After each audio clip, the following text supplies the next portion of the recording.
This is the world where elements of virtual reality have merged with reality. Numerous individuals have gained new professions and skills. Consequently, countless dungeons, ruins, and even mysterious realms have emerged, and within them monsters existed. In turns, people can enter these places to gain experiences and equipment. However, despite the countless species of creatures, none come close to the existence of dragons. They are mysterious and rare, but primarily as powerful as deities. In the realm of dragons of the third school, someone knocks on the board, indicating that orientation for the awakening day is about to begin. The teacher warns that this will affect not only their entrance to university, but also all future success. Although the outcome of the ceremony is determined by luck, everyone there must have confidence. Basically, it's telling them to be a bunch of deluded individuals. In the background, we see a rather emo-looking guy, so we already know he's probably the protagonist. In front of him is the paper to fill out the aptitude test. He's excited. The day has finally arrived. His name is Lu Fan, a person who was transmigrated to this world 3 years ago. After some time in this world, he discovered that there are 3 types of classes here. There are combat classes, such as warriors, mages, and archers. They are the ones who can go to the realms and obtain rare equipment, and thus they are the classes most desired by people. Then there are professions like enchanters and alchemists, those who make life easier for explorers and assist them in some way.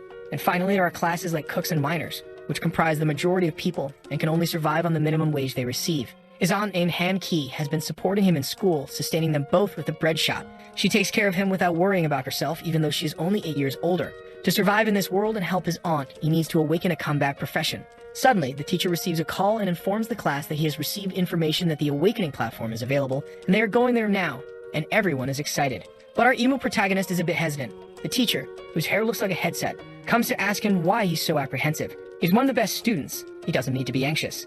But well, at that moment, Lu Fang gets a shock. The treasure map system has been successfully activated. The teacher knocks on the table, asking if he's listening. He apologizes and runs off like a fool. He's all excited as he goes downstairs. He has finally received the system. It doesn't make sense for someone to be sent to another world just to suffer.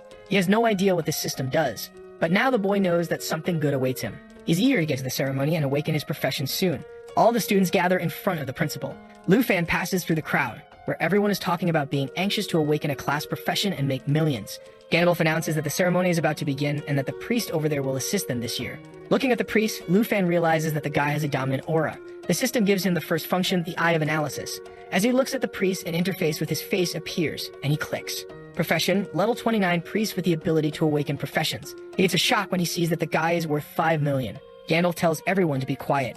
Everyone falls silent immediately, and he announces that the names called are to come up there. While Lu Fan is thinking that even if his aunt worked her whole life, she wouldn't be able to earn all of that. The first name called is Zhang Tao, and people seem to recognize him as one of the best students. With colorful hair and 2 meters tall, we know he's going to be trouble for our protagonist. The girls are in love, saying they love the guy. The priest begins the process using awakening spells. Zhang seems confident. A golden fireball begins to appear in front with some inscriptions. People recognize this awakening as being from a pyromancer or someone who uses fire abilities. He seems comfortable with the warm ball in his hand, and people are impressed with his ability. Seeing this, Lu Fan thinks that if he can also awaken a combat class, he can say goodbye to poverty. A kid awakens as a herbalist and says he'll continue his family's steps. However, a huge buff guy awakens as a tailor and isn't happy. The skinny guy awakens as a miner. I guess fate wants him to become muscular. Seeing this, Lu Fan realizes that only a minority awakens the combat profession. After the awakening ceremony, he returns home. He checks the system and sees that he awakened as a dragon tamer. Opinions were divided on this class since it's very difficult to tame a dragon. It's a strong class, but difficult to take advantage of. It's already extremely rare to encounter a dragon, let alone tame one. Gandalf told Lu Fan that he didn't need to worry. It was a difficult class, but it had infinite potential. Maybe he could find a dragon subspecies like a lizard, but Lu Fan knew the only way for him to be strong with this profession was with a dragon. Otherwise, it made no sense. The subspecies were just ferocious lizards, nothing compared to a true dragon. In the last 800 years of Dragon Kingdom history, some tamers have appeared, but someone who truly tamed a dragon never existed. No matter how strong a human is in front of a dragon, they are nothing but ants. Lu Fan knows that dreaming of taming a true dragon is too distant a dream. The worst part is that without a tamed dragon, he can't evolve or awaken his abilities. He has been working so hard to provide a better life for his aunt, but now with this class, it won't be so easy. He realizes he's in front of his house and hadn't even noticed that the way passed because he's so worried. He hesitates a bit at the door and enters, greeting his aunt, who obviously isn't delighted with the food she makes. She makes warm little bread rolls and throws 2 to our protagonist.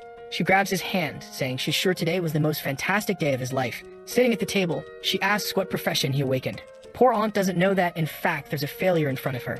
He didn't even get to say anything when she already says it's okay if it's not a combat profession. She was actually worried he would go out to fight every day, but he yells that's not the case. In fact, he managed to become a dragon tamer. The only problem is that he doesn't do anything without a dragon. She smiles and tells him it doesn't matter if he's a dragon tamer without a dragon. It shows how strong he is. She puts his head back on the warm and delicious bread rolls and says that if he goes to school, she'll keep supporting him. And if he doesn't want to, he can stay here in the aunt's shop taking care of her warm little bread rolls, with her. The protagonist feels a bit embarrassed, and she tells him not to worry and eat quickly before it gets cold. Sometime later, he collapses on the bed. Remembering her hand full of wounds from cooking so much to support them both, he realizes he won't be able to get them out of this bad life. He hits the bed in anger. Damn it. Why did it have to be such a good and bad profession at the same time? Suddenly, the system appears. Congratulations, you received the treasure of the first day. He gets scared because it shows that the treasure will be a divine level item. He remembers that the system's function was to help find treasure. So he clicks and the system shows. There will be beginner, intermediate, advanced, divine treasures, and by combining 3 maps of the same level, he can receive a map for the rarest treasure possible. Every day you will receive a treasure map corresponding to his profession. The profession he has is the worst of the rare ones, but it can be the best of all as long as he can take advantage of this system. This first map he receives, strangely, is of divine ranking. In other words, maybe this is his chance to change everything. He can't give up now and stay at the bottom of society. He has to go wherever it is. The map shows the location of the treasure on Mount Shibusen, a region from level 10 to 20. He knows it's not far from the city of Yangai. If he catches the last subway, he can get there by tomorrow. So the night passes, and the most dangerous aunt of all stories wakes up, as always very healthy. She sees there's a letter on the table and realizes Lu Fan has left. He's already on the bus, and he told her not to worry that he's headed to Mount Shibusen. This might be his only chance to change his fate as a dragon tamer. She doesn't need to worry. He'll be back soon, ensuring they have a good life. Our protagonist arrives at the mountain, and suddenly someone bumps into him. A 16-meter buff guy and a girl with pink hair say hello. Another person touches his shoulder. A not-so-suspicious old man asks if he wants to go with them. Lu Fan says no. He knows very well. These guys are dungeon bandits. And the girl with pink hair says he's cute and should go with her to do some sticky and warm things. Lu Fan knows these guys must be stealing materials from everyone who arrives in this place, so dealing with him will be too easy for them. Lu Fan prepares himself, knowing something bad is coming. Once again, the guys ask if he wants to go with them. Lu Fan turns around, saying he already said no, he's fine. The old man says he doesn't understand the rules of the wilderness, and that the dangers at night are greater than he imagines. Lu Fan knows that without any power, he can't get into any conflict, so he tells the guys he's a summoner, and if anything happens, he'll summon some creatures and be fine. The guys seem a bit impressed, and the old man says it seems they don't need to worry, so they leave. But the girl whispers in his ear that she's looking forward to meeting this handsome guy again in the dungeon, and blows him a kiss as she leaves. Lu Fan knows it's much more dangerous to be close to these guys than to be alone in the jungle. He opens the map thinking he needs to get out of there quickly. The forest seems empty. He walks around looking from bush to bush, and he finds a creature that looks like a horse with a human face and horn. They are passive, but if they get angry, he'll be in trouble. He wanted to avoid this path, but he has no choice. So he walks calmly through everything, praying not to be attacked. He's sweating but confident he's almost there, when suddenly he steps on a toad, making a loud noise. The horned horses stare at him. He starts screaming and tries to run. Now he's screwed. He'll have to escape from this. He manages to jump to the side and the animals pass, and he sees that the toad he stepped on is finished. But this made him realize that he can't even deal with such a simple creature right now. If he misses the map's opportunity, the destiny will be the same as the toad's. He sees on the map that it's showing he's on top of the location, and he gets excited when he realizes he really made it to the place. In front of 2 stone pillars with a red light, he enters to see what it is, and obviously, it's the only thing that can change the fate of a dragon tamer, a black dragon egg. He realizes it's cracking, which means it's about to hatch, but then he hears some sounds nearby, and he prepares a blade thinking things were too easy. A fox attacks him, but he manages to stop it with the blade, but instead of being cut, it bites him. Lu Fan struggles to hold the creature. He takes advantage of it being trapped and throws it to the ground. The fight has just begun, and he's already tired, and the system shows it's a bloodthirsty gray fox. Furthermore, it can recover life by hitting him, and it makes it an immortal creature for him, as he can't cause enough damage at once. With no abilities, he'll have difficulty dealing with this. The fox is attacking him while he's thinking the only way out is for the egg to hatch. Because of this distraction, he gets a cut on his arm. He knows the fox, now that it's stolen his blood, will use an ability. It attacks again, and he uses the blade to defend, almost breaking it. However, now it's coming at him with the other claw, and he has nothing to do. To dodge, he throws himself backward and finds an opening. With the bent blade, he manages to stab it into the ground, receiving 120 experience for killing the fox. The boy is exhausted but has really dealt with it. Suddenly, he hears a voice saying it's impressive that he killed that. It's the group from before, and the old man says he's an amazing kid. Lu Fan asks why they're following him since he said he didn't want to join the group. The girl and the old man say they know very well he lied to them and he's not the summoner.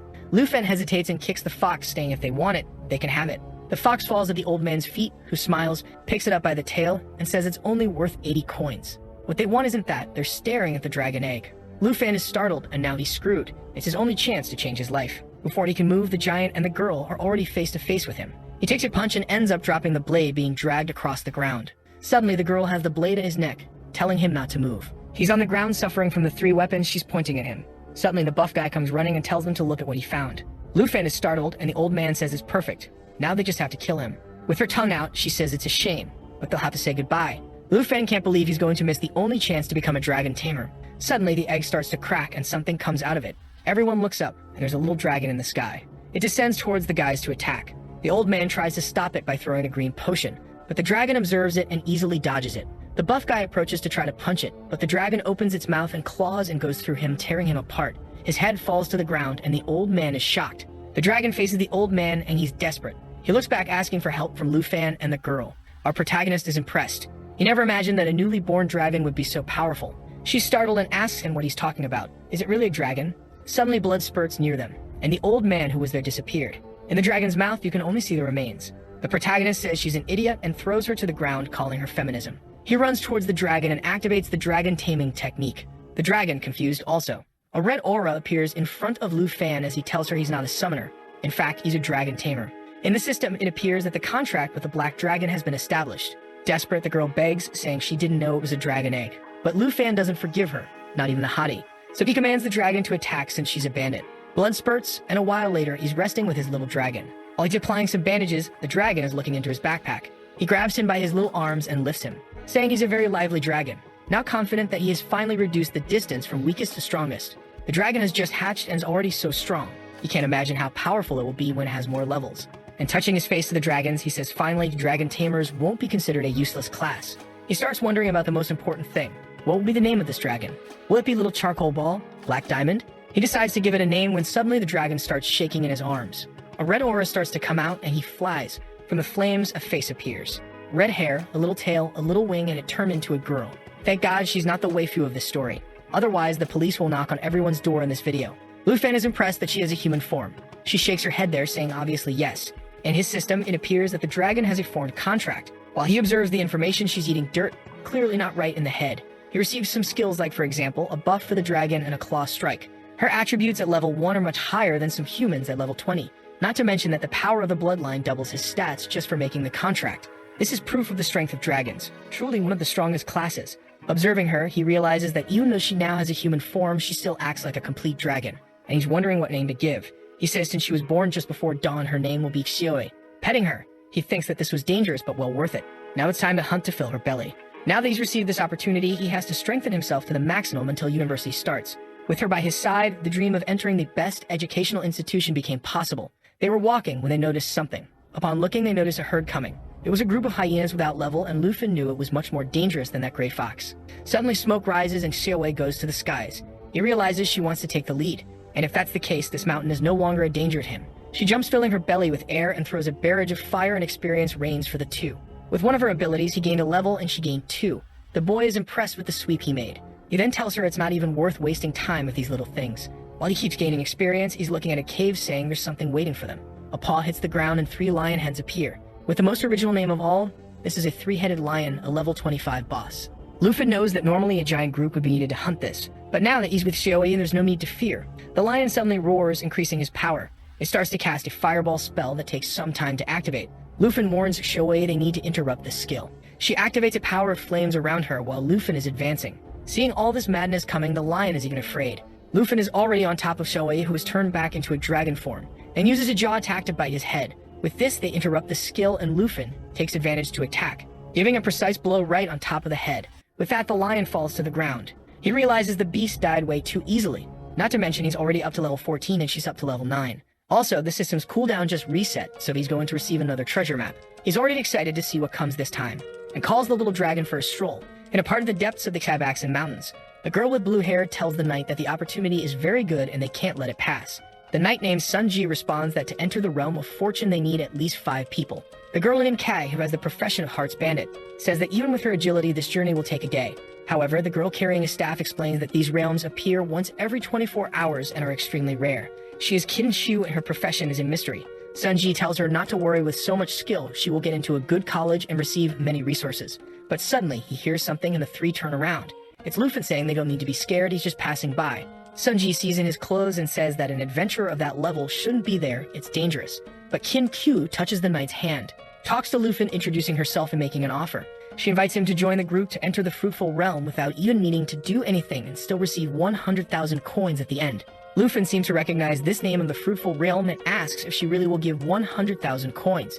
She says yes, and that he doesn't need to worry. The only thing they want is a few more people to close the group. They were already 4 people, meaning that Knight, who wasn't introduced, is garbage and will die, and Sunji tells him to come quickly. But Lufin says he's not interested in money, but in participating as a member. The 3 turn somewhat startled. The Hearts Bandit asks if he really wants to compete based on performance, meaning whoever does more gets more items, and Lufin agrees. Kim Chu knows they are level 20 and this boy seems very weak. What's he going to do? He'll end up with nothing. But since they need him, she accepts and says it'll be very good to cooperate. With that, they shake hands and the deal is sealed. She warns that it's time to enter, while Lufin is letting Shoei rest to only use her when really necessary. With that, they enter the realm through the portal. This is the realm of intermediate level lamentation and hard difficulty. Upon entering, Kin Q says that place is very silent, the only thing heard is their voices. Sunji asks Lufin why he doesn't have any weapons. He stretches out his hands and flames appear. From the inventory, he takes out a dragon blade he received from the second map. Seeing the blade, Sunji says it's amazing. He thought he was trash, but is he a transfer student by any chance? Suddenly, the ground explodes with a hand coming out and decaying level 15 zombies appear. Shojia, the fighter who will definitely die, rushes forward with the advance ability. Sunji says he did a great job and starts cutting down zombies too. Seeing the group's formation, Lufin thinks they're really well organized. Suddenly, Kin Q raises her staff to the sky, invoking lightning, and uses a Starlight Rain ability. This ability not only strengthens allies, but also damages undead creatures. She then tells Lufin she has a secret class, the Light Mage. She not only can heal, but also cause damage. Suddenly, the ground trembles and Lufin knows some kind of elite boss is going to appear. A hand explodes a wall, and now there are bloodthirsty zombies. Sunji tells the bandit to protect the mage and our protagonist, while he's going to advance with the warrior on waiting to die. He jumps and delivers a vertical cut right on the zombie's shoulder, and his friend delivers a blow right in the middle of the zombie. But he's trying to remove the blade, and it's not coming back. The creature's flesh is holding the blade. These creatures can drain the life of anyone they damage with the poison they have. What we were all waiting for is finally going to happen, and this guy whose name I don't even know is going to die. Sunji ends up having to let go of his blade too, which gets stuck in the zombie's shoulder. He pushes the extra warning the bandit to help in the front line. But Lufin says it's not necessary. Already with the blade in hand and red eye, he says he'll handle it. The zombie is coming towards Lufin and Sunji is going to try to save him. But he takes a look and drives the dragon blade right into the zombie's chest. They are startled and Lufin is cutting everyone. No one there believes it and Kin is blushing. The poor knight doesn't even know what to say. Lufin hands back the sword saying they can now move forward. Sunji wants to know his level. It's impossible for someone who just awakened to be so strong. The protagonist says he's a level 14 student who came here to take the big exam. There's no reason for him to lie. Healing the guy, Kin Q says then they are the same age, while thinking that the level 14 boy is stronger than the level 28 knight. But suddenly a bloody zombie appears next to her. The bandit goes in to steal a heart and shoot an arrow, but suddenly Lufin passes by her side and stabs the zombie in the chest. He pulls out the blade and the creature is all destroyed on the wall, warning that now the creatures will only get stronger and stronger. He's going to walk in the front line, and does anyone have a problem with that? Everyone is silent and doesn't even know what to respond. Kim Q smiles saying it's fine. She counts on him and the knight in the front line while she helps the others. Our boy says she can call him Lufin. And now let's go deeper. The group is trailing behind him, and it seems they've heard about a certain dragon tamer who recently appeared. However, Kim Q is confused because the dragon tamer class was supposed to be the weakest. Another bloody zombie falls to the ground. They have arrived at the central village. Lufin knows that Kim Q's healing magic can't remove the poison that's been applied to the guy. Suddenly Kair, the bandit in this case, says she feels something strange. Underneath them is a pile of debris and some zombies are coming from behind. The poison guy tries to warn that there's something coming from behind. He falls to the ground and Kim Q rushes to help, but there's a red light on his back. They hear a sound and turn to see a zombie with steel skin. Kair recognizes that as the mystical guardian. Seeing that there are some bodies stuck to the creature, Lufin warns that they need to kill it quickly before it absorbs their friend. Samye advances with a moonlight cut. However, his blade can't even scratch it. Lufin is worried since the poison on the guy is attracting a bunch of creatures. He goes up and tries to stab the monster in the face. It seems to have affected it a bit, but it'll still need a few more attacks, as the creature has 40% more defense. One of the abilities he received with the dragon blade is dragon armorization. The steel zombie uses a charge ability to go towards Kim Q. Lufin asks her to use blessing powers along with him. Activating the dragonization ability, his hand starts to transform, and Kim Q raises the staff using the light ability. The strength of this hand depends on the strength of the dragon he has a bond with. With this, he strikes right in the middle of the zombie, while Kim Q provides support. Half of the creature explodes and the people realize it's starting to disintegrate. Samye says that apparently this creature depends on continuous absorption to grow so big, while thinking that this Lufin is definitely a pro. Inside the zombie, a head with a giant eye can be seen. Kim Q recognizes that as the main body and Lufin advances. He jumps towards the monster and delivers a fiery blow right in its face. The flesh disintegrates and an explosion occurs on its back, and the boy looks all stylish. Now the gothic girl is all impressed that the realm's guardian was truly defeated, while Kin-Shu can't believe he really defeated a level 20 boss. From the monster, a treasure chest appears. Kin-Shu approaches the chest, saying they'll follow the rules and apologizes for earlier. They didn't know he was so strong. Sumye also says he's really strong and could have come here alone. He then opens the chest. Lufin is curious about what's inside. A strength potion, some antidotes for the poison, and a good quality bracelet that provides strength and resistance. Sumye comments that this chest is very mediocre. Lufin agrees it should have been much better for a realm like this. Kin-Shu hands him the best item, the bracelet, since he did more than everyone else. He equips it, receiving new stats. While she's thinking, the portal still hasn't appeared. The bandit says they need to look around then. Lufin then notices something and tells them to pay attention. In his system, it shows that Zombie wasn't the final boss of this place. Sungye is startled, asking if he found something, and Kin-Shu points in a direction, saying she feels dark energy. In front of a lake, she says it's close. They say they believe her since she's a light mage. There seems to be something under the water, and upon sensing their presence, eyes appear around tentacles. Lufin realizes something is coming, and several hands emerge from the water. It's a creature of which the system has no information. Sungye recognizes immediately that it's probably the final boss. The creature is attacking, and he tells everyone to get on its back as he will protect them. The attack hits him, and he seems to resist a bit. Very little, because he's already fallen to the ground, beaten up. And now the tentacles are eyeing Kin-Q. I just hope the work doesn't change genders. She's protecting herself there, and Lufin advances towards the hand, which is promptly cut off. The boy is very cool and manages to save her, obviously leaving her all flushed, still sliding on the ground. Kair asks if she's okay, but before she can respond, a monster is now on their backs. They turn around to try to understand what it is, and in the midst of the massive tentacles, there's a woman with long hair. The monster is a level 25 Morning Spectre with difficulty. At that moment, they recognize it as the true final boss. Sungye once again asks them to stay behind while he tries to defend.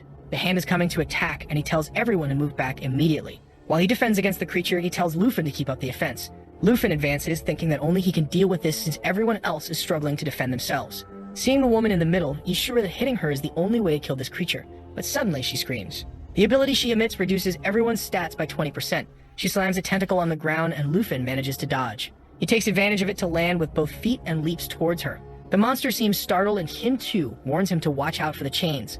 Suddenly, he's whipped by them, and the monster screams that they're grouped, sending an attack their way. The guy who was lying on the ground just 10 seconds ago gets up and defends, while a hand is going towards Lufin.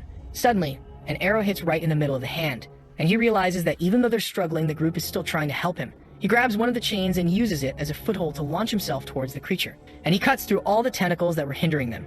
As a result, the monster writhes in agony and uses the whip with the chain again. He narrowly dodges it. He activates the dragon transformation in his hand and cuts the chains in half. They all fall in front of the group. Sungye says they won't be able to handle it. It's better to retreat for now. Lufin asks Sungye to take everyone out of there. Kin-Chu asks what he's going to do. He says they don't need to worry, he'll just cover their retreat. Kair tells them to go quickly, while Kin-Chu thinks they're not able to help at all. Lufin is opening a giant red portal beside him. The monster screams in his direction, but now the boy is confident, saying she can come out now. The hand that was about to touch him gets bitten by Xiaowei. The group looks back, startled, and here comes the black dragon fighting the boss. They can't believe a child actually summoned a giant dragon, which is easily cutting through the boss's hands. The boss is writhing in pain and tries to send a chain attack, but Xiaowei easily passes through it, cutting the chains and the boss, which falls into the water without having done anything. The group is in disbelief that he killed a boss so quickly, while Kin-Shu realizes he really is the rumored guy, the dragon tamer Lufin. 300 years ago, someone says she was born there and was raised under the church's protection to avoid any kind of danger, until the plague destroyed everything. Bodies piled up in the lakes with not enough graves. She desperately wanted to save everyone, so she prayed every day. But in the end, she became a hot goth, a cruel witch of darkness. She couldn't save the people, so she summoned the spirits of the dead so people could say goodbye. But the church that had sheltered her for so long accused her of causing the plague. They chained her up and dragged her through the streets. Thrown into the lake, all she wanted was to save everyone, or at least allow them to say goodbye. She did nothing wrong, and that was the story of the Morning Spectre. While the group wonders how Lufin can summon a dragon, he's asking when they're going to leave that realm. But the portal hasn't opened yet, so that means the boss hasn't died yet. The lake starts to bubble, and suddenly an explosion occurs, sending a wave towards everyone, with a monster appearing in the middle of it, evolving from a Morning Spectre to a Vengeful Spectre, which not only gave her new abilities but also greatly increased her stats. The soft-hearted bandit was trembling, unable to believe it, and the boss warned that no one would escape from there, and launched a water attack. Xiaowei has an effect that prevents her from receiving debuffs, so she defended Lufin. However, the bubble that exploded from Kair's lair trapped her in a water trap. Sunji tried to help her get free, but it was immune to physical damage. Trapped, she apologized to Kin-Q, who said it was okay. She fell to her knees, saying it was all her fault for insisting on coming to this realm. Lufin asked if she was going to give up so easily. She explained that the boss was immune to physical attacks and only she had magic attacks, but she was too weak. The vengeful boss sends a hand attack towards Shoei, which can cause instant death or apply a debuff. Due to immunity, nothing happens, and Lufin warns that his dragon can handle it. Kerr says that even though he's a dragon tamer, the level difference is still too great. The boss was preparing to attack again when Lufin said that dragons are incomparable. Shoei easily nullified all the effects the boss applied, and her stats increased when Lufin activated the dragon's inspiration. And immediately after he activated the lava flame, the barrage of fire hit the boss's face, causing it to melt in front of them. No one could believe what was happening as the boss was falling apart. Suddenly, she exploded, emanating an aura that would awaken all the bodies within that realm. A chest appeared, and Shoei's and Lufin's levels increased. Sunji got excited, saying he could finally see the portal, but behind them several creatures were rising.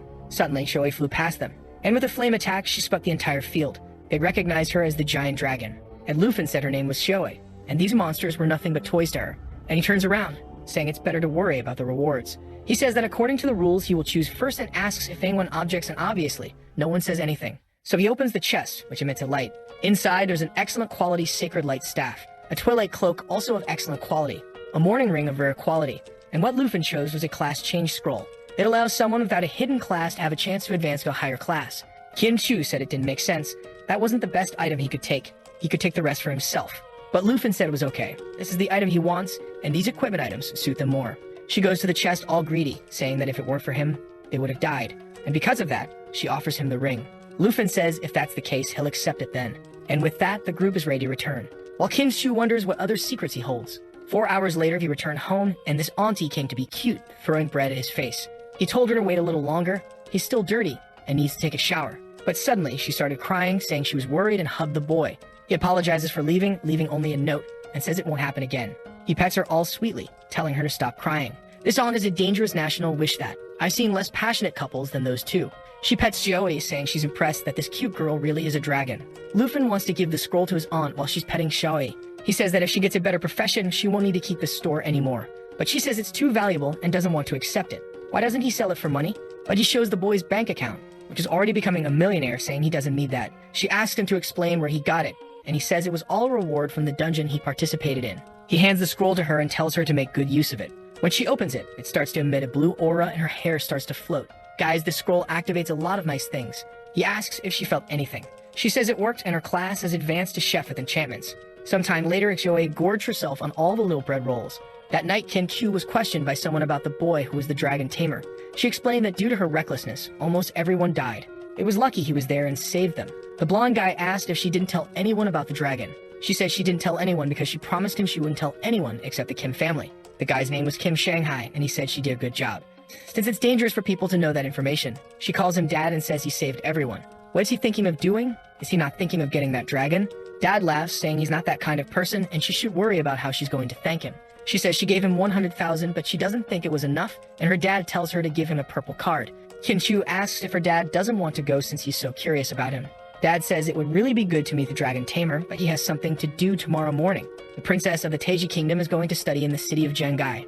Of course, there had to be a princess in a Chinese work. They just arrived in the city and were hungry. So they went to the aunt who has the biggest bread rolls in town. The aunt came to greet them and said they were closed today. The princess said it was strange. She thought it was around here. When the aunt asked who they were, she was thrown to the ground.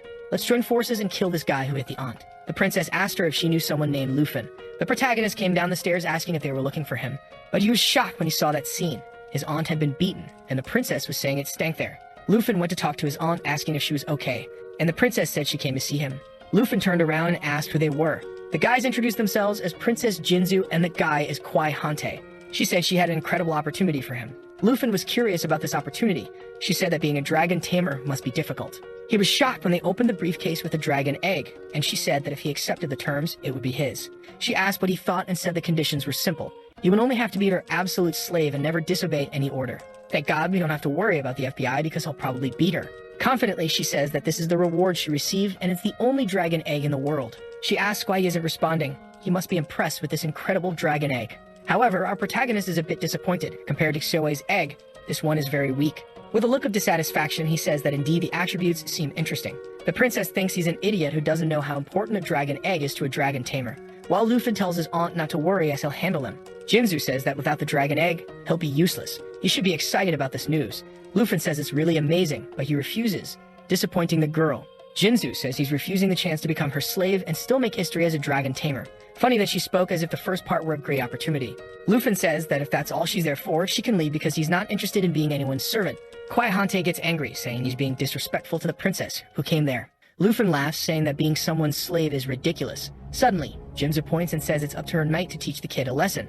The aunt steps in front, telling them not to get angry and stop it. But the knight slaps her on the cheek. Good heavens, we're going to kill this guy. She falls to the ground with flushed cheeks, and Lufin goes to help her. Queen Hante says he deserves it for offending the princess and moves to punch the protagonist in the back of the neck. However, he suddenly summons the dragon blade and warns that if he hurts his family, he'll die there. The aunt tells Lufin to stop being reckless, and Jinzu tells the guy to attack him again and stop hesitating. Lufin calls for the princess and slaps her back. Man, equal rights now. Let's spread them around. Queen Hante tries to attack him from behind at this moment, but Lufin manages to defend and throws his blade on the ground. Suddenly, the guy gave up the fight and went to help the princess, who was lying there. And he took another slap. The only one who hasn't been beaten up so far is the protagonist. Jinzu yells at him, saying he's trash. Does she seem fine? He should kill the dragon tamer now. Xiaowei is sleeping peacefully in bed while his phone is ringing. Qinqiu is calling, walking through the city, and guys, I didn't know she was so strong. A really promising mage. Suddenly, an explosion happens beside her. It's Hante being thrown and bleeding. Jinzu told everyone to get out of the way and stop staring. Hante apologized, saying the kid had too many attributes and he won't be able to handle it. She says it's okay then, this princess will help him. And she begins to cast a black magic spell. Lufin recognizes that magic as the opposite of Qinqiu's. All beautiful and curvy, she's approaching. The dark power surrounds Hante's body. Both of them are surprised and he turns into a level 30 horseman. Jinzu has the power of a spirit witch. Lufin realizes the guy has become a monster. Qinqiu steps in front of him, saying she'll help. Hante jumps to crush them both and the protagonist asks Qinqiu to take care of his aunt. He narrowly avoids the attack. Lufin knows he'll have to use his dragon abilities to deal with this now. Jinzu tells the knight to kill a kid, and that'll ease her anger. Hante is confident, but Xiaowei is coming to help, already beginning a dragon transformation, startling Jinzu. And in the middle of the city, she turns into a black dragon. Lufin warns it's his turn now. Jinzu starts casting a spell to stop the dragon. However, Xiaowei roars and her ability is interrupted. Under her paw, Hante is already crushed. She tosses him aside, and Jinzu can't believe it. On the ground, he apologizes, saying it's impossible to win this. Lufin approaches and asks her if she was the one going to kill him. Desperate, she says he did something very wrong. She killed his knight, and he has no idea what will happen. He'll become the enemy of the Taiki kingdom. Lufin asks if she's really trying to scare him, especially since she came here to hurt his family. Xiaowei starts to conjure a fireball, and he says he doesn't care if she's a princess.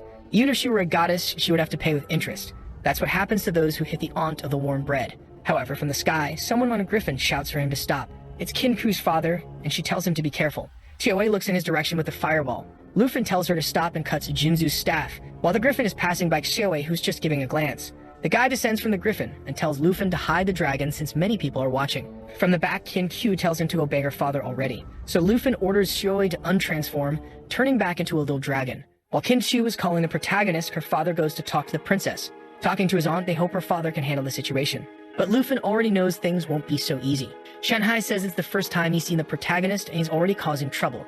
Our protagonist apologizes, saying it wasn't his intention. The aunt asks Shanghai if he managed to resolve the situation. Shanghai explains it will be complicated since her family not only has numerous businesses, but also holds a high position in this kingdom. Lufin says he doesn't care how powerful she is. He won't compromise his dignity because of a dragon egg. Shanghai says he's a good boy with integrity. He doesn't need to worry because they have a way to protect him. However, he can't do it alone, so he has a condition. Everyone seems curious, and Lufin asks what condition it is. Shanghai warns that he'll have to become the champion of the Southern Province in the grand exam, while Shanghai delays the princess as much as possible. Qinqiu says it's very difficult with all the best students from the entire Southern Province, but Shanghai warns once again that he'll only protect him if he achieves that title. Determined, Lufin says he accepts the condition.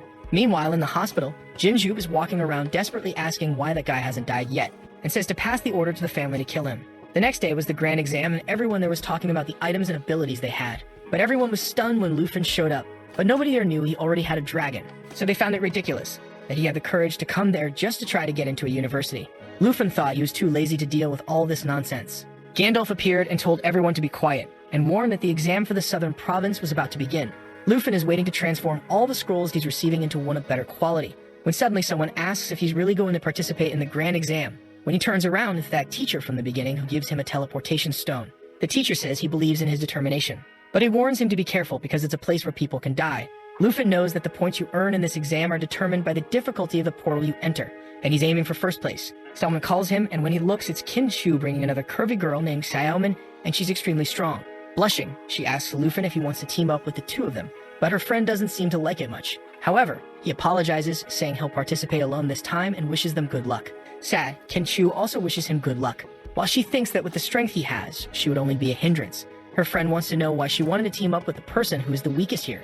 Kim-chu says she doesn't know anything, and for sure this year he will be the strongest in the south. So Lufin stepped through a portal. All the students were gathered under a dark sky where the exam would begin.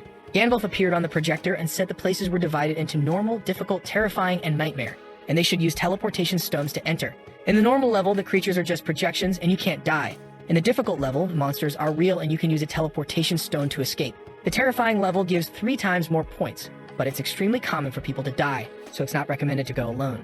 A guy named Hongwu says the top one this year is his. Xiaoman recognizes him as one of the best in this province, and indeed he has a chance to be in the top one. The other students feel discouraged having to compete against him. In the observation room, people seem to believe that Hongwu is indeed the most formidable student of the year. The bald guy says he's also keeping an eye on Miss Kim Hugh. She seems promising. Gandalf had high expectations for Lufin. It's a pity he awakened such a bad class. Kim Hugh's father says he has a very promising person in mind, the dragon tamer Lufin. Gandalf is incredulous upon hearing this name, and the guy beside him says the boy hasn't even entered yet. He'll probably give up this year. Besides, Hongwu already has 3,000 points and is in the top one of the ranking. Gandalf says apparently he's not giving up but waiting for the highest level portal. The sky turns red and they can't believe he's planning to enter the nightmare difficulty alone. Lufin is smiling while the guys reveal that no one has ever entered the nightmare and come out unscathed, but he's teleported to the skies. Gandalf is trembling, saying the last person who entered the nightmare was 8 years ago, and he had a miserable death. The bald guy says it's ridiculous. Apparently they didn't educate the boy properly, and he should know what happens to those who enter the nightmare. Confident, Shanghai says it's too early to draw conclusions, and they should just watch what happens. Gandalf is curious and asks Shanghai if he has so much confidence in the boy, while thinking it's impossible that he really achieved that. Lufin appears on the first floor of the nightmare difficulty. The fog is dense and he can't see anything, but he feels there are at least 10 creatures. Some humanoid black wolves at level 10 appear and attack him. Lufin seems confident, saying that everything is just beginning now. A slash of his blade cuts through all the creatures, and with that, he completes the first floor, earning 990 points. The old bald guy is incredulous that he really won with just one attack. Gandalf asks if he really found a legendary dragon. Lufin still has to climb quite a bit in the ranking. Suddenly, a guy with a red briefcase enters the room. The old ones can't take their eyes off Lufin's performance. The guy in the suit shouts to everyone and introduces himself as someone who came to investigate from the city of Langdu. He wants to know where the dragon tamer known as Lufin is. His name is Qiangxiang, and he's a level 57 swordsman. In the tower, several vines are cut, and Lufin is progressing smoothly. One of the maps he had made was with the treasure there, and he finally located it. In the midst of all the plants, he manages to locate a book of accelerated growth skills. When used, his pet gains double experience. Lufin realizes that this will obviously be perfect for Xiaowei. After all, he had noticed that she had difficulty leveling up, so this will help a lot. Qiangxiang is looking at the screen, saying that Lufin is in their school. They'd better interrupt this test now and call him here. Gandalf says the test is something very important for all students, and as the director there, he can deal with whatever problem the boy has. Qiangxiang then asks if he will deal with the punishment he deserves. The old man is curious, and Qianhai asks him what he means by the punishment the dragon boy did. Qiangxiang tears off his arm, telling him not to come closer. However, he should know that if he tries to keep protecting this boy, the whole Jin family will go against him. He pushes him, telling him to get out of there, and tells the director to bring the boy now. Qianhai lights a cigarette and says that after Lufin's secrets are exposed, neither the Jin family nor the superiors will care. Qiangxiang asks what secret he's talking about and says he's going too far. But Qianhai grabs his arm and warns him that if he wants to go that far, he accepts this punishment, while revealing a deep dependence on cigarettes since he doesn't even drop the thing in the middle of the mess. Qiangxiang warns that he'll report his actions to the Longdu superiors. Gandalf asks him to calm down, and Qiangxiang wants to know why so many people are defending this kid. Qianhai says they just need to watch, and soon they'll find out why the Jin family will become insignificant. Qiangxiang is startled when he realizes that the boy chose the nightmare difficulty.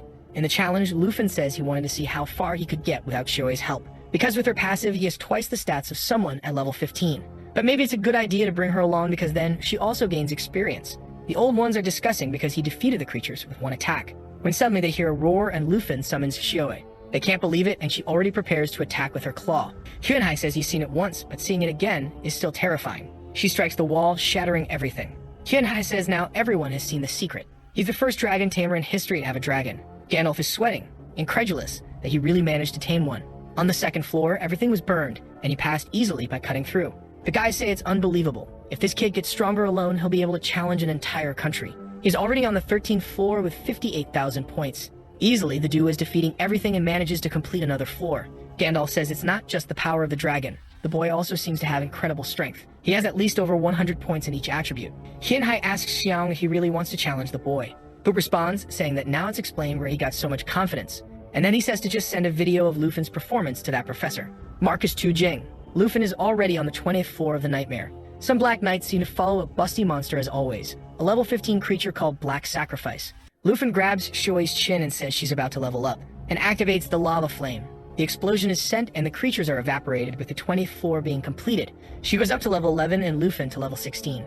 With that, he already has 98,000 points. 1 hour later, during the fear challenge on the 50th floor, a muscular guy was exhausted, thinking that this year's challenge was really perverse. However, he was sure that the only person who had a chance to beat him was that girl Kinkyu. Since she was in a team and would earn only half the points, he was confident that this year he would be the top one. He was already shouting to the heavens, asking if everyone outside was watching his incredible performance. Obviously, they weren't, my friend. They were watching our protagonist. They commented that he was also reaching level 50, and there they believed he wouldn't be able to go much faster. However, our boy was confident because Xiao Yi had received a shape-shifting ability. She got a baby dragon form, a girl form, a giant flaming dragon form, and an end-of-the-world form. Suddenly, they both felt the ground tremble as stone ogres emerged from it. They were 3 giant level 20 amethysts, and the elders were sure he wouldn't get past them. While the other elders wondered why they didn't have a guy as good as Lufan in their school, the golem roared and went to punch Lufan. However, he was smiling, thinking that things had gotten a bit tougher in the middle of the tower. Xiao Yi punched, stopping the golem's punch. He immediately ordered her to change to the end-of-the-world form. A red beam of light shot up, and the elders wondered what he was up to this time.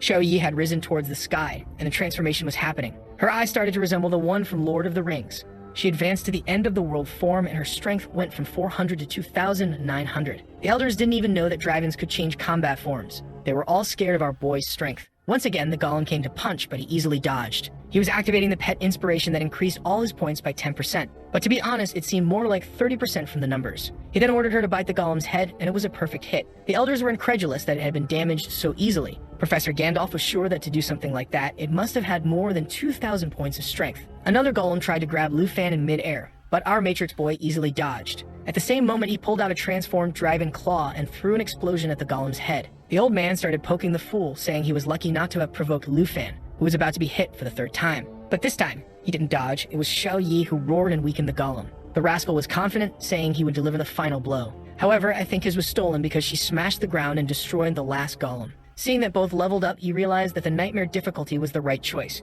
Not to mention, there were still many floors for them to level up. The old men, who were just poking each other, said that it seemed even the 50th floor wasn't difficult for Lufan. The brown-haired guy was a specialist in judging strength, and Gandalf asked what he thought of the dragon. The guy said it was hard to estimate, but it seemed that in the form change, she must have at least 2,500 strength. The muscular old man said it was impossible. How could a kid that age be stronger than all of them there? While Gandalf was thinking that he had already expected something like this, the elders warned that from the 50th floor on, the X+1 function activates. Gandalf said this was established by those who first created the tower. Basically, after the 50th floor, you always encounter a boss on each floor. This makes advancing any floor beyond that extremely dangerous.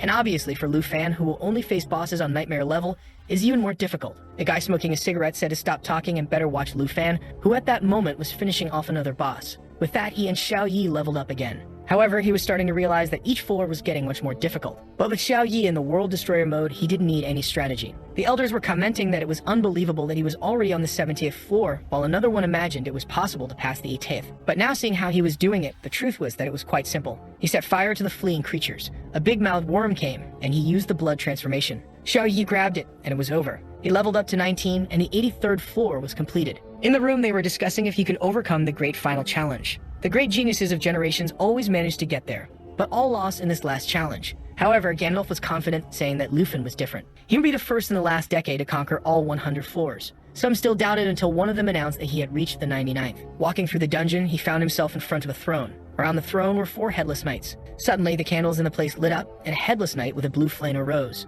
It was a level 55 boss that brought the end of the world. Lufan had heard about the kingdom of the headless knights, and it was an extremely difficult mission. Interrupting his thoughts, the knight advanced, activating a curse on Lufan that he would die automatically if his health dropped below 75%. He found himself in a difficult situation, but since there was no control skill, all he could do was charge forward and deal with the 4 at once. The headless knight unleashed the Pantheon skill from League of Legends. But our boy easily dodged and approached the first one, delivering a slash right in the middle of the armor. However, he realized that it seemed indestructible, and another one appeared behind to counterattack. Lufan barely defended himself and shouted for Xiao Yi, signaling that the time had come. She appeared, smashing the knight and destroying the entire castle. They looked from above and apparently had dealt with the first of the 4. Another one advanced, saying that for killing the king, he should die. He used a lightning attack, but Lufin defended himself.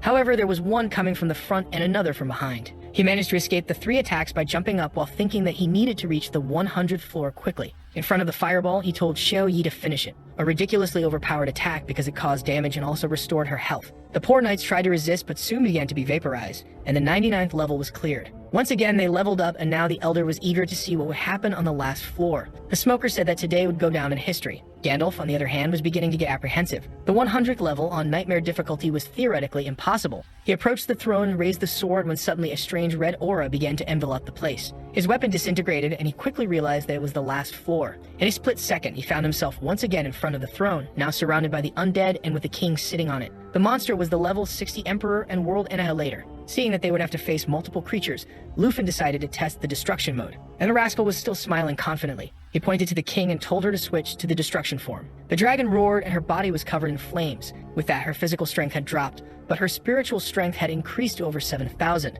The old men who had been impressed for 30 minutes were once again in disbelief that she had another form of evolution. The headless knights pointed their swords and told the undead legion of 500 to advance on Lufin, but he told Xiao Yi to use her new ability. While he fought the undead, the activation was being prepared until he turned and told her to activate the cataclysm. The undead were now just dead. The kill count was rising by over 100 per second, while the old men watched our boy running towards the king. The headless knights leaped at him to try to stop him, but he suddenly started breakdancing to dodge. He called Xiao Yi, and now only 37 undead were left, once again activating the cataclysm, and the old men were once again in disbelief. While the top 2 had 75,000 points, Lufin was already nearing 1 million. They knew very well that the reward for scoring that many points would be no small thing. Lufin called out to the boss, who said he was an ignoramus. Now the army had only the boss alive. Lufin told Xiao Yi to be prepared. The monster swung a sword, and Lufin used his dragon claws to defend, activating an ability that made her flap her wings and create 2 fire cyclones. The boss retreated, realizing there was something strange about his strength. This was because Lufin was using the Ring of Lament,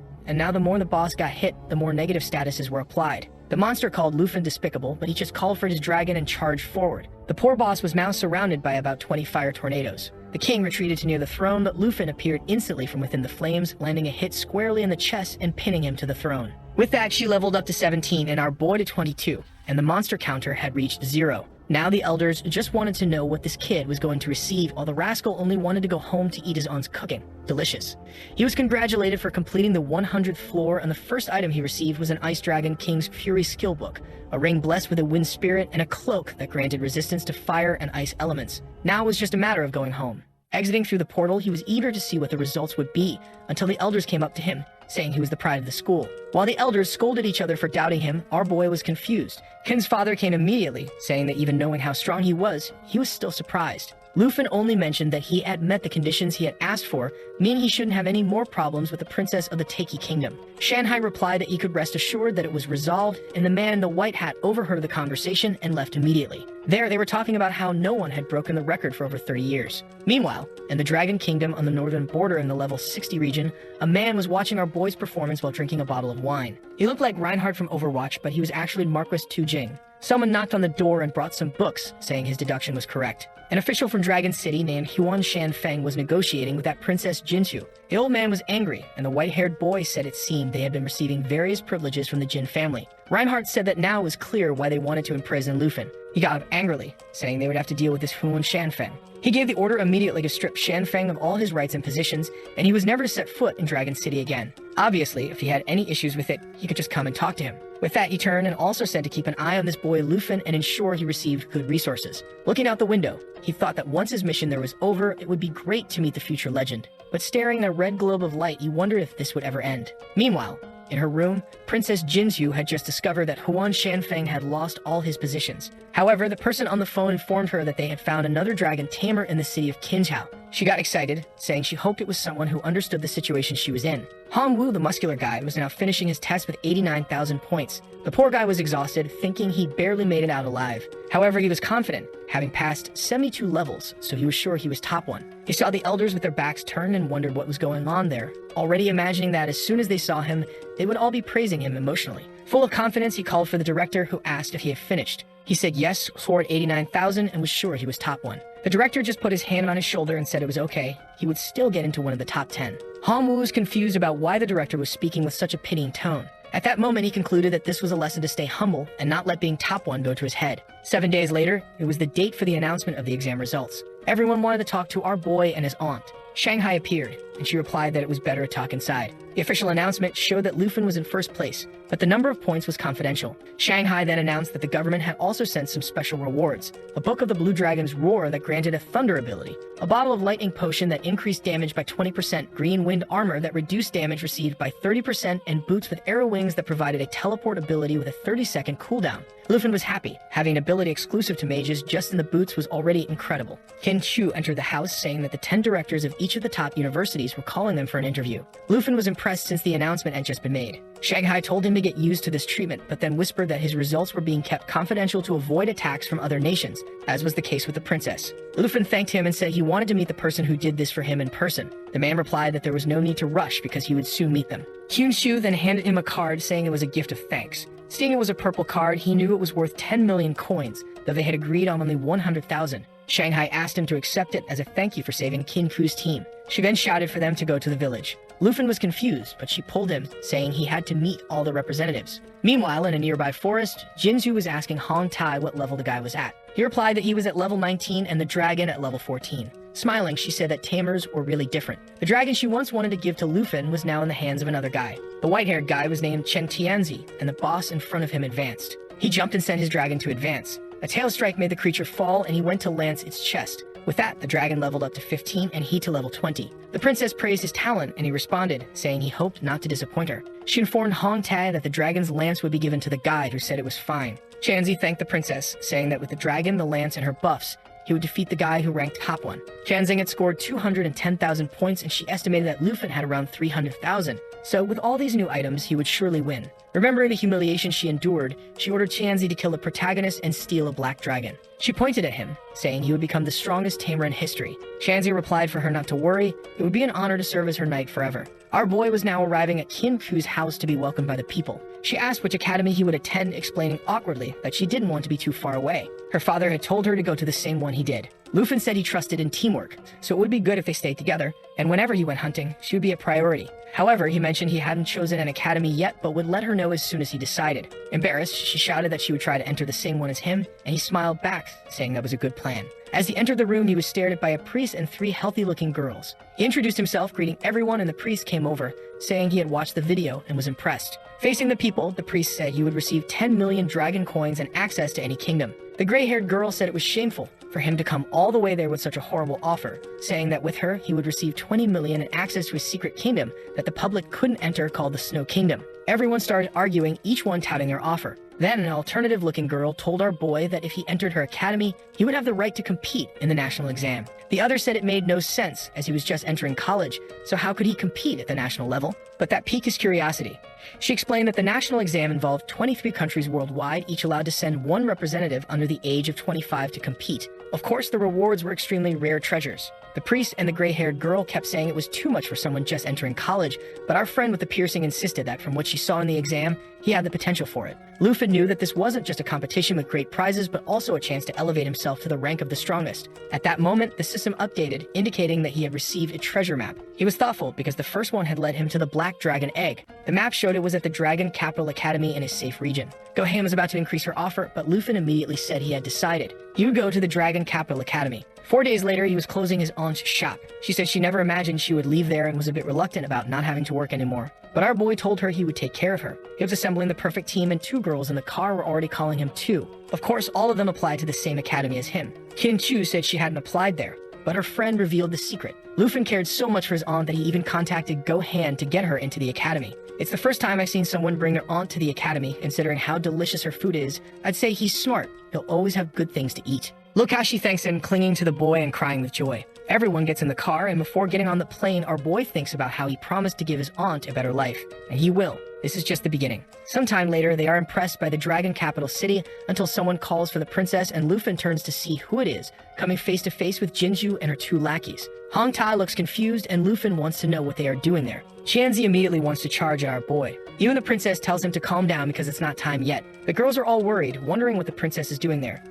At that moment, Gohan appears, saying both groups arrive together and tells them to come on. She says it's a coincidence that the two dragon tamers are the first and second in the ranking. Luffy is shocked, not expecting someone with the same profession as him. Shanzi says he's been hearing a lot about him. Luffy turns to Gohan and says they can go see the school now. The princess responds that they prefer to explore the place alone. She then shows that the first-year students area has more than 30 villages, with the best ones obviously reserved for the highest-ranking ones. Luffy's village will be there, while Tianzi's will be at number 18. Our boy quickly realizes that Tianzi probably accepted the terms the princess offered him and thinks it's shameful for someone in the same profession to stoop so low. The girls then say they didn't make the top 30 and ask if they'll have to look at the dorms. Gohan replies that they will, but the aunt gives a soft squeeze and asks if they can't live with Luffy. Gohan says there's no rule against it as long as the person who owns the residence doesn't mind. The aunt asks if he isn't tired of eating her warm meals. Our boy responds that he isn't tired. He enjoys eating everything his aunt makes. She pulls the other two and says they'll be a perfect team and all live together. Seeing he has no choice, he invites them, saying it would be better for them to be close anyway.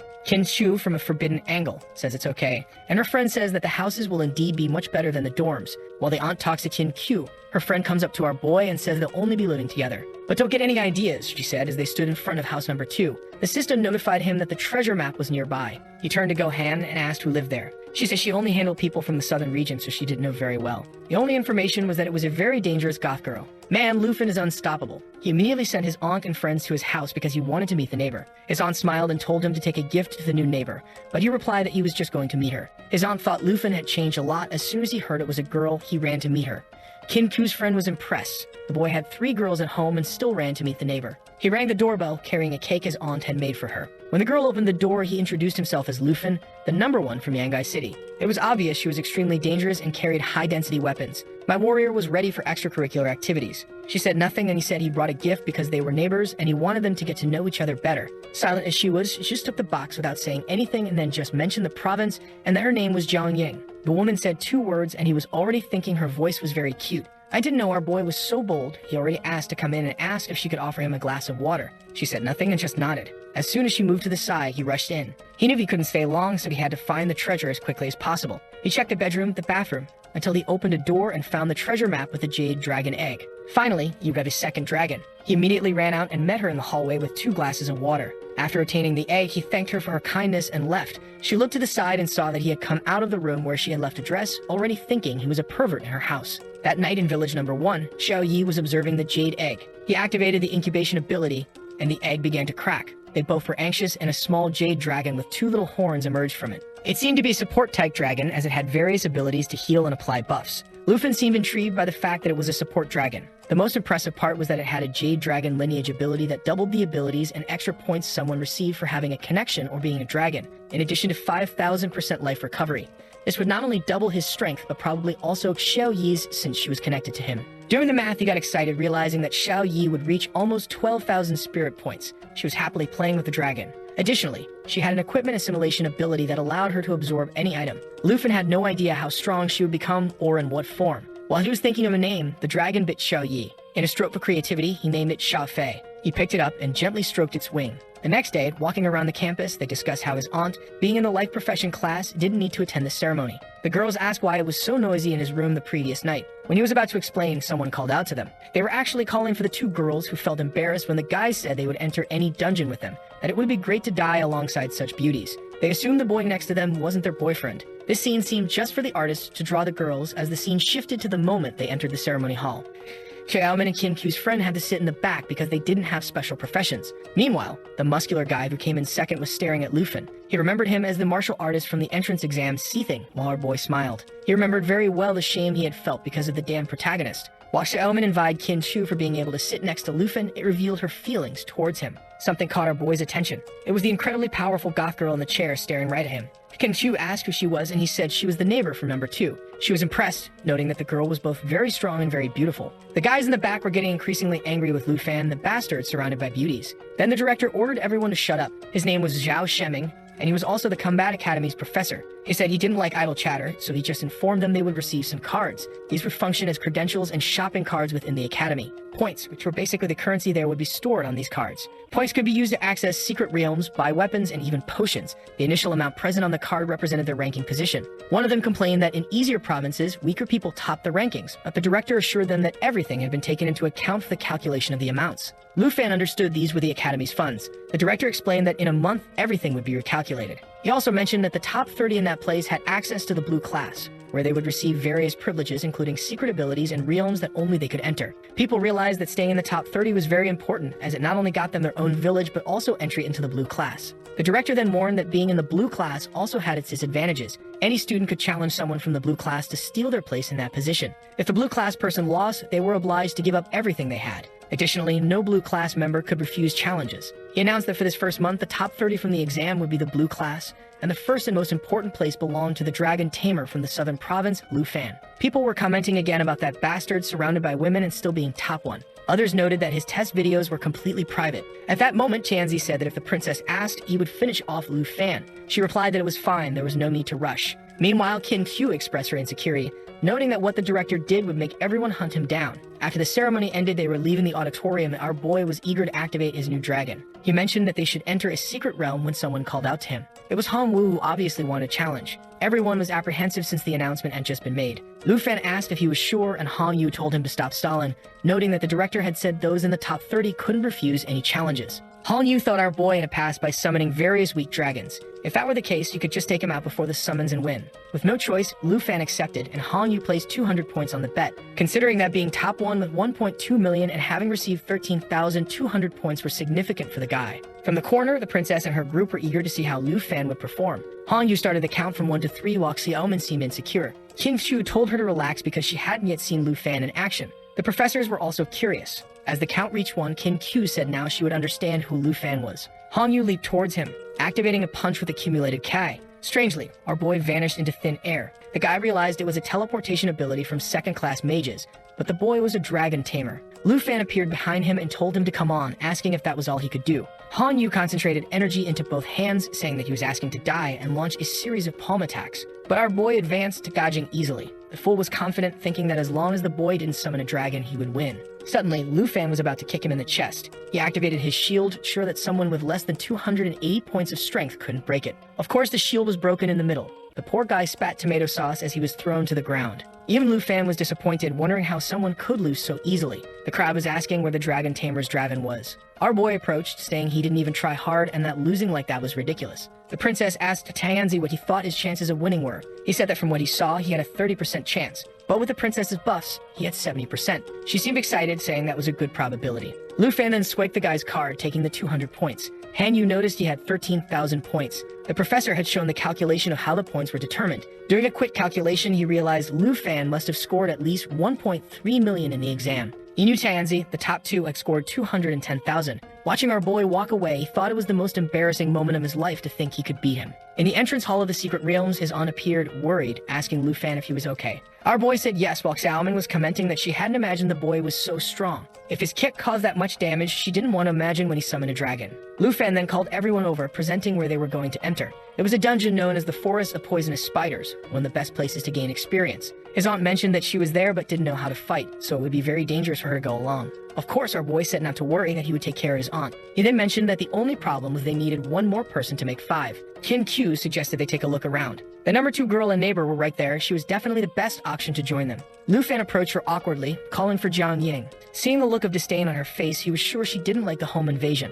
Awkwardly, he mentioned that he noticed she was checking out the available dungeons. Would she like to join their team? Seeing the rascal with 3 girls beside him, she called him a pervert. His aunt and friends asked what he had been doing to make the girl think that on the second day. He fumbled, unable to explain. He turned to Jiang Ying and admitted that their first meeting was strange, but he wanted her to join them in the dungeon. Seeing it was the Forest of Poisonous Spiders, a good option, she agreed. He smiled and everyone seemed excited because now the team was finally complete. When he went to pay the entry points, she said it wasn't necessary. She swiped her card, showing 8,744 points. Holy smokes, that meant she must have scored at least 800,000. This dense girl could almost be the protagonist of the story. Soon, the four of them appeared inside the spider realm. And do you remember that the last chapter ended right when Lu Fan and his friends were entering the dungeon? The inflated goth went ahead, and the girls in the back were asking why he chose such a difficult place. Our glutton answers that he chose this one because it's the dungeon with the most experience. It's the highest level. Then the aunt shows up, offering tasty stuff as always, which were some cookies that increased their experience gain by 20%. She even boasts to everyone, saying that only the secret class she got can cook that kind of thing. She then calls out to the inflated goth and asks if she wants to eat a little bit. The goth turns around and asks if that cake from last time was made by her.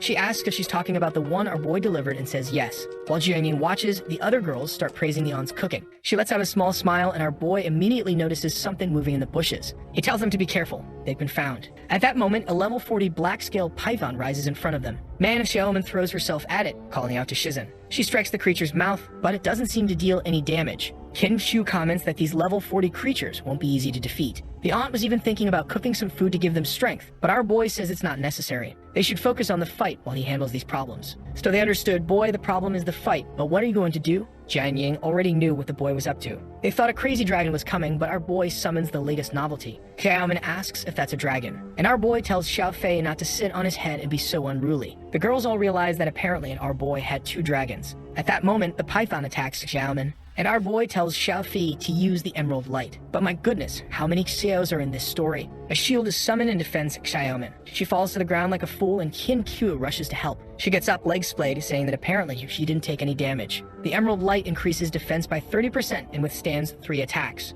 Our boy tells everyone to relax as long as Xiaofei was there, they wouldn't get hurt. Seeing this effect, Qin Q gets alarmed, saying this was better than a second-rank priest. And Xiaoman is impressed that her defense went up so much with just one skill. At that moment, the python lunges at the two of them. Our boy approaches and warns them to be careful. He would handle it. However, suddenly, a red laser shoots past him. Man, the attack hits the python in the mouth and goes right through it. It was Jianying. Didn't I say this damn girl has potential to be the protagonist? And man, from this angle, she really does have a lot of potential. Not only is she level 21, but she also has a Swordmaster class and uses an overpowered sword. Lu Fan already realized that if it weren't for the system, he'd be getting stomped by her. The question is, would that be so bad? Enough of that, because our boy tells the aunt to duck. There was a spider right behind her, and she was totally distracted. Jianying's attack deflects the spider's attack, and our boy saves her just in time. The problem was that these were silver spiders with extremely high defense. Besides being level 45, they were immune to armor-breaking effects. At that moment, Jianying charges in on her own. The spider activates a quick claw attack ability, but Jianying continues dodging easily. Our boy steps in and tells her to be careful.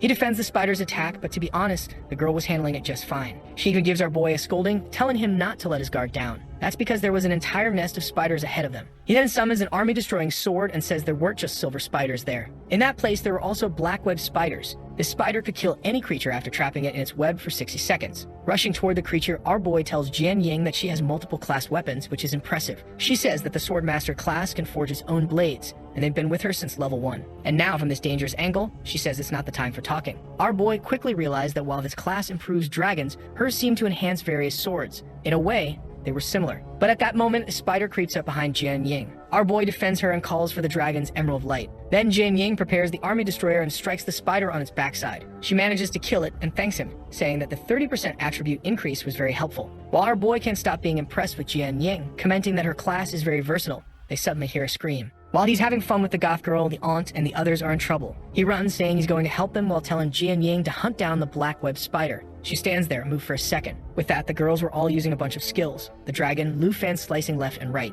while Jianying was just watching. At that moment, suddenly, an attack comes from behind. Luckily, she blocks one with her sword, and the other 3 are stopped by her skill. She starts running, but Lu Fan tells her not to stray too far with that injury. The other girls then tell him to go help Jianying since they were managing with the buffs. Our boy runs off and says he's leaving things to the aunt. After walking through the forest and passing under a web, he finds Jianying face to face with a black spider. However, unfortunately, our goth protagonist is all beaten up. Lu Fan keeps moving forward and tells Xiaofei to use another Emerald Light. She turns and says she can handle it herself. But at that moment, the spider activates its ability that kills the target after 60 seconds. Lu Fan rushes past her and tells her to stop being distracted and follow the opportunity he was creating. With that, he activates a claw transformation skill that depended on the Emerald Dragon's power. He prepares the attack and sends a slash at the spider. The creature is cut in half, and Jianying is impressed that he took it down with just one attack. Even though he was ranked above her, his attack was as strong as her mountain destroyer. Lu Fan tells them to keep advancing together and uses the ring's speed buff. She sets her swords to circle around him while our boy moves forward. And now our goth girl wonders why, even seeing someone so strong ahead of her, all she could feel was peace.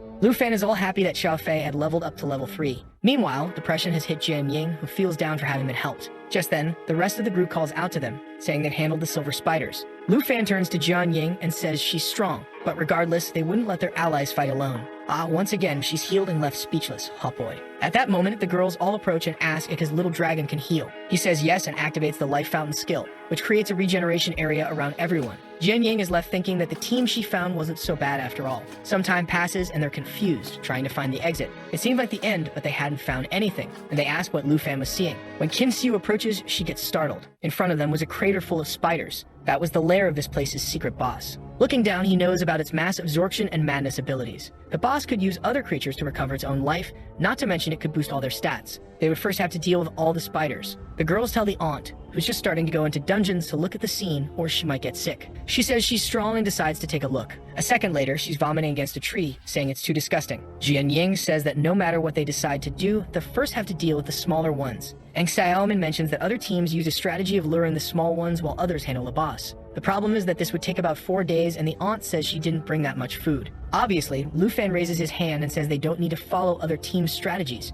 The girls ask if he had an idea and what he was thinking of doing. At that moment, our boy just yells and calls for Xiaowei, telling her to assume the destroyer form. Xiaomin and Jian Ying are startled by the creature's presence, and the spider boss starts screeching up. That's when our boy tells Xiaowei to leave all the small ones to her. With that, she jumps toward the hole, and right then, he activates the cataclysm. Everyone is startled, and Jian Ying comments that it has as much power as a legendary dragon. Our boy then tells Xiao Fi to put his buffs on Xiaowei. Now he's really overpowered, using one dragon to strengthen the other. Man, the buff increases the stats a lot. The strength basically doubled. The spider boss starts screeching and sends a bunch of minions at everyone. Our boy asks Xiaomin and Qin Xiu to form a line and not let them escape, while he and Jian Ying would go after the spider boss. The creatures swarm, and the two dive into the madness. With that, the fight begins. The two fall under the nest, and our boy calls for Xiaowei, telling her to clean their side. She launches a cataclysm attack while the two of them run toward the boss. Jian Ying is scared of getting caught in the fire and being burned to death. Meanwhile, our boy looks up and asks if Qin Qiu and the others are doing well. They're using spells to stop the rest of the spiders from escaping, and our boy says that now it's just him and Jian Ying to deal with the rest. The spider boss faces them and sends a venomous attack that they narrowly dodge.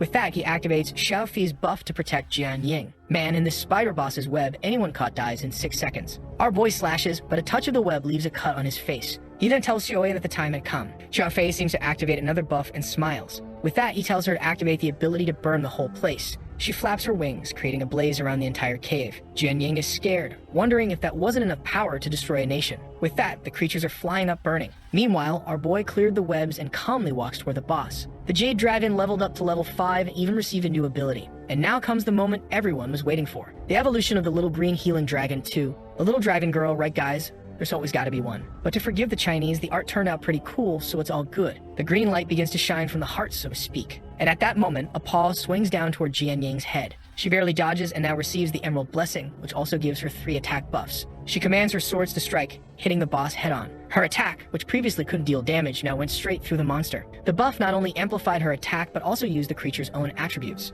Our boy is just petting Xiao Fei, congratulating her on the evolution. He noticed how much stronger our goth girl's attack had become. And then he tells Xiao Fei to apply the buff once more on Xiao Yi. She flies off, sits on Xiao Yi's head, and activates it again. With that, she apparently drops 3 crystals on her head. Xiao Yi activates the ability to burn everything again, creating another explosion. And Jian Ying knows that based on the number of attributes, that blow had over 10,000 attack points. The boss starts writhing in agony, and our boy calls out to both of them, saying it's time for the final blow.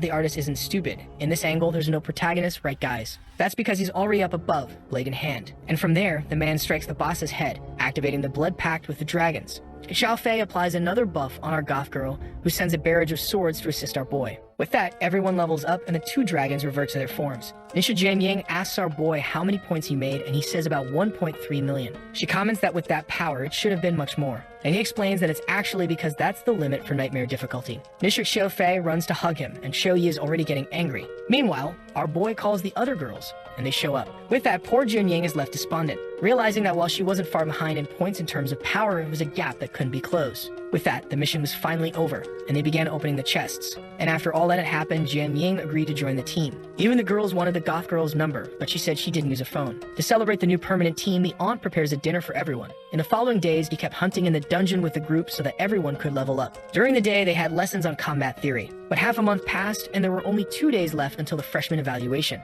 Shafei was already at level 14 and Shou Yan at 19. The rest of the group was at level 22, and even the aunt was at level 18. Jian Ying was also getting stronger. She had evolved the ice sword and reached level 24. And wow, Xiaoman had equipped the venomous spider set and leveled up. This warrior was really getting stronger. But one day passed, and the aunt said she was going to prepare some food for everyone. However, as soon as our boy stepped out of the portal, someone called for him. There was another goth girl with purple hair who said that President Zhao had something important to tell him. Our boy wanted to know what he wanted to talk about, especially right before the freshman evaluation. He asks if she knows what's so important. She just responds that he'll find out when he gets there. The group is talking about rank changes, and the woman asks if our boy is worried about that. He explains that lately, he hasn't had time for anything since he leaves the dungeon, goes straight to class, and then to bed. She then explains that everyone is now starting to duel for points because of what happened on the first day with him. Besides that, Hong without beaten up by him has become the new standard. When someone is weak, they say they're worth 1 Hong. When someone is strong, they say they're worth at least 100 Hong. In the president's office, she tells him to go in as they've been waiting for him.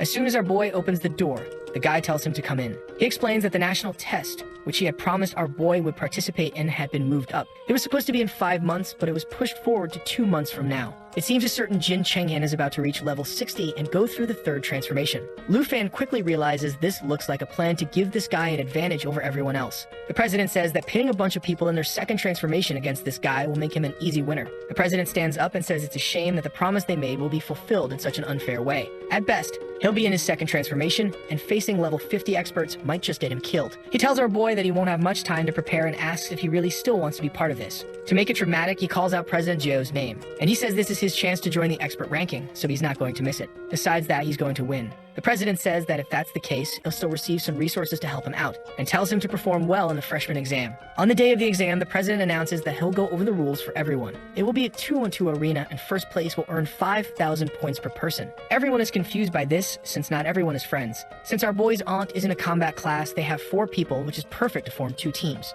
Outside, they greet Jian Ying. A guy approaches her, introducing himself with an air of arrogance, but she cuts him off and rejects him immediately. While the guy agonizes, the group walks off, crushing the poor guy's hopes. Our boy says he'll team up with Qin Q, while Jian Ying will pair with Xiaoman. It skips to the 2nd day with the first matches happening in the arena. A stone beast hurls a guy into the air. The deep web gold jumps in and slashes the other guy. Now I remember. That's Tianzi, the guy who got the girl's dragon. She's praising him, saying they're already reaching the top 16. Tianzi responds that soon enough they'll face the number 1. The princess comments that her brother, Jin Chengyan, will be arriving in the city soon. That's the guy who's cheating to compete in the national event at level 60. The next match is about to start. It seems the teams have changed, and now our boy Wenta is with his goth girl, fully armed, warrior mode engaged. Now the 2 fools are already scared, seeing that Lu Fan and Jian Ying are on the same team. We see a bit of what happened earlier. When he mentioned teaming up with Qin Q, she said it wasn't necessary. They should go together to take 1st place, while she would team up with Xiaoman to secure 2nd place. He didn't need to worry, they would do their best. And now both of them are in the stands cheering for our boy. He asks Jian Ying if she's interested in taking 1st place. She responds, of course. We see a bit more of the preparation arena. He had some treasures stored and began synthesizing some maps.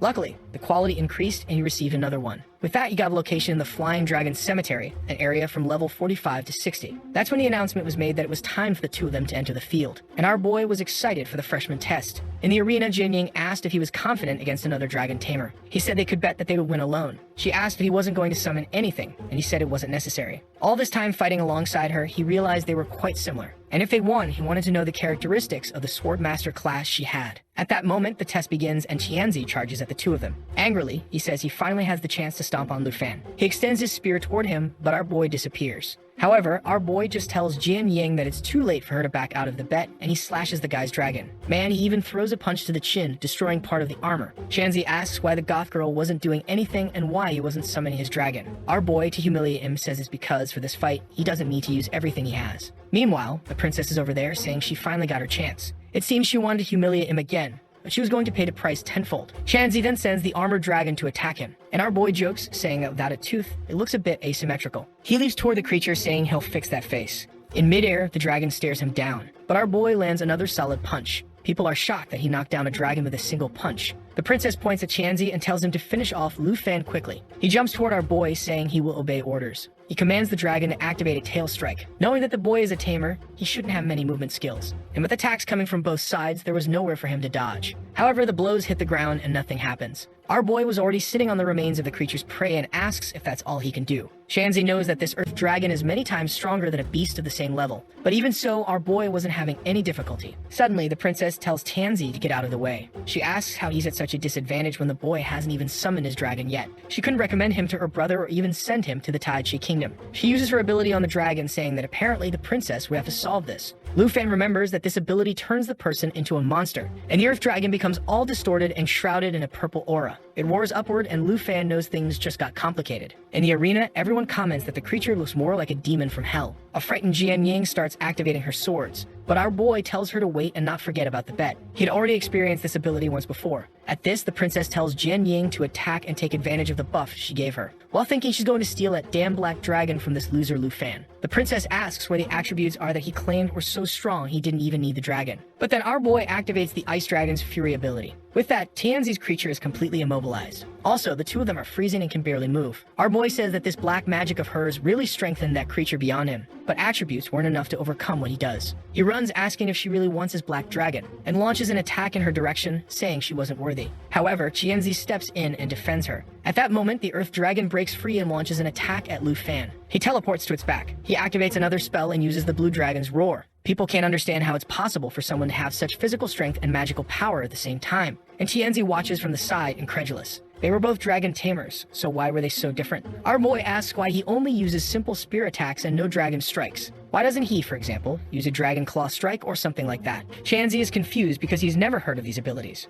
Our boy says he understands that's because Jian Ying doesn't have any of those abilities. He tells him to give up because they are completely different types of tamers. Tianzi tells him to shut up, but Lu Fan tells him to stop selling his dignity and being a slave to that princess. Tianzi, however, curses him and tells him to stop with the moral speech. He says that what he's doing is because he lost the position of strongest tamer. He then looks at the princess and asks her to use magic on him that he's willing to risk his life for it. She smiles and says if that's the case, she'll grant his wish. She uses the magic and says this is his last chance. Lu Fan asks why he's so loyal to that princess, knowing her true nature. He responds that the princess did everything for him when he was a nobody, and to become someone of high status, he had to repay that kindness. For the princess, he would do anything. At that moment, he charges at Lu Fan, activating the dragon's spear strike. Our boy just says that instead of hate, he's feeling more pity for him. He activates the extra agility ability and calls for the storm dragon. Tianzi is startled, and our boy delivers a dragon fang strike. Man, the transformation didn't last long. He just apologizes, releasing smoke. Meanwhile, the princess is scared, knowing she's next. She falls backward, saying that if our boy touches her, her brother will seek revenge. But our boy lands the first slap across her face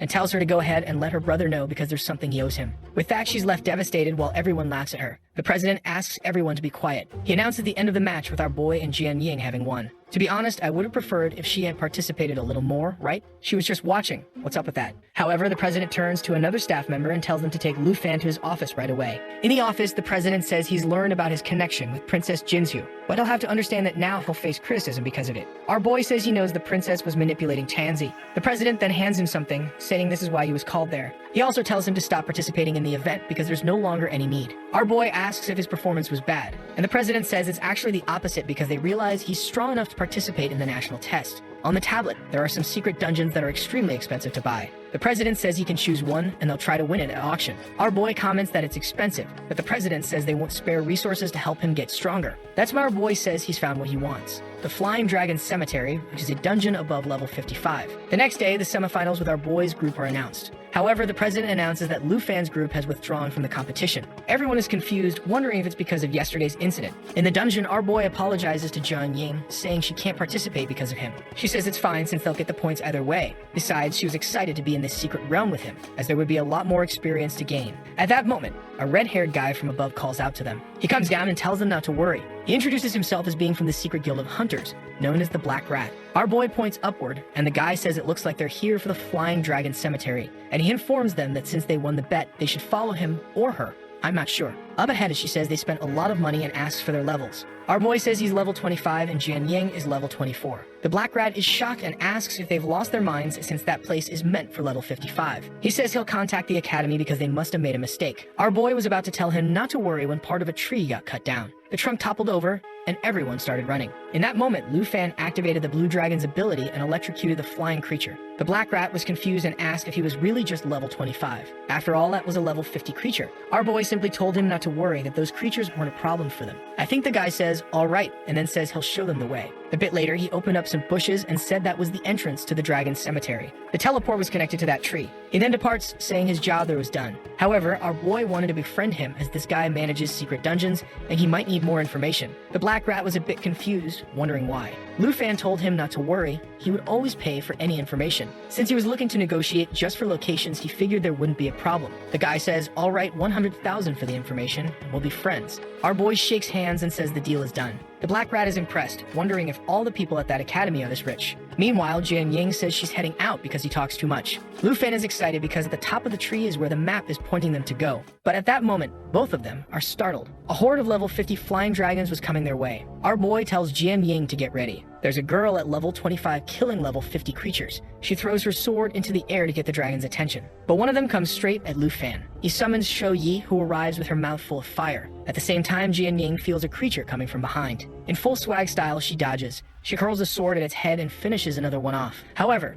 that's when she realizes she's fallen from the tree. She starts calling for her broadsword to fly out of there. The problem is that in the middle of the fall, it looked like the dragon was going to reach her first. But our heroic boy throws himself toward them. He finishes the dragon midair and extends his hand to her. With that, she grabs it and he sinks his dagger into the tree. After slicing through a lot of stuff, they finally stop. Our boy tells her to be more careful since their destination wasn't down there. Blushing, she says she's been saved again. But at that moment, they both notice something else approaching. Out of nowhere, a giant white dragon passes by the two of them. Our boy calls for Shou Yi, who's all beaten up, until a skeletal dragon appears in front of her. The creature lunges to bite her, and she's just standing there. Man, it looks like it hit her hard. Our boy jumps with Jian Ying, and the two face the berserker bone dragon. He tells her not to worry. Shou Yi should be fine. With that, he starts running, but Jian Ying warns him to be careful. Our boy calls for Shou Yi and tells her to enter destruction mode. She was indeed in the dragon's mouth. She shifts form, destroying the creature's entire jaw. He immediately summons Shou Fei and tells her to give the emerald blessing. With 3 crystals on her head, he calls Shou Fei to come along. He leads with his dagger, and she lets out a roar. The creature is stunned, and Lu Fan lands another blow. But suddenly, it activates a bone storm and starts tearing everything apart around them. Suddenly, a red attack streaks across the dragon's head,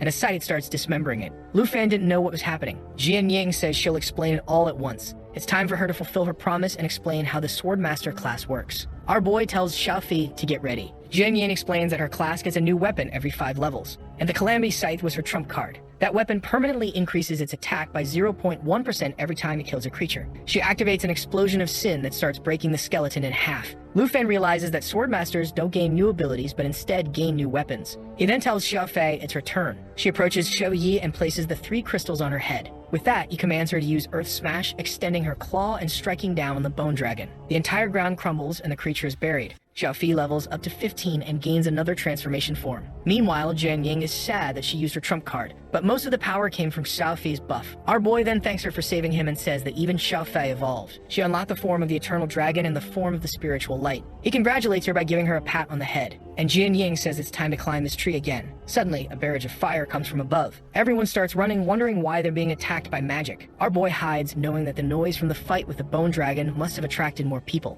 Looking to the side, he sees a legion of dragons flying with a giant one on its back. Man, that one really looks like a final boss. In Shou Fei's light form, she can grant the abilities of soul protection and soul impact. He then tells Shou Fei to assume the light form and stay close to Shou Yi. He starts running and tells Jian Ying to follow. They're heading straight to the top. With that, the 2 dragons transform once again. The soul protection would increase attributes by 200% and absorb part of all incoming damage. The only problem was that Shou Fei wouldn't be able to do anything else. Man, Shou Yi already had 26,000 strength. Jian Ying is impressed, and our boy explains that Shou Fei's buffs are even stronger on other types of dragons. Now the birds in the sky launch a barrage of attacks. Our boy tells Shou Yi not to counterattack, just to keep moving forward. Easily, Shou Fei's spiritual form was absorbing everything. She already had a 10 on her head, and our boy tells her to use the key explosion. With that, she releases everything she had absorbed and sends an aura upward. The poor dragons start falling from the sky. Jian Ying asks about the new ability, and our boy explains it to her. She's impressed to see that the dragons had evolutions far more complex than the weapons. Our boy then stops and says the boss was just ahead.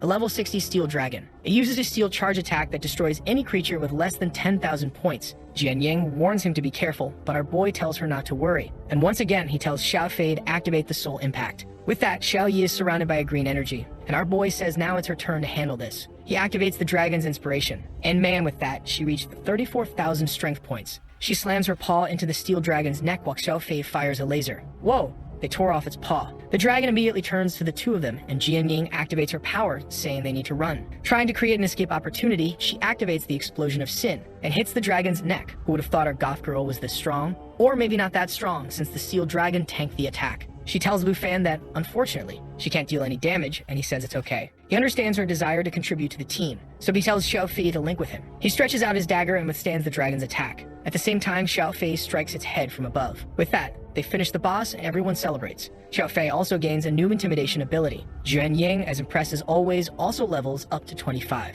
Our boy comments that she's been talking a lot lately. He says spending so much time with him is starting to change her. Our boy says the first time he heard her voice, he thought it was adorable. She gets embarrassed, wanting to know what's with this adorable voice thing. With that, they keep talking and walking through the forest. Meanwhile, the two dragons are biting at each other, wanting to kill this girl. At the top of the tree among a bunch of cocoons, there's a blue dragon egg. Our boy then asks if she unlocked a new weapon upon reaching level 25. She shows the new sword and says it seems really good because of its agility effect. The sword could split into thousands of peel blades, each dealing 10% of the original damage. Our boy says that when those swords level up, they'll be really powerful. However, Jian Ying is just thinking that even at level 25, those swords wouldn't do anything compared to his dragons. She realizes she's feeling a lot of pressure being in a team with him, and she's always comparing herself. He then says they should get going, and she says it looks like their destination is just ahead. But the two dragons seem to have found something. A dead guy with a lot of stuff around him. It seems like this was a group of old adventurers who came to this place as well. Just as our boy tells her to be careful of their surroundings, something comes from above. A level 60 bronze dragon appears, and right after that, another creature appears in the sky. A level 65 elemental three-headed dragon, which was a boss. The two of them are startled, and Jian Ying wonders if this is a trap. At that moment, the three-headed dragon starts casting a triple spell. Xiao Fei leaps in and slaps the fool's face. With that, she interrupts the spell, but the dragon just stares at her. Meanwhile, the bronze dragon comes charging in, and she says the two of them will have to handle it. Our boy tells her to get ready to use the new ability. It's a good chance to evolve it. He rushes ahead and tells Xiao Fei and Xiao Yi to get ready to use their abilities. Our boy strikes, and Xiao Fei activates the dragon defense and soul impact. Meanwhile, Xiao Yi is dodging the three-headed dragon's triple attack. Our boy tells her to use the new intimidation ability. She prepares a punch, transforms again, and lets out a roar at the three-headed dragon. With that, the creature becomes frightened and paralyzed for a few moments, terrified, trembling all over. The problem was that the skill even affected Jian Ying, who was behind. Our boy then receives Xiao Fei's buff again and delivers an attack to the bronze dragon. He tells Xiao Fei to take advantage of the stunned state. She grabs the three-headed dragon and slams it into the ground. With that, the screen starts to turn green. Our boy notices that lately Xiao Fei has been quite destructive. Man, everyone leveled up a lot. As always, Jian Ying felt sad for not having helped and wondered if she had really become a useless genius. But our boy just tells them to find a place to rest while Xiao Fei finishes off the three-headed dragon. He then notices something in the status window. But night falls, Jian Ying brings some food, saying it was prepared by his aunt. But outside the camp, there was no one around. She wondered if he had realized she was useless and abandoned her. Man, this goth girl seems more like an emo now. Meanwhile, Lu Fan is approaching the treasure's location. He finally arrives face to face with a basket with two giant eggs on top. He didn't want her to know the real reason he had come to this place. However, the eggs crack and the soul of the Dragon King emerges. The status window says level 1, but our boy says it's level 70, so I'll believe him. He prepares and tells them not to underestimate the level difference. The dragon leaps toward them and he says they need to take this seriously. Meanwhile, Jian Ying is only hearing the noises. She imagines that since he always has to save her, he must be tired of having her in the group. She didn't want to be an obstacle anymore because he wanted to conquer this place. She recalls all the moments when Lu Fan told her she'd get stronger, like when he thanked her for saving him. She started thinking that if she wasn't as strong as him, she'd have to find another way to help. Meanwhile, our boy is still fighting. Killing a level 70 creature alone was quite tough. He told Xiao Fei to prepare the lava hell while using Xiao Fei's buff. She activated both attacks and went toward the Dragon King. One hit landed squarely on its chest and the flames started to spread. However, the soul would shake off any physical resistance and went after Lu Fan's back. Our boy, startled, tried to activate Xiao Fei's spiritual form in time, but the dragon was bombarded by a rain of swords.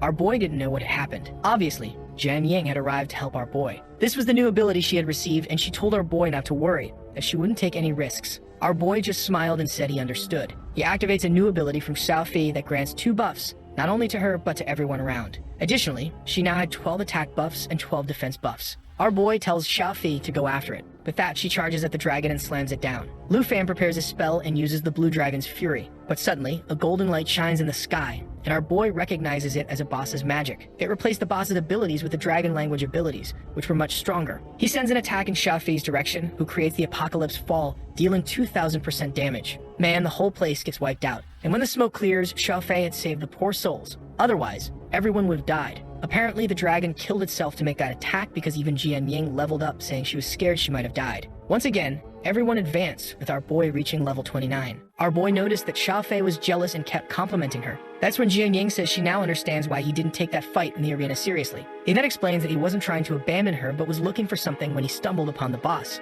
She reminds him of the day he said they never let their teammates fight alone. Now all healed and cheerful, she says she knows he's strong, but she won't leave him alone. The scene shifts to our boy opening the treasure. What he finds are the spiritual wings of the Dragon King. The item allowed the user to fly and also enhanced draconic abilities. The problem clearly was the level 60 requirement. However, there was another item that allowed any pet to become a mount and combine part of their attributes. Man, there was also a flute that allowed the user to summon the soul of the Dragon King 7 times, and it would have the same level as the user. Our boy is just sad because it's limited to being used 7 times. At that moment, Jian Ying asks what's happening with Xiaofei. She was using the life spring, continuously increasing her HP. The energy seemed to be spreading throughout the forest. The two of them soon noticed that the tree seemed to have been healed, but her abilities only affected allies. Apparently, the sacred tree itself was an ally in this place. He continues to observe as the plants seem to be moving. Suddenly, one of the roots stretches toward him. At the tip of it appears a seed from the sacred dragon tree. It says that he would need to kill the abyssal dragon and the devourer and submerge the seed in their blood. With that, he would receive the favor of the true master, a dragon of life, which was the root of all things. He imagined that this abyssal dragon must be a creature close to level 80,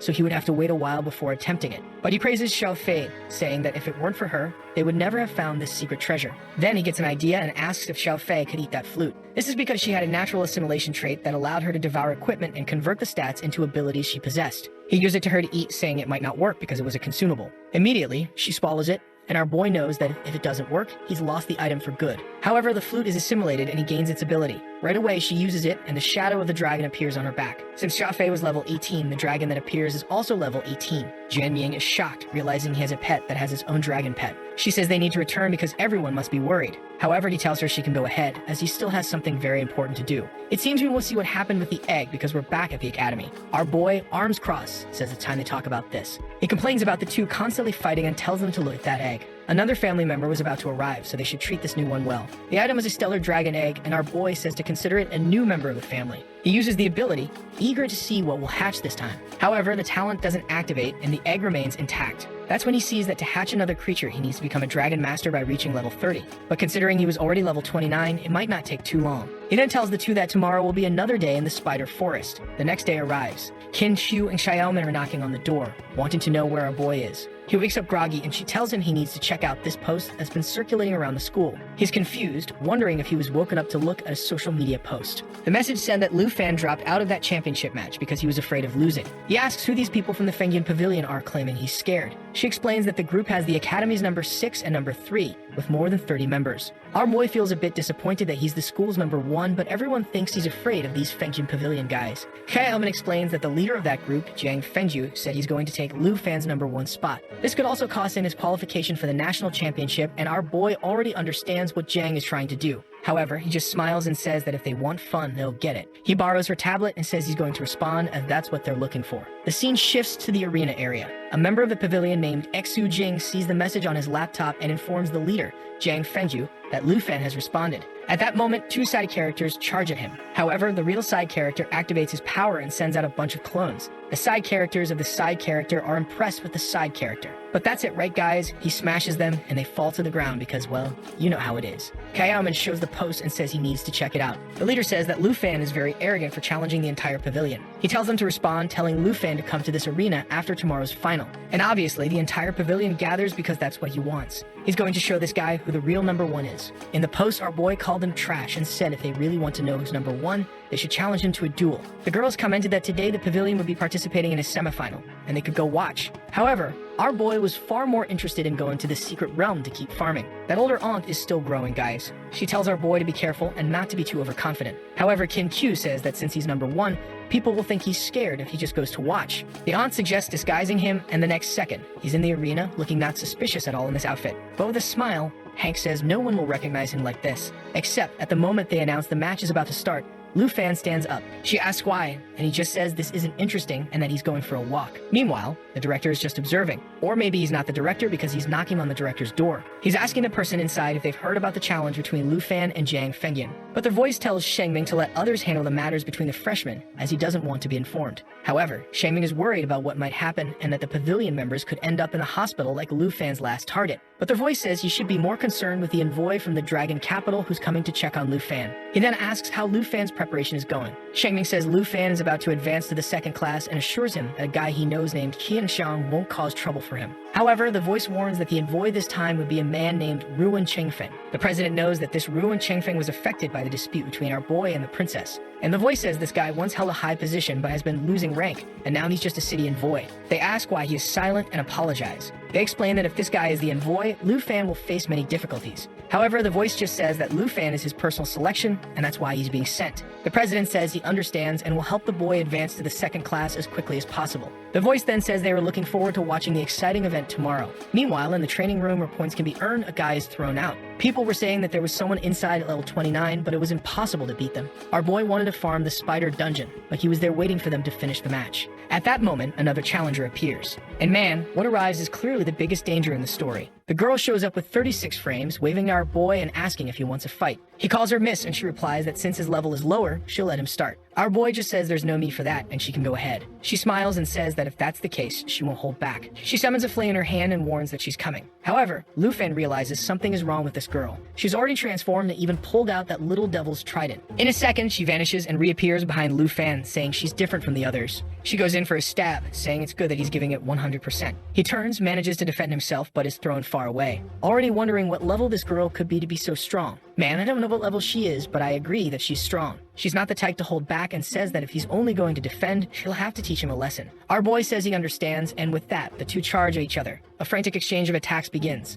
The people outside are all startled by the noise and wonder when it will end. At that moment, it's announced that the match outside in the arena has ended. The pavilion team had won, and Su Jing says he heard that Lu Fan came to watch their match. Fenjin throws his hand up and tells Lu Fan that his arrogance will end. In tomorrow's fight between the two, he wouldn't last a minute. However, the girls are all wondering where he's seen Lu Fan since he left a while ago. Our boy is in a much better fight. Or rather, he's in a much more dangerous fight, trying to figure out who this powerful senior is. She lifts his cap and says he's getting used to her movements too quickly. However, Lu Fan had already realized that if she wanted, she could have finished him off much faster, so why was she dragging this out? The older sister says he seems like a man with little energy, but he has a handsome face. She gets closer and asks why he's been hiding it. Even our unstoppable Lu Fan is a little flesh-right man. He apologizes, saying that unfortunately, he has to take this call. Then he tells her that he has to go, but first he wants her contact. She replies that she didn't think he was bold enough to ask for the number of a girl he just met. He is all flustered, saying he just wanted to plan another training session. But she doesn't give him her number and says if he wants to see her again, he should just open another one of these point rooms. Our boy is left wondering if she's a teacher.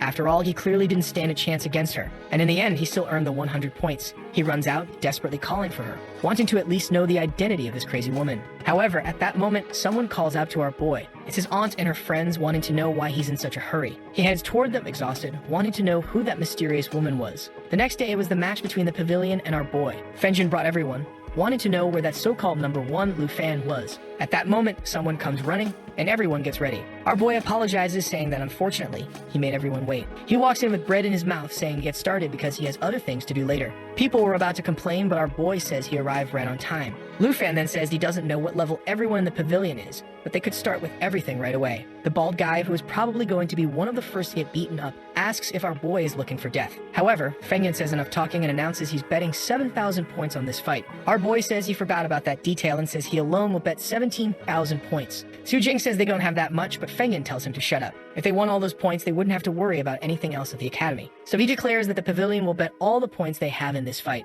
Lu Fan smiles and says that if everything is at stake, they can begin. The leader warns the guy next to him that Lu Fan is probably going to summon that dragon girl. He tells everyone in the pavilion to be prepared. Lu Fan is just smiling, standing still, while everyone in the pavilion is already pointing their weapons at him. The leader gives the order to attack, and Su Jing slams his staff on the ground, throwing out chains. That magic would immobilize Lu Fan for 5 seconds, and everyone jumps toward him, wanting to finish him off before he summons the dragon. However, Lu Fan easily breaks free and draws his dragon dagger. The leader strikes, not understanding how he easily freed himself from the control. At that moment, Lu Fan grabs him by the chest and throws him to the ground like a fool. Everyone is shocked that Lu Fan had thrown the guy to the ground without any effort. Su Jing activates another spell and reduces Lu Fan's movement by 75%. He seizes the opportunity to cast a second spell and sends a barrage of explosions in his direction. However, Lu Fan is unharmed and smiling, asking if that's all the top examinees had to offer. Stepping on the leader's head, he says it looks like they were nothing special. Su Jing wonders why Lu Fan seemed unharmed even though the magic hit him directly. Obviously, with a 10% increase in attributes due to the patches, none of that did any damage. Poor Feng Jin is still underfoot, trying to break free. He uses his ultimate skill, creating a bunch of clones around Lu Fan. While Su Jing is in despair, the rest of the group says the leader will finally win now. Our boy raises his hand and says that since he won the championship, he'll show something even Chanzi didn't get to see. Everyone is shocked. And man, he really summoned Xiao Yi. She flaps her wings and the barrage of fire starts destroying all of Feng Yin's clones. At that moment, everyone in the pavilion falls to the ground, wondering if that was a real dragon. Even Feng Jin, looking up, admits that this was something completely different from what Tianzi had summoned. Our boy tells Jiang not to fall just yet. He activates the dominance ability and warns that the counterattack is still coming. The pavilion members who are trying to flee are all affected by the roar. Poor Feng Jin tries to escape, but he doesn't even have the energy to move. He begins losing consciousness, saying it was impossible to escape from this place. At that moment, our boy earns 13,000 points and thanks the pavilion. The people on the ground are all devastated, realizing they have nothing left. Our boy praises Xiao Yi and says now they have something more important to do. Our boy heads back to the point room, and just then, a pair of sandals steps in. The senior had returned and asks if he wasn't there waiting for her all alone. Our boy says of course he was waiting for the big sister, especially since he knows she's the only one above level 70. She hadn't noticed that he'd set that level limit in the room. Meanwhile, in the arena, they examine Feng Yin's body. Shaming thanks Lu Fan, saying it seems like he held back. Even though everyone had fallen, no one was in any real danger. Back in the room, the mysterious senior asks if he's plotting against her. Our embarrassed boy explains that he set the limit, so clearly she's not a senior since she's such a high level. She asks if he knows her identity and says maybe she's a teacher. She laughs and says if that's the case, he can call her senior. She approaches, saying that now that he's not hiding his face, it's much better to look at. She warns him that if she sees the minimum level limit next time, she won't enter the room. The danger transforms, saying she saw him use some of what she taught him in that fight against Feng Yin. Lu Fan smiles and says it looks like she watched the match. She says yes and thanks him for putting everyone to sleep as soon as he summoned the dragon. Our boy thanks her for the compliment, but admits he still has a lot to improve in close combat. At that moment, she almost lands a spear strike to his face. Man, she really hit him, and he asks why she did that. Now a bit angry, she says he's still too weak to be showing off his humility. Man, the poor boy can't even be humble. Desperate, Lu Fan says she's strong and kind and he's willing to pay any price for her to teach him. She laughs at his desperation and says if he wants, he just has to bring the food his sister makes. He decides not to correct her by saying it's actually his aunt and says it's all good. She then tells him to come at her with everything since she's here waiting. She blocks the attack and says he's coming in too fast.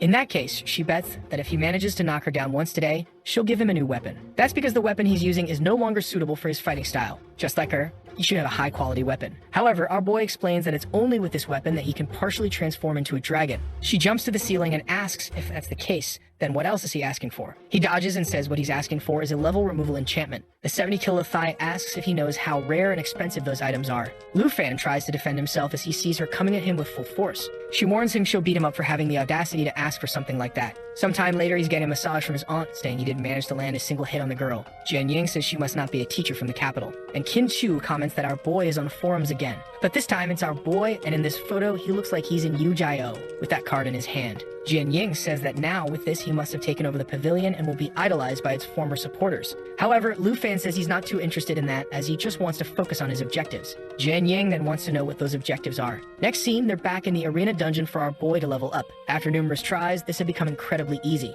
And finally, our boy reaches level 30. Kim Chu was happy while the aunt, as usual, was throwing up. The girls were excited for him to go to the class change hall. Walking through the academy, now everyone recognizes him as the guy who took down the pavilion. The boy even got a fan club, and that girl over there is holding the Yu Jio photo in her hand. Hashayaman says it seems her friend was right, and now everyone has become a fan of our boy. The aunt then says they'll have no choice but to change his outfit again. Now, every time he goes out, he'll have to wear a hood, mask, sunglasses, and a cap. Our boy apologizes for being such a hassle to walk around with. Hashayaman says she wishes she were being followed by a bunch of people too. Jian Ying says no one at the school has ever reached the second dragon class, so he'll have to figure it out on his own. An excited Kim Kyu says this is his chance to make history in this place. Xiaoman pats him on the shoulder and says they've arrived, wishing him good luck. He thanks everyone and says he's going in. With that, he swipes his card and enters the class change hall. Unlike the first awakening and the second one, you can choose the direction you want to go. However, as he expected, the academy system had no information about his class. A blue aura begins to surround his body and the academy wishes him good luck.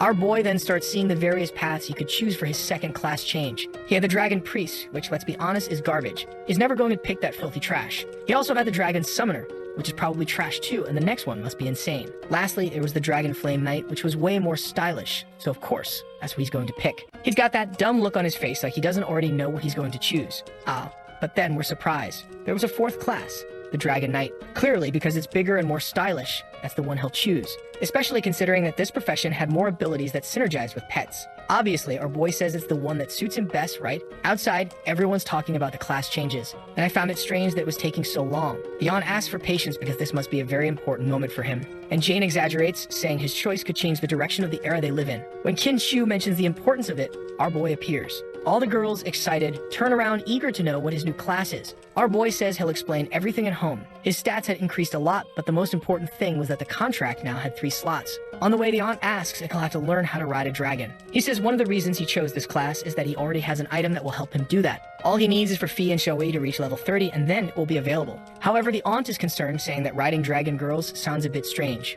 Our boy tells his aunt to stop imagining weird things when someone appears and says he's finally back. It's Mrs. Dangerous, and he asks why she's here. She says she should have given him her contact because apparently he wasted a lot of time. At that moment, Xiaoman says, so this is the aunt who trained him so hard he came home exhausted. But the curvy one asks the aunt if she's Hank, the one who makes spiritual food. She confirms, and the mysterious woman says she'll need the boy for a little while. The girls are confused, but she says it's just for a few tasks in Dragon City. The aunt says that if that's the case, she can take him, but to bring him back before dinner. And the curvy woman says she'll return him in one piece. Watching quietly from the side is Jian Ying, and our boy wonders why he doesn't have a say in any of this. The scene changes to her speeding through the city in a car, and our boy is on his phone. She asks why he's so quiet. He responds by asking where they're going. She says it's obvious, they're going to buy him a little present, an extremely rare enchantment known as level removal. Man, but it's going to be competitive since they've arrived at an auction. He asks what they're doing there, and she says it's obvious. The item is going to be auctioned off. He remembers that getting the right to go to that dungeon was extremely expensive, and he tells her that maybe it's better for them to give up. But she just asks where his excitement is and says she's a lot richer than he thinks.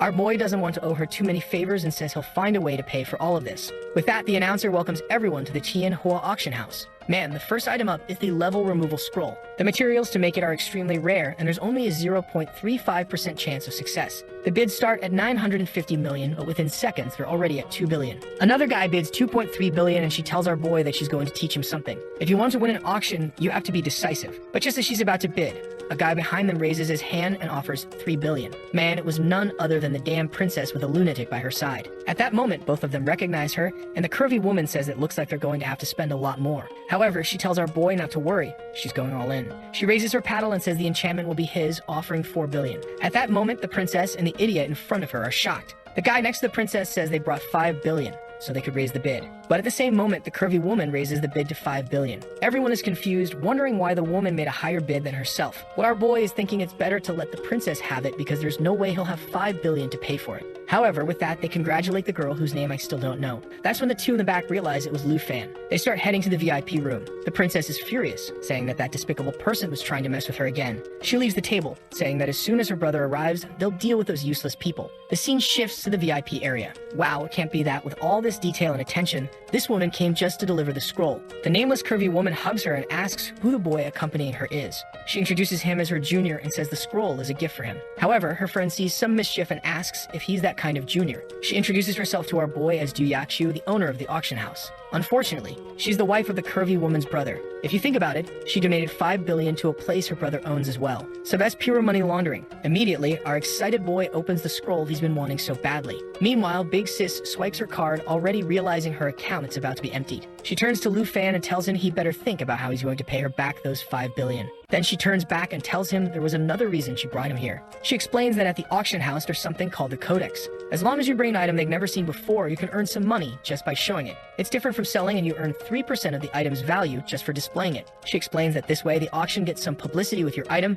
and everyone benefits. And of course, if you want, you can sell it in the future for whatever people offer. Our boy, knowing he has several items, says he might earn those 5 billion much faster than he thought. So he tells Du Yaxiu that he wants to register this item in the codex. She says that it's worth at least 2 billion, which means he would receive 3% or 60 million. Our boy thought it was a convenient method, but it's clearly going to be tough to earn those 5 billion. He then says he has something much rarer than the soul wing, and he shows her the stellar dragon egg, asking what she thinks of it. Du Yaxiu is immediately shocked and recognizes him as the dragon Tamer from the southern province. The mysterious woman asks if he's going to have a second dragon now. Poor thing, she doesn't even know that with a flute he could probably summon 5 now. Du Yaxiu then says she'll have to take back what she said, as she has no idea how much that's worth. Lu Fan asks if they can't put it in the codex.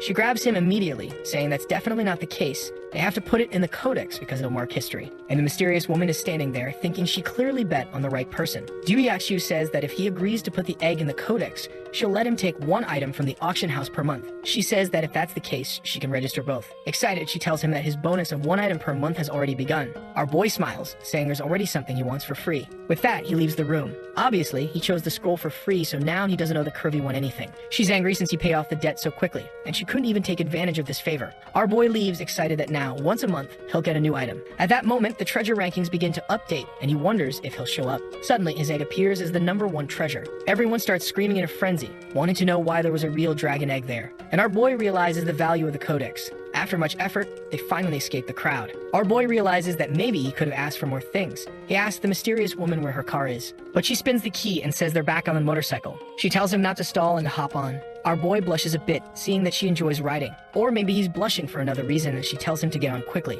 As soon as he mounts, she accelerates and tells him to hold on tight. On the way, she mentions that now that he's leveled up, he has 3 dragon slots. That's when she realizes that if he has 3 slots and was holding that egg, then he probably already has 2. He tells her to focus on the road, but she says that many people consider dragons to be like gods, and here he is so young, already having 3. Our boy simply asks why she's helping him and wants to know who she really is. But she just says he still has to pass the first test, so the time hasn't come yet. She warns that an envoy is coming to the academy, and he'll have to be approved by him to participate in the national exam. It's someone above level 70, so she's worried he might destroy our boy. But she's driving and he asks why he seems so calm about it. Our boy says that training with her, there's no way he could lose. No matter what this guy tries to do, he's going to qualify for the national event. She laughs, saying that if he's so confident, she can only trust him too. But seeing that it's nighttime, she apologizes for taking so long. At that moment, our boy equips the soul wing of the Dragon King. He approaches her hand and tells her he's about to speed up. She better hold on. Matney took off flying, but it seems her motorcycle went even further. With that, he drops her off in front of the academy and says he's heading out. She waves goodbye, thinking that this boy is quite a bean.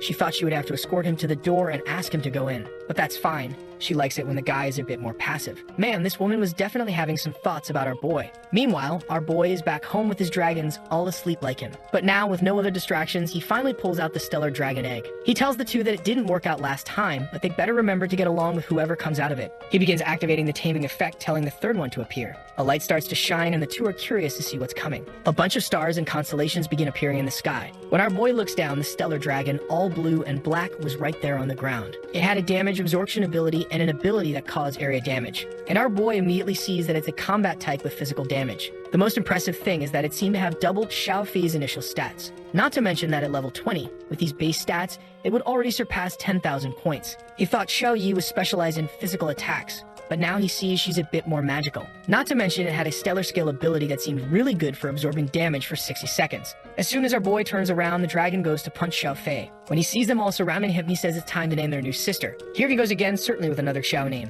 He decides to name it Extinction, which means star. Xiao Yi doesn't seem to like it, and our boy says he'll try to come up with a better name later. But seeing the little dragon so calm, he figures the name must be fine since it didn't get irritated. The scene then shifts to the country of Tai Chi in the level 60 area. A group is in the middle of a desert. A knight asks Shenghen what the problem is. This guy is the princess's brother, and it seems she asked him to avenge her against a certain person. The girls in the group ask if she's being humiliated over in Dragon Country. The brother says yes, and apparently it wasn't just once. That girl, even as she grew up, was still pampered by him. A guy of the classes asks if he's going to Dragon Country to kill him, and Chenghen just replies that of course he is. As her favorite brother, he would help eliminate any problem she had. and he says that when he gets the last piece of the cursed set, he'll head to Dragon City. Not only will he help his sister, but he'll also destroy that country's future. The strongest person this year will be from Tai Chai. The group says that if he participates, victory is guaranteed. In the following weeks, Lu Fan's life calmed down and he regularly had intense training sessions with his teacher. The best option was still the Spider Cave, so he kept going there every day to level up his dragons. The girls in the group had all reached level 30 as well.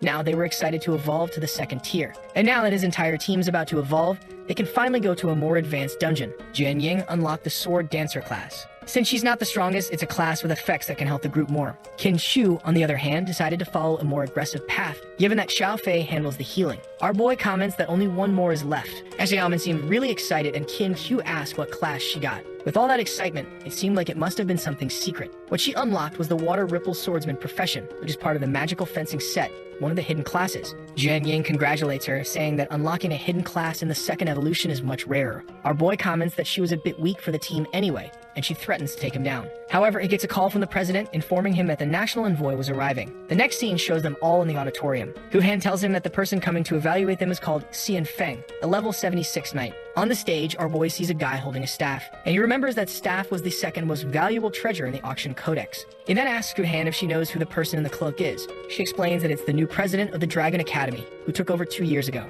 He asks what this person's abilities are, and Gu Han explains that no one knows anything about them. This person doesn't attend any events and even uses a voice modifier to communicate. At that moment, people announce that the envoy was arriving. As soon as they look back, the entourage enters, and Xian Feng immediately asks where the president of this place is. The vice president awkwardly introduces himself. However, the chubby knight just ignores him, saying he wants to speak to the president directly and doesn't want to waste his time. He asks if all the candidates have arrived. The person in the white hood simply signals yes. And the vice president says there was only one candidate named Lu Fan. Our boy notes that this envoy seems like a tough guy who has been through many life and death situations. And Gu Han says that everyone is taking a big risk by recommending only him. The envoy says that if they chose just one person, it seems his opinion doesn't even matter. The vice president, however, responds that he's sure Lu Fan will impress him. Xian Feng laughs and says the boy does seem promising. The level 32 Dragon Knight, champion of the Southern Province, and also the #1 among the students. He approaches our boy and says that his life must be so easy that he probably doesn't even understand the struggles of other people. Lu Fan already realized that this guy was full of hostility toward him. And Xian Feng says that since the academy trusts him so much, it's time for him to take a test.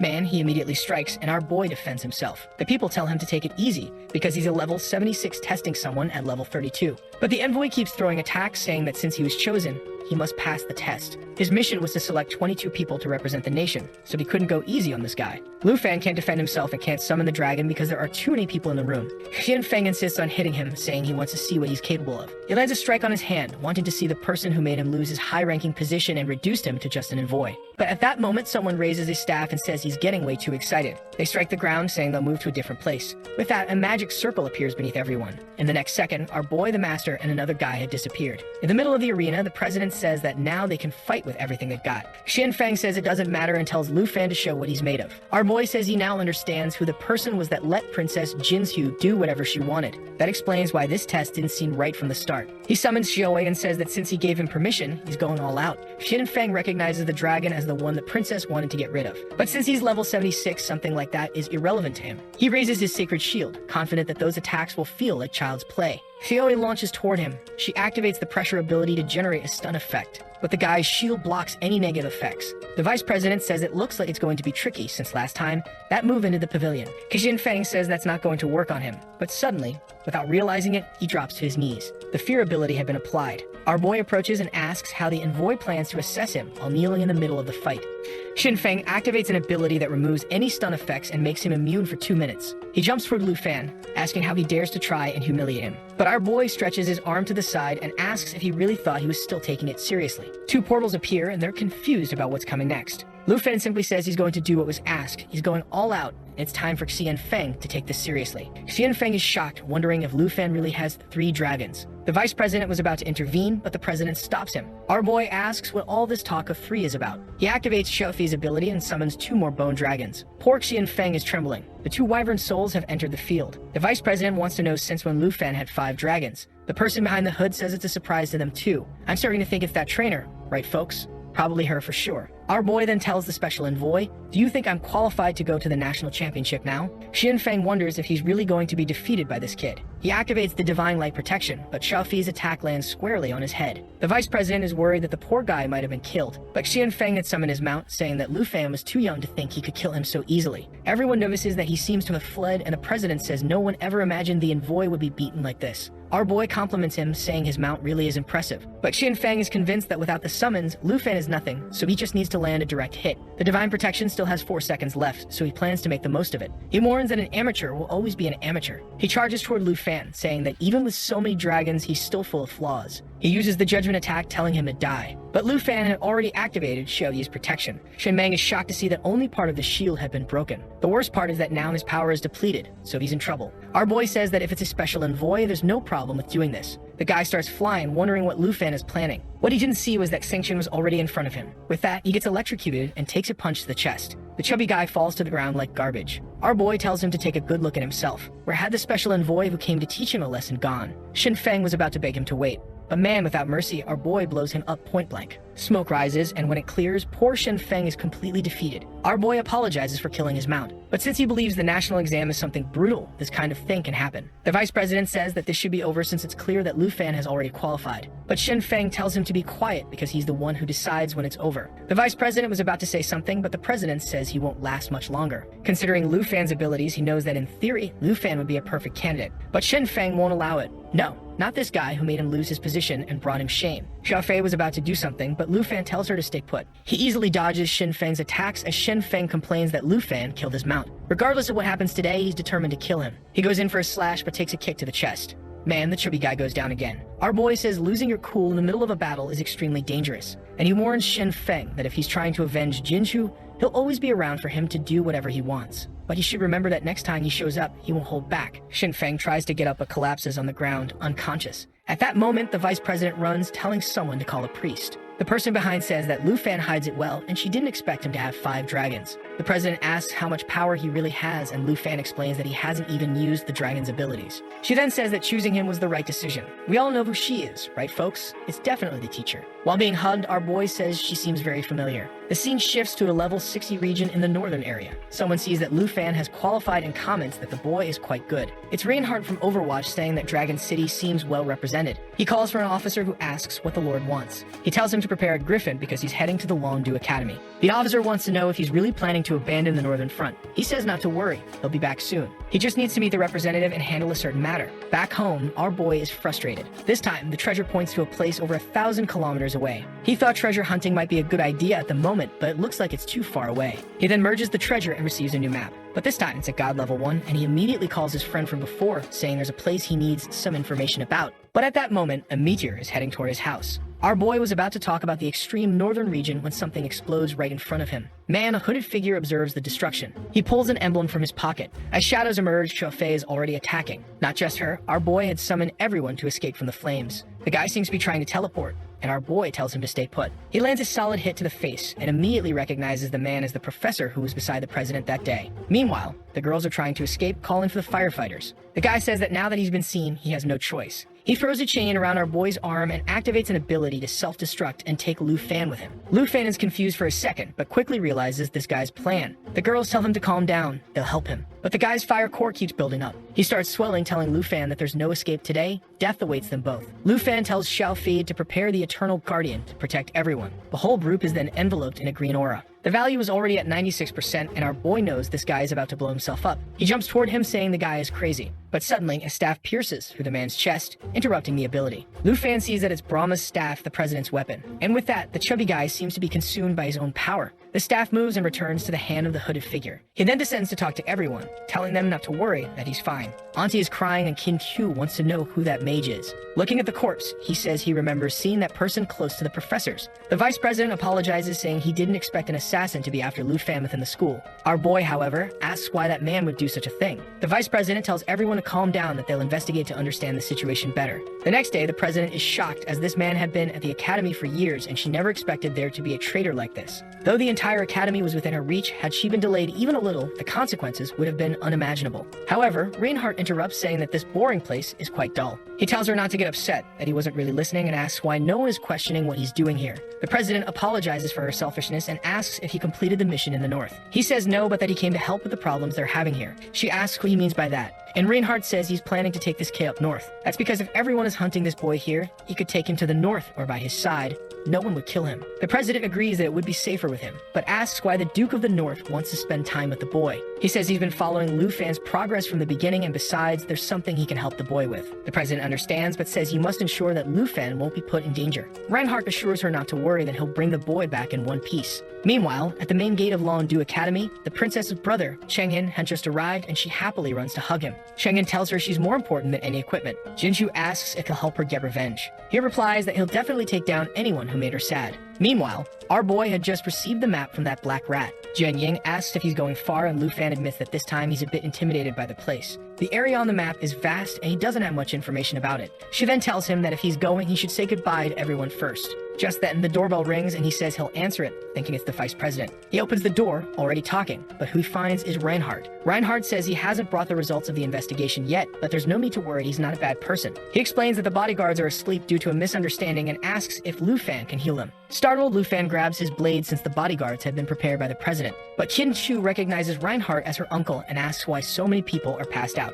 In the living room, Reinhardt says it's a good thing Qin Chu showed up, or else Lu Fan would have attacked him. Lu Fan apologizes, explaining that he's a bit on edge since he's been under attack recently. Reinhardt laughs, saying he heard that Lu Fan took down the national envoy, so it seems like he doesn't need any help. Qin Chu mentions that the great hero who once stood alone against a beast storm is here at the academy. Our boy is impressed, saying he's heard that story before. The old man smiles and says every generation has its incredible figures, but right now he's more interested in Lu Fan. He came specifically to the academy just for him, to take him to the far north for training. He had already discussed it with the president, and it's the best option for Lu Fan before the national test. The girls are worried, and Jiang says he can't get hurt before such an important event. Reinhardt explains that the far north is indeed a dangerous place, but that's exactly why it's a great place to train. Our boy wants to go, considering there's treasure there, but the problem is everyone's safety. Jiang says that if he wants to go, he just has to say the word. Thanks to him, they've all advanced to the second level, so it wouldn't be easy for them to be defeated. Our boy immediately agrees, saying he'll go to the north. The old man celebrates, saying that if that's the case, they'll have to drink a lot and have a feast to celebrate.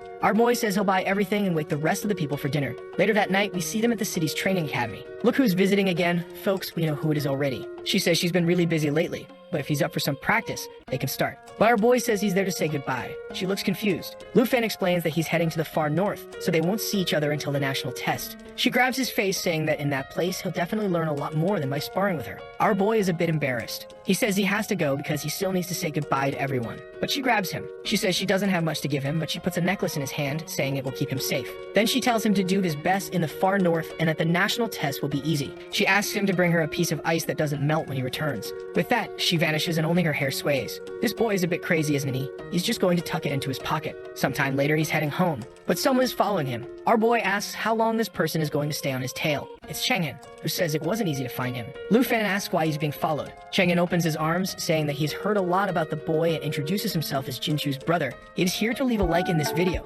And do you guys remember that the last chapter ended just when Jinju's brother showed up saying he wanted to have a chat with our guy? And he wasn't there to just drop a like on the video, no. Obviously, Lu Fan already wanted to know what that fool had to say. The guy opened his arms, saying that Lu Fan might not know him, but he knows very well what the boy has been up to. His name is Jin Chenghin, and he's there to get revenge for everything our guy did to his sister. Right away, our guy dropped his shopping bags and asked if he was also from the Tai Chi Kingdom. He said he was sure Jinzu must be there too, and told that damn woman to show up. Obviously, man, she appeared, telling him to stop being arrogant. Now she was finally going to see her big brother and teach that fool a lesson. Chenghin, however, said he was a humble guy and was willing to give Lu Fan a chance. If he let his sister step on his head and slapped his face a few times, maybe he'd let him walk away unharmed. If it were the aunt, he'd be winning with that deal. But since it was that damn woman, obviously he told the guy to go to hell. And he asked if Jinju hadn't warned her brother about what happened the last time they had problems. She told him to shut up and told her brother that there was no way to fix it, so it was better to just finish that brat off. The guy activated a pentagram in his hand and warned that apparently Lu Fan would only apologize once he was in his coffin. At that moment, our protagonist felt that this guy had a strange, evil aura. He activated his power, telling Lu Fan to have a good death. and then a giant purple slime appeared, spitting green acid. Of course, the protagonist dodged it easily, but he was impressed that the guy could summon such a large creature like that.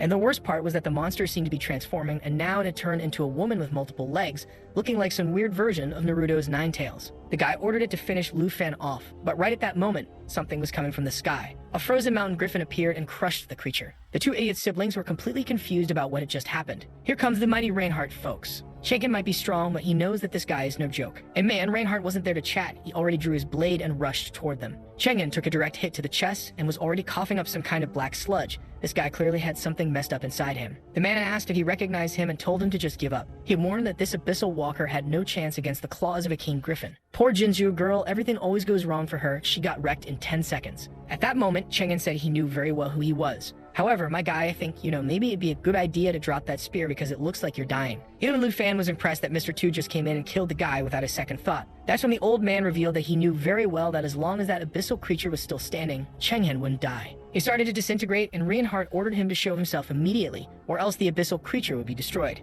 Under the griffin's claw, it seemed like the fool had appeared. Yep, that's right. He had shown up right in the middle of that pile of slime. And the worst part was that his ability had a 12-hour cooldown, so he wouldn't be able to use it again. Chengen said that attacking a representative before the grand tournament would make him a target for the 23 nations. Meanwhile, Lufan was standing there, mouth open, realizing that this bastard was really immortal as long as the creature was alive. Reinhardt then said that this rule would only apply if Chengen hadn't attacked Lufan first. However, he warned that since the tournament was being hosted by the Tai Chi Kingdom this year, just this once, he'd let him go alive. Yeah, Chengen said thanks, of course. He was about to die right there, the idiot. Then Reinhardt struck the creature with his spear, warning that he never liked the Jin family and that they'd better disappear from there. Obviously, the fool just called his little sister and said they should leave, but not before telling our guy that he'd be waiting for him at the national competition. It was good for him to know that in the Tai Chi Kingdom, things would be different. Lufan stayed there, talking with Reinhardt, saying that guy was shameless. He dies like a fool and still has the nerve to act all high and mighty. The old man told him not to worry too much and to get moving because they needed to prepare for their journey. That last night before everything started, everyone was drinking and chilling. That rascal is always relaxing with the aunt in his lap, folks.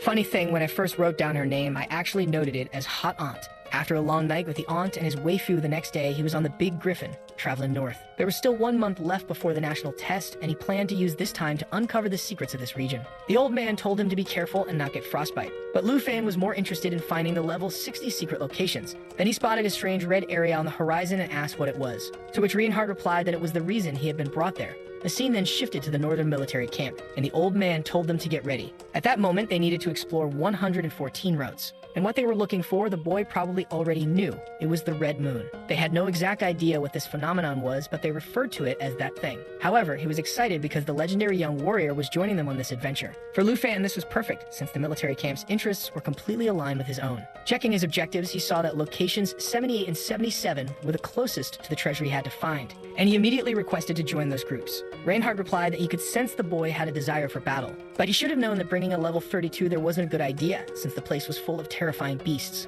However, Lufan made it clear that he wasn't there to play it safe. If he had come all the way to the north, it was to level up as fast as possible and take down the strongest things around. The old man said the boy reminded him of his younger days, back when he also loved rushing straight into danger. With that, he summoned a bow and handed it to the boy. Man, that thing was legendary quality, and he could even equip that dragon scale with it. Of course, he wanted to refuse because it was too much, but Reinhardt told him it would help him survive in this region, so he better take it. Our boy immediately celebrated, saying that if that was the case, then yeah, he was definitely keeping it. At that moment, some guys from the camp brought uniforms for him. Reinhardt handed them to him and said they would soon be checking out Route 78. Our boy put on the jacket, all swagged out, and said he couldn't wait. Well, he didn't have to wait long because the next thing he knew, they were already flying, him with his wings and the old man on the griffin. However, the old man wanted to know why a dragon tamer was flying with wings instead of riding a dragon. Our boy explained that, unfortunately, he wasn't high enough level to ride a dragon yet, but his time would come soon. Suddenly, in the middle of the air, something caught his attention. Some crow monsters appeared, and like always in this story, every single creature had massive energy sacks installed on their chests. It was a monster unlike anything you could imagine.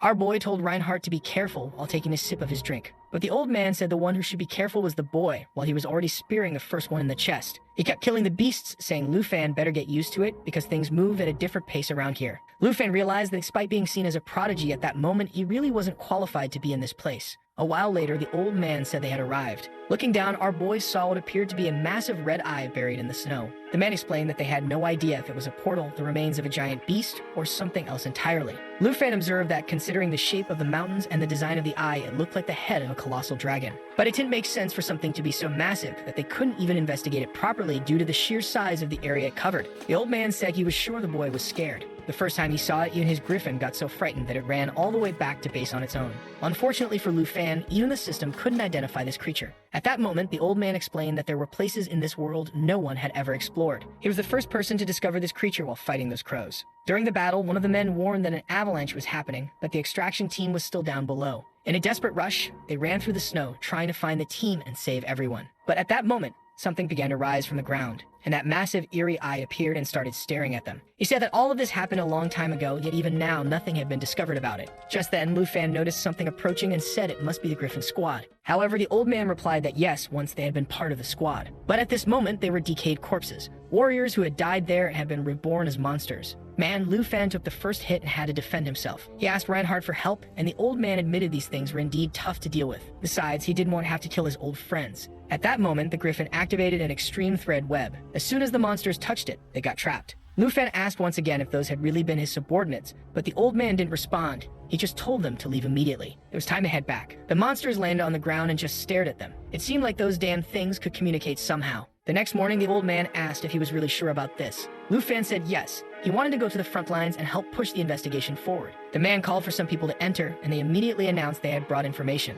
The name of this guy was Lu Fei. I'll just call him Fei because our protagonist is already named Lu Fan, and that would get confusing. And he was the captain of the main exploration squad. The blonde guy was named Chang Kong, and the girl with glasses was named Shen Kai. Reinhardt then announced that today they would be welcoming a new member, the boy named Lu Fan, who was ranked #1 at Dragon Academy. Chang Kong greeted him, saying that he had also studied at the same academy and was glad to see him there. With that, he assured everyone that he'd take care of the new recruit. Our boy wanted to know what that brooch on their chests was, and obviously it was a kind of merit medal. The gold one was the most valuable, and their team in that region had 8 people who held it. At that moment, Lu Fei told Reinhardt that he didn't want to accept Lu Fan. They didn't have time to babysit some kid. However, Reinhardt told him not to worry and said that if Lu Fan died, it would be entirely the boy's fault. Even though they were friends, this was an order. And from that day on, Lu Fan was part of his squad. The guy just accepts it and then calls for our boy. He informs him that Shen Kai will explain a few things to him since they'll be heading out on a mission soon. However, the glasses girl didn't seem too thrilled about having to teach our boy. In the meeting room, they explained that a snowstorm would hit in 4 days, so the mission had to be completed before then.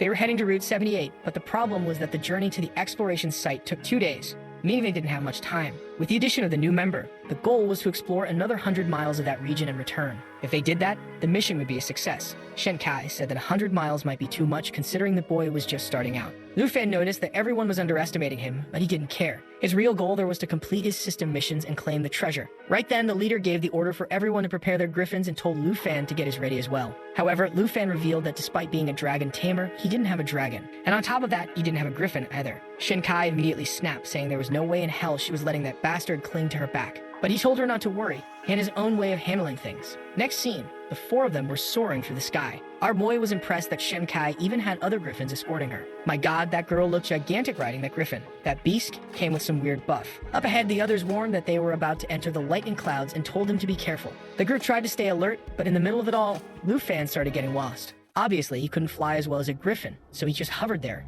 trying to locate everyone. However, suddenly, 2 golden eyes gleamed behind him. Man, out of nowhere, a gigantic wolf appeared. What the hell was this? Was it a sky predator lion? A level 75 corrupted corpse? If so, our boy didn't stand a chance. He managed to land an attack on it while noticing that the corruption status was likely due to that red moon. However, the monster was preparing an instant claw attack that was impossible to dodge. Just as Chang Kong shouted for him, he struck the creature right in the head. Shen Kai appeared, warning them not to let that bastard create clones while complaining that she had already lost one of her eagles. The guy even used magic to pull our boy closer, telling him not to worry. They had killed plenty of these before. At that moment, the creature began to vanish, activating a mist storm. Chang Kong ordered them to move quickly, but everyone's expressions changed, saying this thing didn't seem like a predator. Suddenly, they were all fleeing, shouting that they needed to escape immediately. A sky devourer had appeared. When Lu Fan looked back, he saw a gigantic whale. Strangely, it was a level 1 creature, but if it ate you, you lose 17% of your health per second. On top of that, if it hit the ground, it would deal 1000% damage to everything around it. Lu Fan could only think that this damn monster was even bigger than Xiao Yi's strongest form. That's when Fei appeared, yelling at him to run and stop standing there. Chang Kong warned our boy that they didn't stand a chance against the Devourer and needed to get out of there immediately. Lu Fan was terrified. Whatever that red eye was, it was modifying all the creatures in the region. At that moment, the Devourer opened its mouth and activated a skill that pulled everything nearby toward it. Lu Fan didn't want to summon any of his dragons, afraid that they might get affected by the curse if they were eaten. But if he didn't do something, he was going to die. Meanwhile, Faye shouted for him to keep fleeing as they were about to leave the storm's range. As soon as they gained a bit more distance, the creature's skill deactivated since it only had power inside those clouds. Lu Fan was confused, and Faye explained that this was why it was easier to escape from that monster. Our boy was shocked that these people actually traveled through such dangerous places every time. The whale, having left the clouds, crashed into the ground, exploding and dealing 1000% damage. Anyone below would have certainly died. However, a little while later, the group landed and found the creature's purple carcass. Our boy apologized for not being able to help much, and Chang Kong assured him it was fine. There were simply too many unknown dangers in this region. Shen Kai, on the other hand, warned that at the pace they were going, they wouldn't be able to complete their mission. Faye told her to calm down. It was just a boy learning how things worked. But she countered that she was starting to worry she wouldn't even make it back alive on the last day. Then she turned to our boy and warned that this wasn't a place where he could earn merit just by doing nothing. If he didn't start pulling his weight, he'd end up dead, and no one would care enough to save him. Man, this damn girl wouldn't stop roasting our boy. Guaranteed that soon enough she'd be in danger and would have to be saved by the Chad. But until that happened, she kept jabbing his chest and tearing him down even more. He, however, guarantees that when things get tough, he'll be a valuable asset in the challenges ahead. Chang Kong steps in, telling them to stop arguing so much. Meanwhile, Faye thinks that if Reinhardt ordered this boy to be here, there must be a reason. He tells everyone to get ready. They were continuing the journey. And he tells Shen Kai to stop thinking so much about the boy. All they needed to do was complete the mission and get back, nothing more. However, suddenly, her griffin signals something, and she immediately warns that they're about to be attacked. In the blink of an eye, massive ice blocks start raining down. They manage to dodge, and Chang Kong activates a protective shield. The problem is that this ended up separating Lu Fan from the group. A massive claw stomps on his back, and when he looks up, it's not just one creature. It's a whole pack of corrupted level 80 Yetis. Man, these things just keep leveling up non-stop. This is getting out of hand. Lu Fei is shouting, asking Lu Fan to respond if he's still alive. Seeing the creatures there, Shen Kai is certain that the kid is already dead. There was no way he could have survived an attack from 20 of them at once. The leader then orders Shen Kai to create a distraction while Chang Kong handles the monsters. However, just as he's making this plan, another creature is sneaking up from behind. Man, he and Shen Kai were almost crushed. They barely made it out alive. At that moment, they realized they might not be able to find Lu Fan. The plan now is to save Chang Kong and not look back. While he fights the giant beast, she runs off in search of their comrade. But just as she looks around, she sees Lu Fei struggling. The problem is that she can't help him either because a bunch of monsters are closing in on her as well. She decides to whistle, even though that would draw attention from the creatures. She needed to let Chang Kong know where they were. Instantly, all the monsters turn to her. The poor girl grips her sword tighter, still trying to find her friend. On the other side, exhausted, he asks if Lu Fan's okay. Lu Fan tells him not to worry, he's going to save him. But before that, he needs to deal with these three here. Obviously, the guy doesn't believe the boy can handle it and tells him to use this chance to run away. But before he can even finish his sentence, the first attack is already coming. Our boy dodges and counters with a Dragon Aura attack. At that moment, he had activated the Black Dragon Aura. Watching him fight and dodge so effortlessly, the blonde fool had no idea how this was possible given the boy's level. Slag out as ever, our boy smirks, saying, "Nothing is impossible when you're a dragon tamer." Another giant ice block comes crashing down, smashing one of the monsters in the head. At the same time, our boy switches to the Star Dragon Aura. He slashes toward the ice chunks, shattering them in half. Chang Kong is still trying to understand how a level 32 is fighting an elite level 80 creature. It just didn't make any sense. Right then, Shen Kai appears with Faye, relieved that she finally found them. The others are stunned that Lu Fan is still alive, while Chang Kong is just glad everyone is there. But in that split second, one of the creatures is already lunging at our boy. Lu Fei yells for him to watch out. Without hesitation, he hurls a victory blade, piercing the beast straight through. At that moment, the leader tells everyone to stay calm. They needed to recover and come up with a plan. But Lu Fan, bold as ever, declares that the plan is simple. Kill all the Yetis and call it a day. Shen Kai immediately tells him to shut up. That was impossible. The best plan was to retreat to a safer area. However, Lu Fan tells her he's not joking after all. He also has a healing ability to restore everyone. She's about to say something when the creatures attack, but he just cuts her off, saying, "No time for talking." He orders Shen to take the wounded and retreat. He would handle the rest. At that moment, Faye recognizes the bow in his hands. It was supposed to be Reinhardt's. It was unbelievable that the old man had entrusted such an item to this kid. Shen Kai is also shocked, realizing that the boss must have really valued this boy to give him such a weapon. And with that, Lu Fan declares that once they flee, he can finally go all out against these Yetis. I thought they would refuse, right? But nope, Fee just shrugs and says, "Alright then, I'll let you handle it," before flying off. Our boy, still cool as ever, is just thinking about how nice it would be for them to make it back safely, since he's got everything under control. Activating the bow, he grins and says, "Time to test out the old man's gift." Meanwhile, up on the griffin, Shen Kai is hesitant. She doesn't think it was a good idea to leave the boy behind. But Chang Kong tells her not to worry. He had seen how the boy fought. They were only holding him back in that mess of creatures. After all, the man is a dragon tamer. The Yeetus launch another barrage of ice projectiles, and our boy responds with a volley of arrows. The monster's attacks are all obliterated, but Lu Fan is impressed. These bastards just won't give up. Energy starts building up in his bow, and he's curious to see how they'll survive this one. A storm of crimson arrows begins spreading out. The Serpent Rain attack deals 20% of its damage through countless arrows that linger around the battlefield. Finally, the bastard starts summoning the dragons, Man, I was missing our dear little dragon. The problem is, the Yeetus are entering berserker mode now that their health is dropping. Lu Fan calls for Sin Sin to prepare to use his ability. And with that, the beast soars up, conjuring a stellar explosion.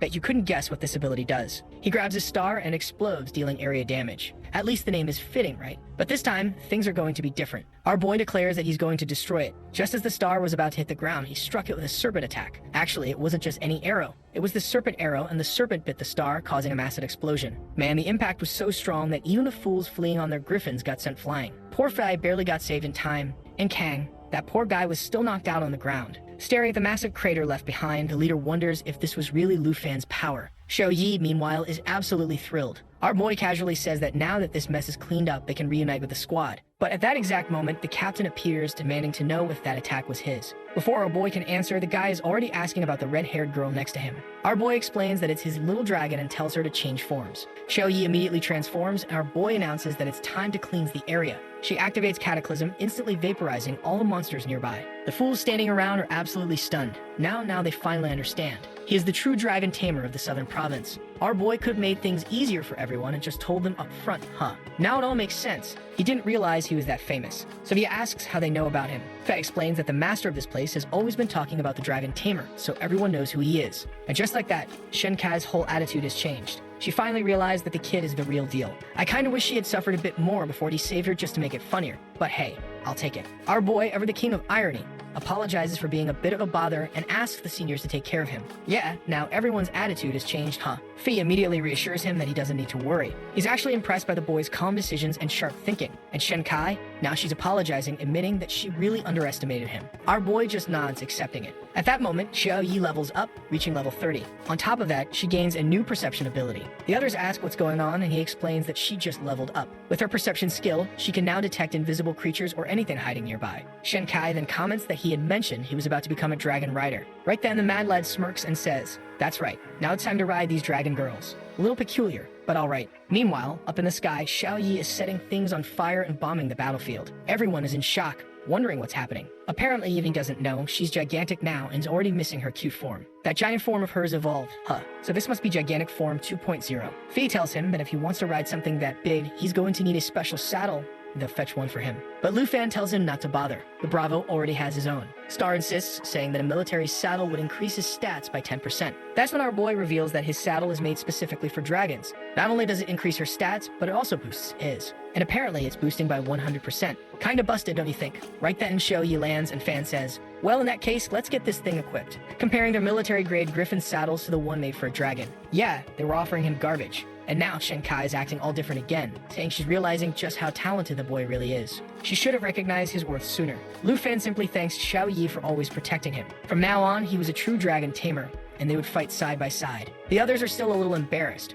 but our boy, he's already mounting Xiao Yi for the first time. The moment he does, he feels a surge of power through his body, as if he could tear the sky apart. On top of that, he unlocks a claw attack with his hands, which is actually a combination move between him and Xiao Yi. Chang Kong mutters that it makes sense now. This damn kid saved his life back then for a reason. He's a little bitter, though. He's been training for 10 years, and now he realizes that against someone like Lu Fan, he doesn't stand a chance. But our boy, he doesn't care one bit about the whining. He just takes off, soaring through the skies on his dragon. Right away, he orders Xiao Yi to use her perception ability to locate some more creatures. Her aura expands, and suddenly, something shimmers in the air. A cluster of glowing butterflies appears. Turns out, her skill not only detects hidden creatures, but also breaks their invisibility. So now everyone can see them. However, the leader immediately warns them. These snow moths are extremely dangerous. They should escape while they still can. The creatures were level 86, and the last time someone encountered one, it died on the spot. But do you think our boy, who just became a dragon rider, is gonna run away? Of course not. He charges in without hesitation, already swinging, saying this was exactly what he was waiting for. Our boy is itching to test his new coordination ability, so he and Xiao Yi attack in perfect sync. Slashing X-shaped claw strikes straight at the moths. Those poor things didn't stand a chance.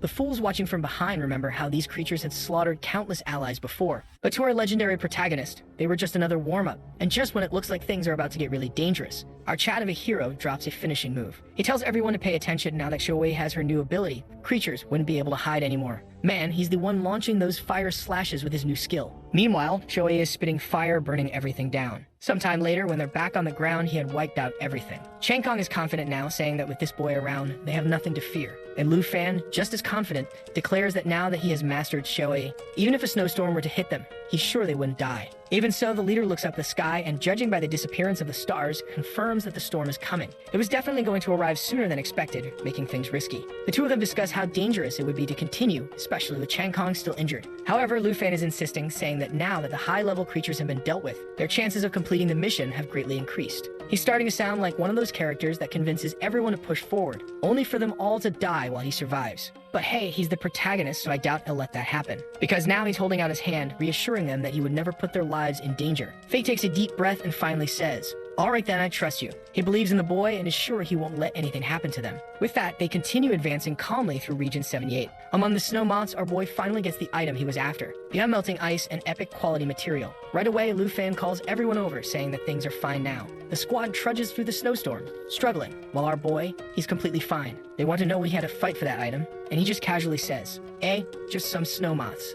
No big deal. At that moment, everyone is convinced that this bastard is going to get a gold medal. Fee then mentions that they've already advanced 100 miles. Maybe it was time to head back to the barracks and rest. Changkong agrees, saying his injuries are getting better, but he still needs to return. I thought our crazy protagonist was going to insist on pushing forward, but no. He simply summons Shou Yi, saying that it's time to head back. Why? Because she's hungry. With that, the captain orders them to set up the signal. They plant a device into the ground and press a button. A red light shoots up into the sky. This was to mark the farthest point of their advancement and signal for a new forward base. Immediately after, they take off flying. I thought our boy would be riding Shou Yi all the way back. But just then, someone else approaches the signal. And man, you can already tell. This bastard is definitely up to something. The next day, Northern Base. Lu Fei calls everyone together. But out of nowhere, our boy is yelling at Shen Kai, demanding if she knows anyone who can process unmelting ice. She casually mentions a blacksmith in the region and asks if he's trying to make a ring for his girlfriend. But he says no, it's just for a friend. I don't know what he's up to, and even I'm confused now. But then he just flies off with Shou Yi saying he needs that blacksmith. Shen Kai looked a little sad there, huh? Are you falling for our dragon tamer girl? Meanwhile, the crazy boy also has a necklace. And I already know, that mysterious guy at the signal, definitely her old friend, husband, or ex-boyfriend who's already dead. At the blacksmith's, our boy arrives at the blacksmith, who welcomes him and immediately assumes, if it's a gift for your girlfriend, she's gonna love it. But right then, Reinhardt appears, grinning and saying, "Damn kid, you're hard to find." Strangely, the guy is fixing his clothes. Or actually not, because our boy just got a bronze medal for helping push the front lines forward. He'd already heard everything that happened, and Lu Fei had praised him a lot. But honestly, he expected something like this. The moment he saw that dragon girl eating like crazy, he knew that was the strongest one. And then, he reveals something important. They had received intel from another country, and it was something Lu Fan needed to see. His informant team had been tracking the representative of another faction, and strangely enough, in their territory they found a massive, strange skeleton. Lu Fei immediately notices that it looks exactly like the one near the red moon. Reinhardt tells him to follow. He has some videos to show. The footage. A bald man with a medal stands before a six-winged angel. The angel speaks about some Master Charles State and a castle of a head. The bald guy confirms it, saying that along with him, their entire team disappeared. They hear a strange sound, and the angel comments that it's the sacred trumpet of the mountain. Right then, an old man warns that someone is approaching. When she turns around, she sees one of the transformation experts from their team. Thinking they survived, she relaxes, only for the guy to attack them on the spot. Back in the meeting room, Reinhardt stops the video there, but it's obvious what happened next. Just like how creatures here were mutating, humans over there were being transformed. Lu Fan comments that he saw something similar in the mountains, and Reinhardt confirms. These reports have already been sent to Dragon City. At this moment, these mutated beings were being called ancient gods. The problem? No one knows where they came from, why they fell here, or what kind of powers they possess. But with their abilities to revive and modify creatures around them, it's clear they are some kind of deity. The old man says that all these unanswered questions are what's giving him such a headache. Not to mention that the people revived in that other place seem to have consciousness, unlike the creatures revived here, which are more like brainless zombies. Lu Fan immediately understands what the guy is implying, that soon something similar might start happening here. At that moment, the old man explains that the creature from the sacred mountain killed everyone, except for one person named Charles Morgan. This guy is the representative of the Nation of Scattered Stars. And the strange thing is that when he retreated to that place, the transformed creature attacked everyone except for him. It even gave him something called the essence of the sacred mountain. Charles was already considered a powerful battle priest, and on top of that, he accepted it. This was what allowed him to obtain a never-before-seen class, something known as a holy priest. This profession had never been recorded before, which is why they're struggling to understand the extent of his power. The old man places a hand on Lu Fan's shoulder and warns him to be extremely careful in the national duel. After all, he would be up against someone who wields the power of the gods. If there's one thing about this damn Lu Fan, it's that he's overconfident. He straight up says he doesn't care about the power of the gods. He's got this. 2 days later, military blacksmith. The blacksmith finally finished the item he had requested. Our boy even brought along some premium wine, which was gifted to him by the chief as a thank you. At that same moment, the squad appears, telling Lu Fan that a new expedition is about to begin. The blacksmith thanks him and tells our boy that if he ever needs anything, just ask. And with that, the team sets off for another adventure. The next morning, snowy terrain. They were already marching through the snow, and the leader warned that this time the expedition would take at least 15 days. Upon reaching the place they had previously advanced to, Lu Fan finds it strange that the signal is missing. Shen Kai uses a tracker to locate the device on the ground, but she remarks that it seems to have been poor quality. However, Lu Fan is highly suspicious. Even the wind was slow, and the area was too quiet. It was as if they were walking into a trap. But Chen Kong had already stepped forward, saying it was time to continue the exploration. Just as Lu Fan is about to warn them about a possible trap, a horde of creatures suddenly appears out of nowhere. Before they could even react, they were completely surrounded by monsters. Lu Fan is certain that for these creatures to be able to hide and set up an ambush, someone must be controlling them. At that moment, a hooded figure speaks, confirming that yes, these creatures serve divine glory. The protagonist asks who is speaking, but Chang Kong and the leader seem to recognize this man as Lu. Man, this guy seems to have consciousness because he even greets Shen Kai, casually saying it's been a while since they last met. Confused, Lu Fan asks if they know this guy. And just like we predicted, this guy was Shen Kai's husband, or rather he used to be, because he's dead now. He was also one of the strongest warriors here, holding a silver insignia, and he died on a mission. Chang Kong suddenly snaps, telling the leader to shut up. Out of nowhere, dude. At that moment, Lu Fan notices that poor Shen Kai has collapsed and is crying. All broken, she asks why he disappeared like that and begs him to come back with her. He steps closer and says that he misses her too. Clearly in her mind, he looks like a kind, gentle man, and she hugs him, saying she always wanted to see him again. But at that moment, the guy transforms and says that unfortunately, he cannot return. However, he can give her the option to stay with him and serve the god who is about to awaken. Surrounded by magic, Shen Kai demands to know what he's doing. He simply tells her it would be better if she obeyed, since she would receive the essence of the god, which would grant her unimaginable power. The girl keeps crying, telling him not to do this. But he tells her not to worry. Soon enough, she would become a corpse like the rest of them. Wait, what? Was this all an illusion? Because now she's suddenly in Lu Fan's arms, and Lu demands to know if she will stay with him and serve the gods. Obviously, the leader says the obvious. They cannot let this guy capture her. But the problem is, not only is this guy powerful, but he also has hundreds of monsters surrounding them. They're considering escaping, until Lu Fan casually says that running away wouldn't be fun. Shen Kang warns him not to start a massacre, but it's too late. Man, this proud girl has already drawn her bow, declaring that it's time to level up. Lu,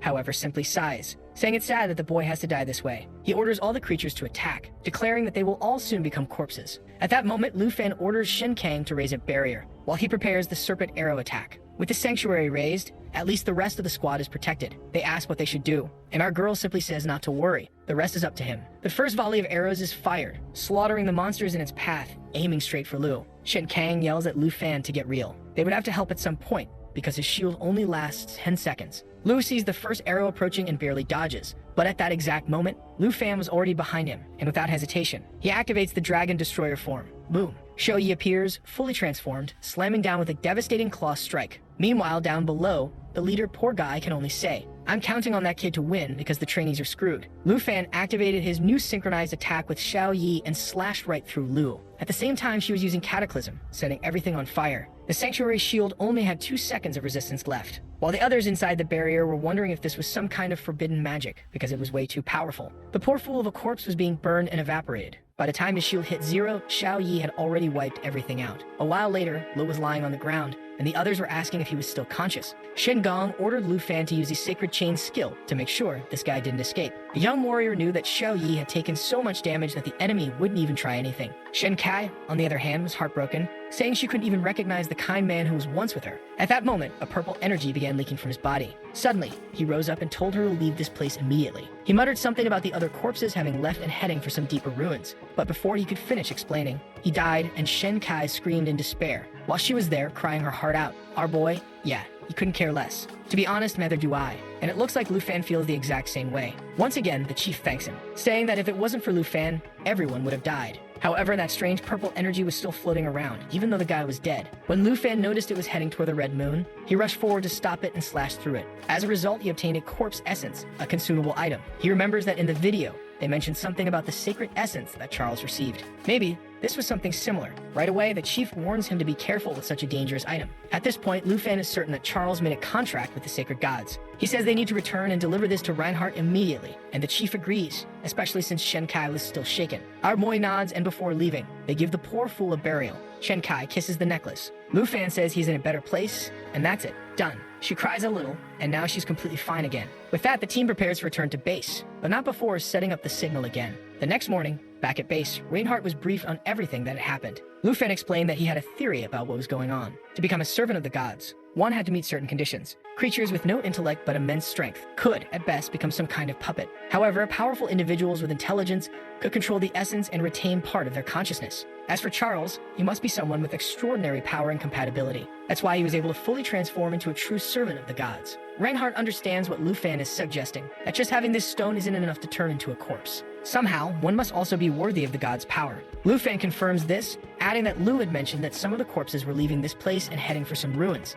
At that moment, Reinhardt brings up certain cults that have been growing rapidly over the years. People claiming to be blessed by the gods. They had been expanding aggressively, and if what Lu Fan said was true, then maybe all of this was connected. Apparently, this so-called church had already infiltrated 12 nations, which means that if this is true, it is extremely dangerous. Then Lu Fan asks if this part of the northern field is the only inhabited area. Reinhardt confirms it, and immediately, Lu Fan suggests that maybe all the people who had died here had become creatures. They were probably in the mountains, waiting for the right moment to attack, so it would be wise to act first and wipe them out before it happens. Reinhardt looks troubled, saying that it's a shame to have to think like this about his fallen comrades. They had all died protecting this country. Our boy, however, says that he understands, but this has to be done. Otherwise, they will be the ones under attack. Reinhardt asks what they're going to do with the item, and Lu Fan says that this is the perfect opportunity to test a certain hypothesis. Reinhardt, however, doesn't want to test it on a person, so he asks what exactly Lu Fan is planning. The bold bastard wants to test it on a dragon. Bro, you're about to lose that dragon, you fool. And just like me, Reinhardt is obviously concerned, saying this is extremely risky. If Xiao Yi were to turn, if she became a servant of the gods, this entire place would be destroyed. Ah, here we go. The madman clarifies that it won't be one of his dragons. Reinhardt tells him to get to the point. Which dragon is it? Outside, Lu Fan explains that his dragons now have a summoning ability. He then calls Xiao Fei, telling her to summon 2 small flying dragons. She responds and the creatures appear. Poor Reinhardt has never heard of a dragon that can summon 2 dragons. This bastard is cheating, and honestly, he really is. At least the poor baby dragons are only level 22, so they're not very strong, which is exactly why Lu Fan chose them. Because if one turns into a corpse, he and the chief can kill it. Reinhardt gets ready and warns that he is about to use the item. He tells Xiao Fei to make her dragon eat the essence. The moment the dragon bites it, it immediately senses something strange. The creature is engulfed in purple energy and begins to roar violently. Obviously, everyone is startled, and Lu Fan tells the chief to prepare. The guy is already thinking about killing it, but the boys are greedy and know it would be a waste to kill the creature just like that. So he calls Xiao Fei and tells her that since she's their master, she should use her dominance and control to make these creatures wake up to reality. The little dragon then uses the Emerald Blessing skill to remove debuffs and increase stats. But the old man is still uneasy because the purple aura hasn't disappeared. On the dragon's head, it shows that its health is healing 0. Then suddenly, the creature lets out another roar. Xiao Fei intensifies her glow, and nobody understands what's happening. With that, the dragon becomes a fallen dragon corpse, level 22. They didn't die, they didn't become slaves, and it even seemed to have gained the power of the gods. The boys praised Xiao Fei, saying she managed to prove exactly what he wanted. At that moment, Reinhardt realizes that the boy's theory was correct. And the weird thing? Both dragons transformed, not just one. That's because Anders has some kind of special connection. Xiao Fei is already hugging our boy, who says he's excited to test these monsters in battle. Reinhardt says that now that the essence has been proven, there is only one thing left to solve: the ruins and the temples. The next morning, they were already advancing through the sky. He explained his theory to everyone on the team and obviously warned them that it would be dangerous. Besides that, the system was notifying him that he was approaching a marked treasure location on the map. Suddenly, Shen Kai asks what that is. Ahead of them, there's a bright light, the end of the storm. As soon as they pass through, they find a beautiful landscape. Massive mountains and a clear blue sky. No one in the group had ever been here before. I don't know if I'm going crazy, but do you guys see those huge chains underwater in this image? What the hell is that, guys? Damn it, the next image is literally him wondering the same thing. What are those chains? Right then, he gets a notification. You have arrived at the marked treasure location. Oh wait, not quite. The treasure seems to be right over there, and judging by the shape, he already knows. It's a baby dragon egg. Are we getting another powerful dragon girl? The system then announces that he has obtained a blue dragon egg. Definitely water related, right? Besides that, next to it, there's a box, and inside it, there's a book. It's the dragon language resonance, which allows someone to learn the magic language and increase a dragon's magic power by 100%. Damn, that's a lot of magic in one name, Jesus. But obviously, it only works with dragon-related abilities. The problem is that he can only learn it at level 35. The guys call out to him asking what he's doing. These guys are paying close attention, huh? Our boy just found a dragon egg and an insanely powerful manual, while the rest of them are completely clueless. At that moment, the old man says that he never imagined that after exploring the north for so long, he would find a place as vast as this. The mountains seemed to stretch for over 1,000 miles, which meant finding the god's ruins would be difficult. However, everyone notices that the chains are pointing in the same direction, which is clearly suspicious. Kang is eager to find out what it is. And of course, our boy states the obvious. We're going to follow the chains and find out. Makes sense. However, the chief reminds them, they are entering an unfamiliar region, and they have no idea how dangerous it is to advance further. Shin Kang apologizes, since last time he was the one who got injured and ended up slowing everyone down. But our Chad steps forward, telling them to relax. He'll go ahead and check things out. But man, our boy is being careful. He activates Shou Yi's destroyer form right away. The others warn him to be cautious, and the chief reminds him that this time, they have a teleport scroll. If he encounters any trouble, he just needs to run back to them, and they'll disappear together. Lu Fan thanks them and takes off with Shou Yi. 2 hours later, he was still flying, still following the chains. The place was too vast, and he couldn't even tell where it ended. Until finally, he gets a notification. You are entering the ruins of the fallen corpses. The area was so dangerous that even the level indicator was a question mark. He decides to keep going, certain that he'll find creatures similar to the ones from the video. But suddenly, Shou Yi starts roaring. He asks what's wrong, and when he looks down, he sees a gigantic coffin. Man, this series really loves having objects the size of planets. He tries to use his analysis skill, but just like with the previous eye, he can't see what's inside. Then suddenly, he feels something strange. Beneath the coffin, something is emerging. Shou Yi seems to be going crazy, losing control. Judging by her reaction, Lu Fan already knows. Whatever that shadow is, it's extremely powerful. The thing starts moving, and he immediately turns to flee. There's no staying here, man. Better run. But the problem is, even with Shou Yi flying at full speed, even with his speed buffs, he can't escape. He activates all his agility buffs, raising his speed to 14,000,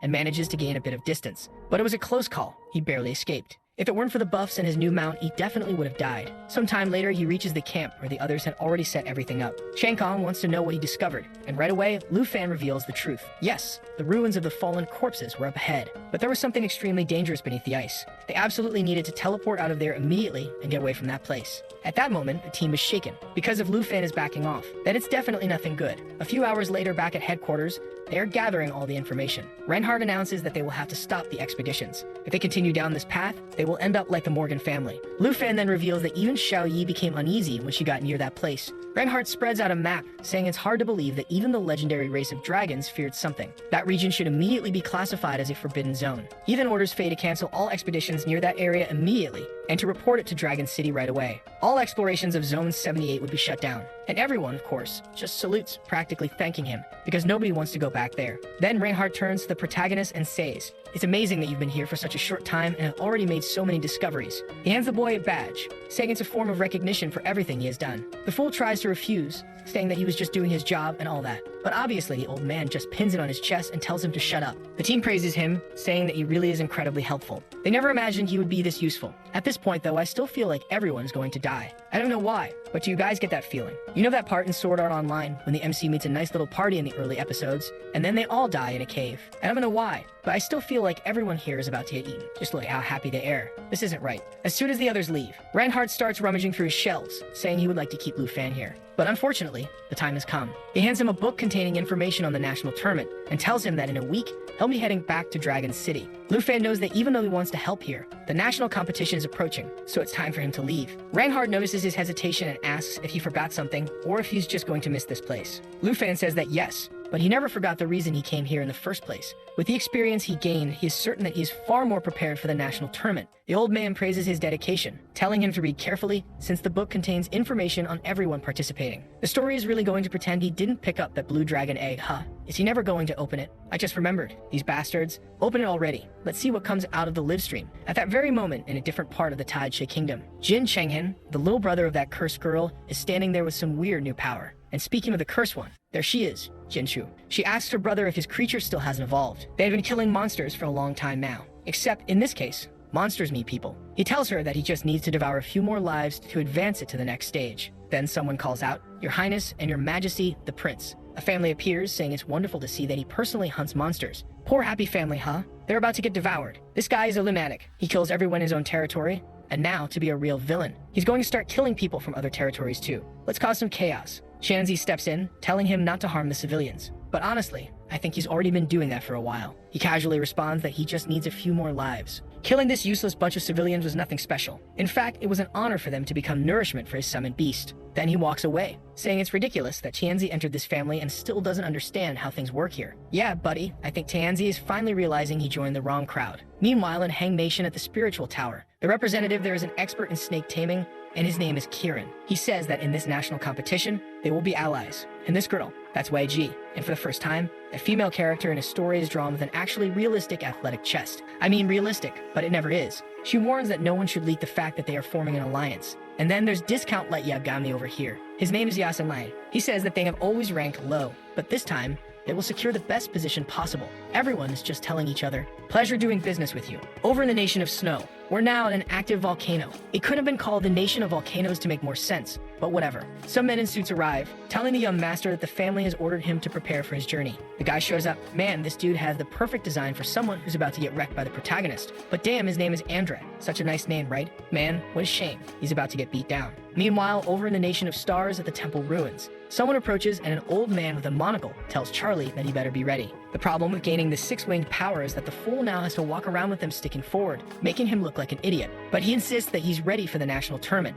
2 days pass, enters our boy, reading up on all the competitors. Reinhardt asks if he went through all the information, and as soon as our boy looks at it, he sees the entire squad wishing him luck, saying they want to see him in first place. Finally, the time to return to the academy has arrived, and our boy says he's ready. But seriously, when are you going to open that damn blue egg? Let's get it over with already. I want to see the big dragon girl. The next morning in the headmaster's office, our boy walks in, and obviously, everyone is already kissing up to him. You're incredible, kid. You're going to do so well in this duel. The boy is even going to get some personal guards. He's VIP status now. Sitting on the sofa, the headmaster congratulates him on everything he has done and asks if there's anything he needs. If he wanted something, they would provide it. Lu Fan says yes, but it's something really simple to get. A creature taming slot expansion scroll. Immediately, the man spits out his coffee. Did this bastard get another dragon? Lu Fan just shrugs, saying it's no big deal.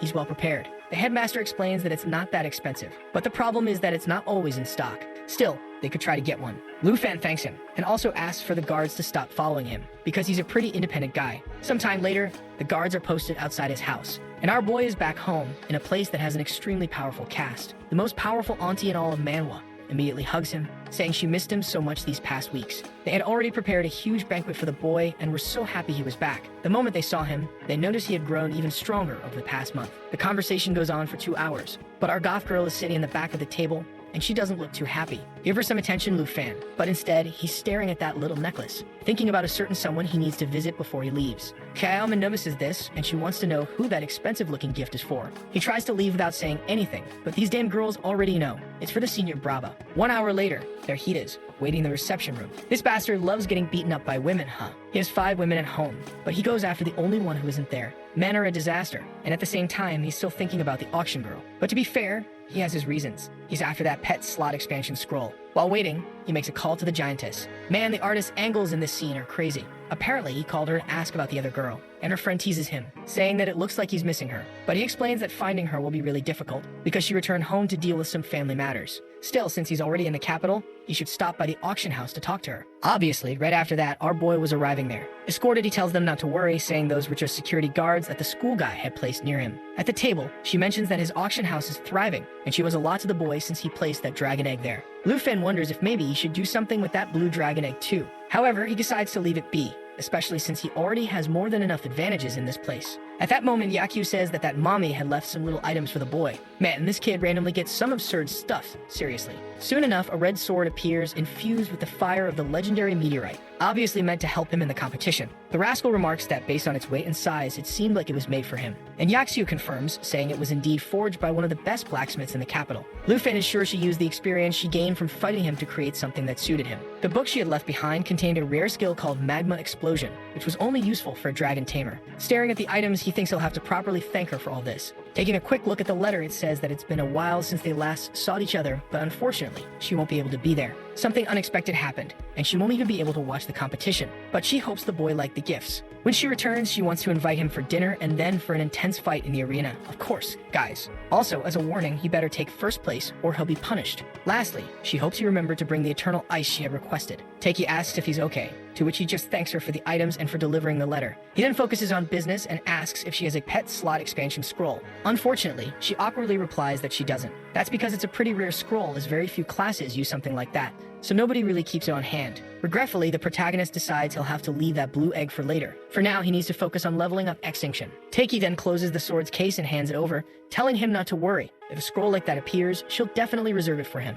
Our girl thanks him and says she's heading out. On his way home, he's already thinking that he'll be leaving tomorrow, so it looks like he'll be without the scroll. The problem he's facing, however, is that when he was up north, his creatures weren't even leveling up anymore. He needs something more challenging. That's when our dear Curvy Goth is there waiting for him. She comments that he seems way too calm for someone competing in the Nationals tomorrow. The rascal wants to know what she's talking about, saying she's getting bold and that she's been waiting for him. That's because as soon as he arrived, she felt like doing, you all know what, right guys? Clearly, she's another one eager to train with the rascal. He just accepts, saying it's time to test his new weapon. Already in the Academy's arenas, he prepares his sword and his new book. Meanwhile, she starts summoning swords, commenting that it looks like he's gotten some new stuff. He spent so much time up north that she's curious to see how strong he's become, and right away she launches an attack at Lu Fan. He gets ready to defend and immediately notices that this sword is much lighter than it seems. He was easily countering her attacks. As the fight went on, he realized that when Senior said the sword would suit him well, she was right. He felt that using it came much more naturally to his body, and now he wouldn't have to rely so much on dragons anymore. Getting closer to Jian Ying, he tells her to be careful. Then he activates that broadsword and strikes right in the middle. The poor girl realizes that damn Lu Fan is testing a new sword,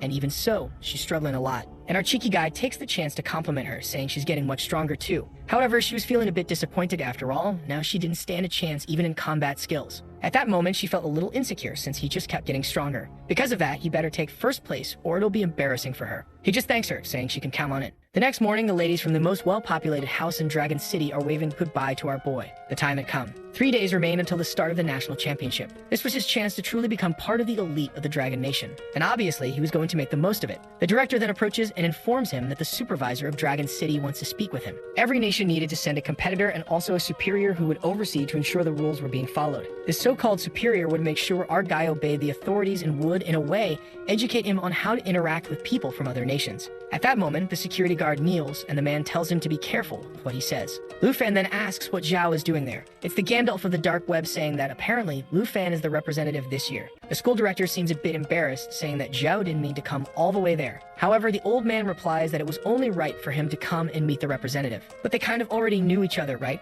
The guy is just making the formal introductions. And Uncle Zhao says it's incredible to see such a young guy already owning a dragon. He's sure this competition will decide the boy's future. If he has any problems, he should just talk to him, and he'll try to sort it out. Then he tells him to hop in the car because they're heading to the banquet. I thought our guy already knew him, and he meets old men all the time. But actually, he had no idea who this was. And when he asked, he found out that this guy was someone called Fi Bai, one of the 3 most powerful people in the Dragon Nation, basically deciding everything. At least the supervisors seemed to be someone who wanted the best for him. It's a real miracle, right? Normally, those state guys just want to make the boy's life miserable. Already in the car, he asked the director why he couldn't feel the old man's power. Was Lu Fan's level too low, or did the guy have an extremely strong skill to conceal his power? The director explains that it was neither. In fact, the guy was just a normal level 40. Even though strength was very important in this world, not everyone had power dependent on it. Among the 3 elders, only one was qualified as one of the top warriors in this world. On the other hand, the 4 men surrounding the old man were called the 4 legendary swords. Lu Fan wonders just how many more secrets the Dragon Nation holds. At that moment, they arrive at the event where a bunch of reporters are trying to take pictures of him and calling out to him. They are in the city of Jinhu, and he never imagined there would be so many people in such a small place. The scene then shifts to a dinner that night. The poor guy can't even go for a walk. The director tells him to get used to it and stay in this hotel until the competition is over. At that moment, he asked about Charles from the Star Nation, and the man explains that his nation always does this. They only show up on the day of the competition. However, right there beside them was the damn Jin Chenghen already making an appearance. The guy next to him suddenly stood up, excited. He went to greet the old man, saying it was an honor to see him as the supervisor this year. The old man remained calm and simply asked him to sit down. Then the man in the white suit announced that the banquet would finally begin. Before the food was revealed, the director told our boy to brace himself. This country was quite poor, so their so-called legendary grand banquet consisted of fried chicken with instant noodles. Our rascal immediately thought that his aunt definitely had much tastier food than this. Yeah, and he remembered that he had packed some meal boxes filled with everything she had to offer. Suddenly, though, a guy at the table slammed his hand down. He complained that the food here was terrible and asked if this was really how they were treating their guests. Man, this is Jin Chengyan's country. They really are broke, poor guy. And he basically told the guy to starve if he didn't want to eat this. However, the side character-looking dude stood up and told him to repeat that. He pointed at the fool and warned him that he better not run into him during the national exam.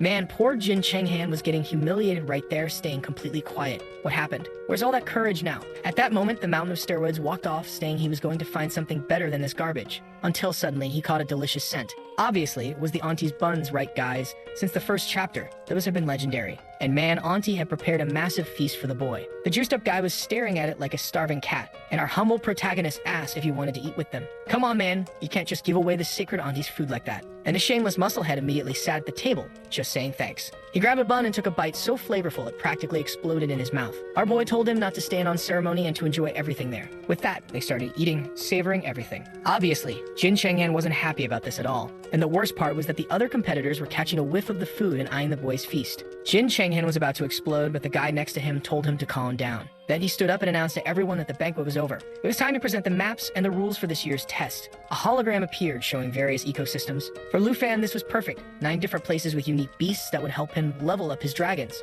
The man explained that each area had creatures ranging from level 50 to 80, and the points awarded for defeating them would obviously be based on their strength and rarity. Additionally, this year there would be missions that granted points. Each region had its own missions, and those who completed them would earn points. However, each person could only take one mission at a time before accepting another. Lufan noticed that they weren't saying anything about fighting each other, but he figured that killing someone would probably allow them to steal that person's points. This competition actually encouraged people to do nothing and just wait to eliminate those at the top. At that moment, the snake tamer wanted to know what that cave symbol on the map represented. The man explained that it was another rule. Those locations contained something called the Black Tower. It was a kind of dark terrain that moved randomly, and within the triangle, there were extremely powerful historical beasts trapped inside. Additionally, they were commanded by a demon from the 9 realms.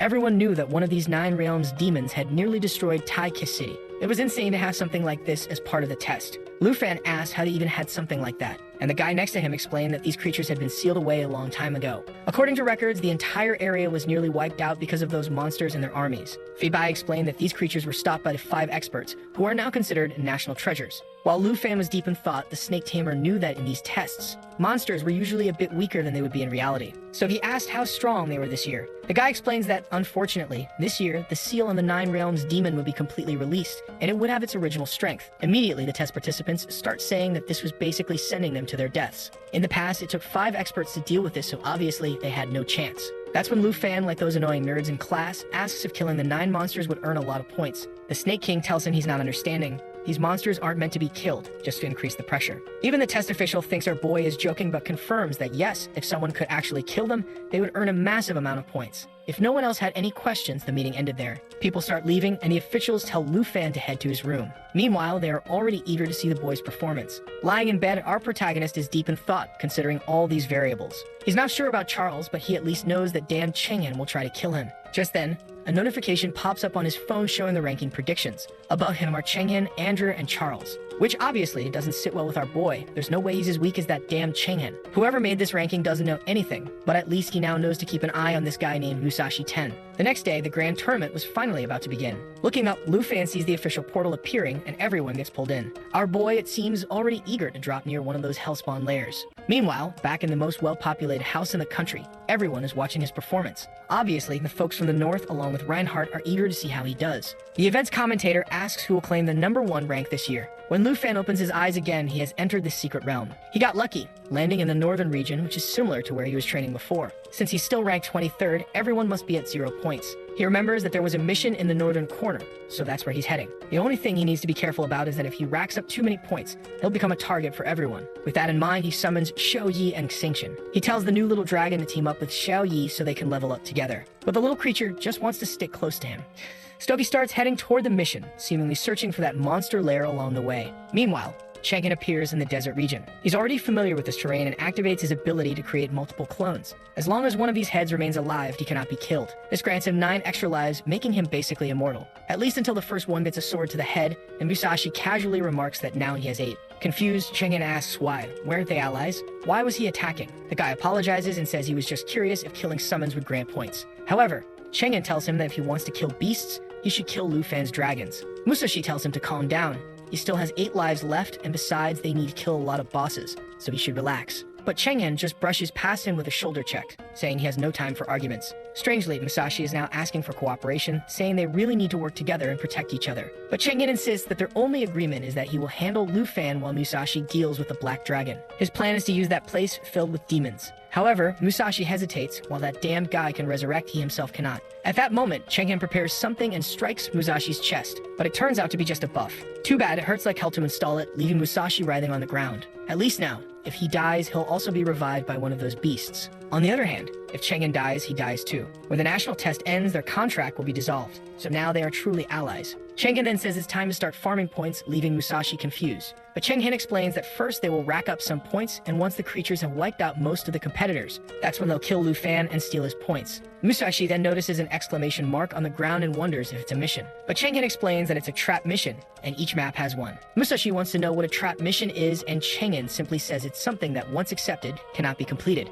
5 hours later, Charles is in first place with 20,000 points, Andre follows with 18,000, and Chang'an sits at 15,000. Musashi trails right behind with 14,000. And where is our boy? Lu Fan is in 23rd place with a mere 200 points. My god, the boy is struggling. His school director is confused, and everyone is saying that the Dragon Tamer class really isn't as strong as expected. But Fei Bai, on the other hand, is just sipping his tea, completely calm. Lu Fan is still flying through the region, searching for that black tower. He has covered the entire northern area so far and still hasn't seen it. Some lions worth 80 points appear, but he just ignores them. To him, they offer so little that it's not even worth the effort to fight them. He has the option to continue searching for the boss or start hunting other participants. Finally, he spots some commotion and assumes it must be a mission. Nearby, a white-haired guy is battling a yeti. Exhausted, he mutters that yes, his transformation really is difficult to maintain. Lu Fan had finally found the mission. However, his joy was short-lived as Xiao Yi suddenly appeared behind him. As soon as the other guy saw him, he turned around and realized it was that damned Lu Fan from the Dragon Nation. This guy was Yasun Rai, a level 45 warrior, and honestly, Lu Fan should think twice before trying anything. Lu Fan calmly walked forward, completely ignoring the fool. The poor guy thought to himself that this arrogant bastard was too full of himself. That was until he saw that Lu Fan was only level 32 and ranked last in the competition.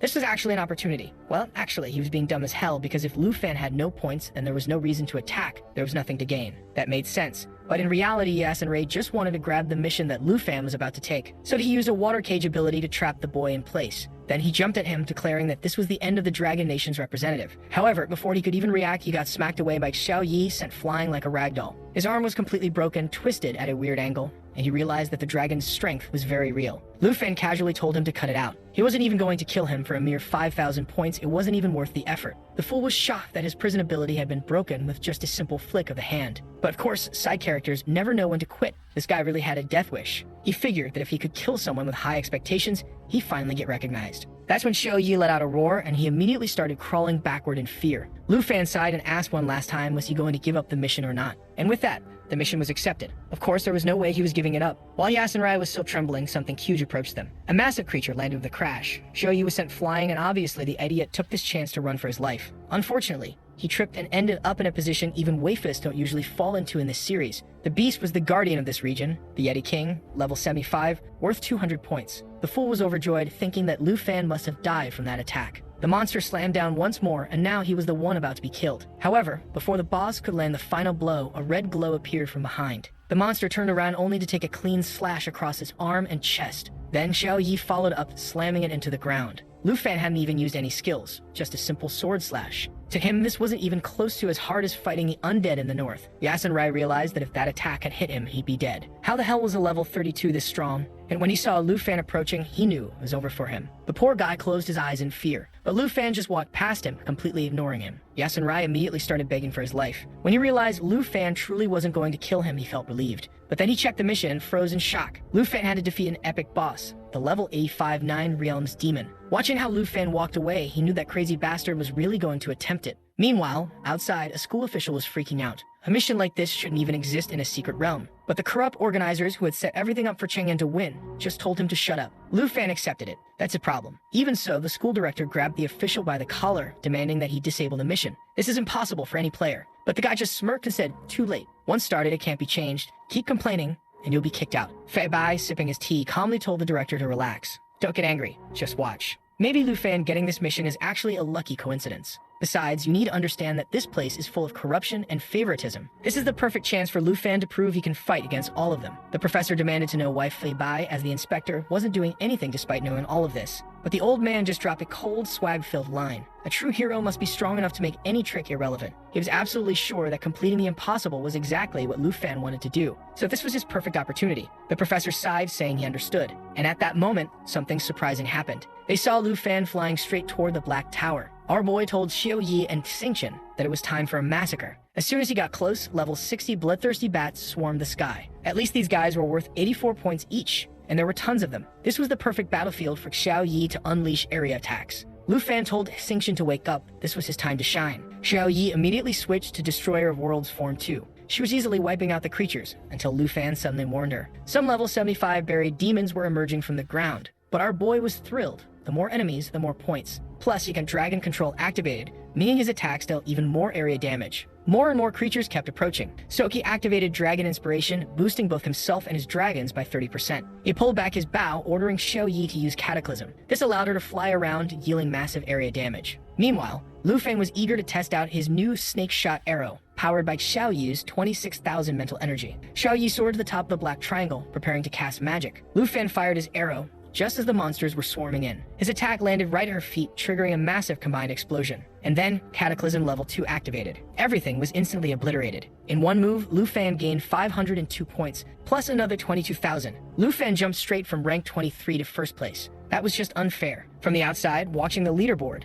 everyone was convinced this was the perfect time for Lu Fan to back off. He was already in first place with plenty of points, so there was no reason to take any more risks. However, the old man with the glasses knew Lu Fan saw this as just another obstacle to overcome. And Fei Bai knew the boy wasn't going to stop, especially since he hadn't even summoned all of his dragons yet. The director was about to go grab some tea, but the old man waved him off. That's not important right now. Tea can be enjoyed anytime. But Lu Fan's performance, you can only see that once. One of the schemers was getting annoyed at how confident they were, but he was sure that once the Nine Realms demon appeared, everything would change. Back inside the test, the chain snapped, the triangular seal crashed into the ground, and the prison holding the beasts burst open. Lu Fan was pissed. He should have waited for all of them to appear before using his skills. Now level 75 monsters were swarming in, ranging from 130 to 300 points each. There were also tons of goblins worth 50 points, but honestly, the more monsters, the better. After all, AO attacks would wipe them all out at once. Now it was time for Xingqian to join the battle. The little beast stepped forward, staring at the incoming horde. Why is that golden one charging in alone? The monsters surged forward and Lu Fan accelerated,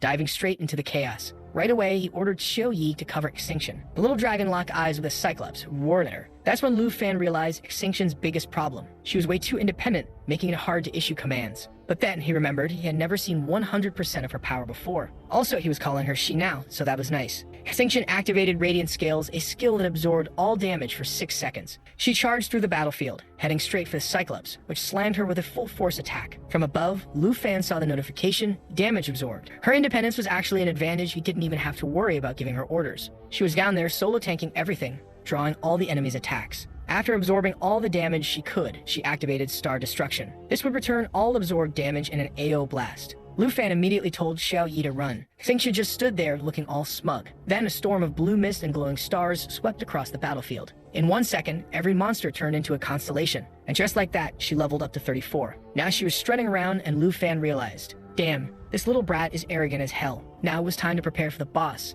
The prison chains shattered, and they turned to look. Lu Fan was expecting some terrifying, menacing final boss. But instead, a fat toad appeared with a creature hanging from its mouth. There was a level 80 Black Mountain beast, worth 400 points. Wait, is that the boss? Only 400 points? Still, Lu Fan was excited. He told Xiao Yi it was time to attack. The boss noticed them and immediately lashed out its tongue. But Lu Fan wasn't having it. He activated one of his own skills, one of Xiao Yi's and one of Xingqian's. His sword slash, Xiao Yi's claw strike, and Xingqian's energy burst all landed at once. The boss didn't even get a chance to react. Still, it charged energy into his horns and fired an attack at Lu Fan. But he just called out to Xingqian. and she absorbed the damage. At the same time, he ordered Xiao Yi to unleash another lava eruption. The boss got completely bathed in molten flames. From the skies, Lu Fan dove down with his new sword and landed a direct strike. Then, Xingqian returned the absorbed attack, blasting the boss in the head. Now things got confusing. Lu Fan was already level 32 earlier, but now it looked like Xingqian had only reached level 13. Either way, Lu Fan now had 51,000 points, while second place was still at 26,000. But what worried him most was Charles, sitting at 22,000 points.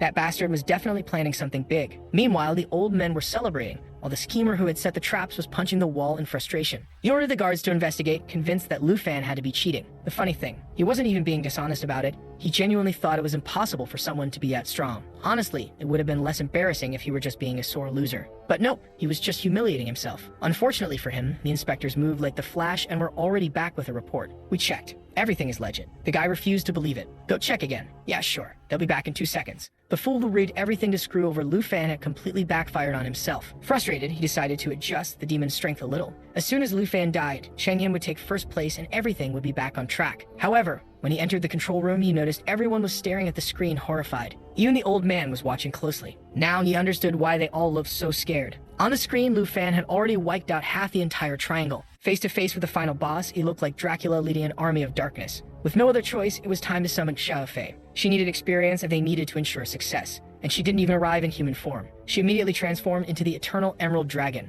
At the same time, she activated her bloodline buff, boosting all dragons in the group. Xiao Fei was now buffed with plus 12 HP and plus 12 armor. With the whole team powered up, Lu Fan was sure things would be easier from now on. This buff was absolutely broken. His strength jumped from 5,000 to 8,000, almost doubling. Xiao Yi launched a lava attack while Lu Fan charged forward with Xingqian. He sent the little dragon ahead to use her armor and draw the attacks. With her natural defense plus damage absorption, she was practically immortal. The missing skill. At that moment, Lu Fan remembered something important. That dragon resonance book his master had given him, he could only use it at level 35. Right away, he activated it and unlocked the skill. Finally, his synchronization with Xiao Yi improved even further, meaning more attribute boosts. Lu Fan jumped into the air, calling out to her. A massive fireball, the size of a planet, began forming above them. The monsters below and even the boss looked confused by this absurd attack. Before they could even react, he unleashed the lava explosion with all the buffs. Because of Dragon Resonance, all magic attacks now dealt 10% more damage. With all buffs combined, this single skill was now 4 times stronger. As the boss melted away in the lava, Lu Fan ordered Xiao Yi to switch to her World Destroyer form and finish it off. With all the buffs stacked, her strength skyrocketed to 32,000 as she lunged in for the final bite. However, the boss managed to react, blocking the attack with its sword.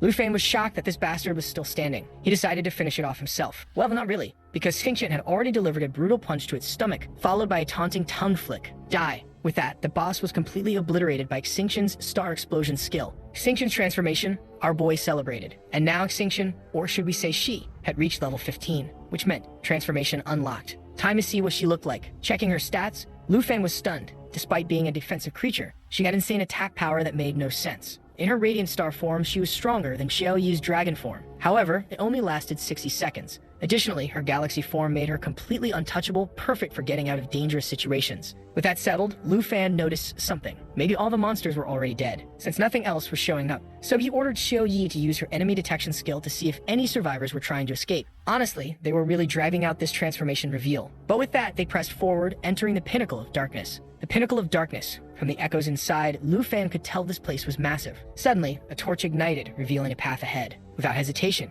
he told Xiao Yi that they were moving forward, even though he knew this was clearly a trap. At the end of the corridor, in front of a massive door with a candelabra, Lu Fan found a gigantic throne. Bold as ever, he straight up called out the demon. I know you're there. Show yourself. A deep voice rumbled through the chamber. The creature emerged, intrigued by the sight of a human standing with a dragon. It explained that its original body was lost and this castle didn't belong to it. It was just sealed here. However, the demons have been fools to send someone into its domain. Now it was time to use what little strength remained to end this and absorb a new body. Bound by chains, the creature finally revealed itself. A massive red beast with a single eye and grotesque, jagged teeth. This was the Shadow of the Earth, level 85. And it had 37,000 strength. Yeah, this one wasn't going to be easy. As the creature prepared to strike, it scoffed at Lu Fan's confidence. You think you and that dragon can defeat me? Foolish. The demon activated dark layers, increasing the damage Lu Fan would take by 120%. It lunged forward, aiming to crush him with a single blow. However, it slammed right into an enormous shield. Lu Fan smirked. You might want to start taking back those words, buddy. This won't be that easy. He immediately ordered Xiao Fei to summon 2 fallen dragon corpses.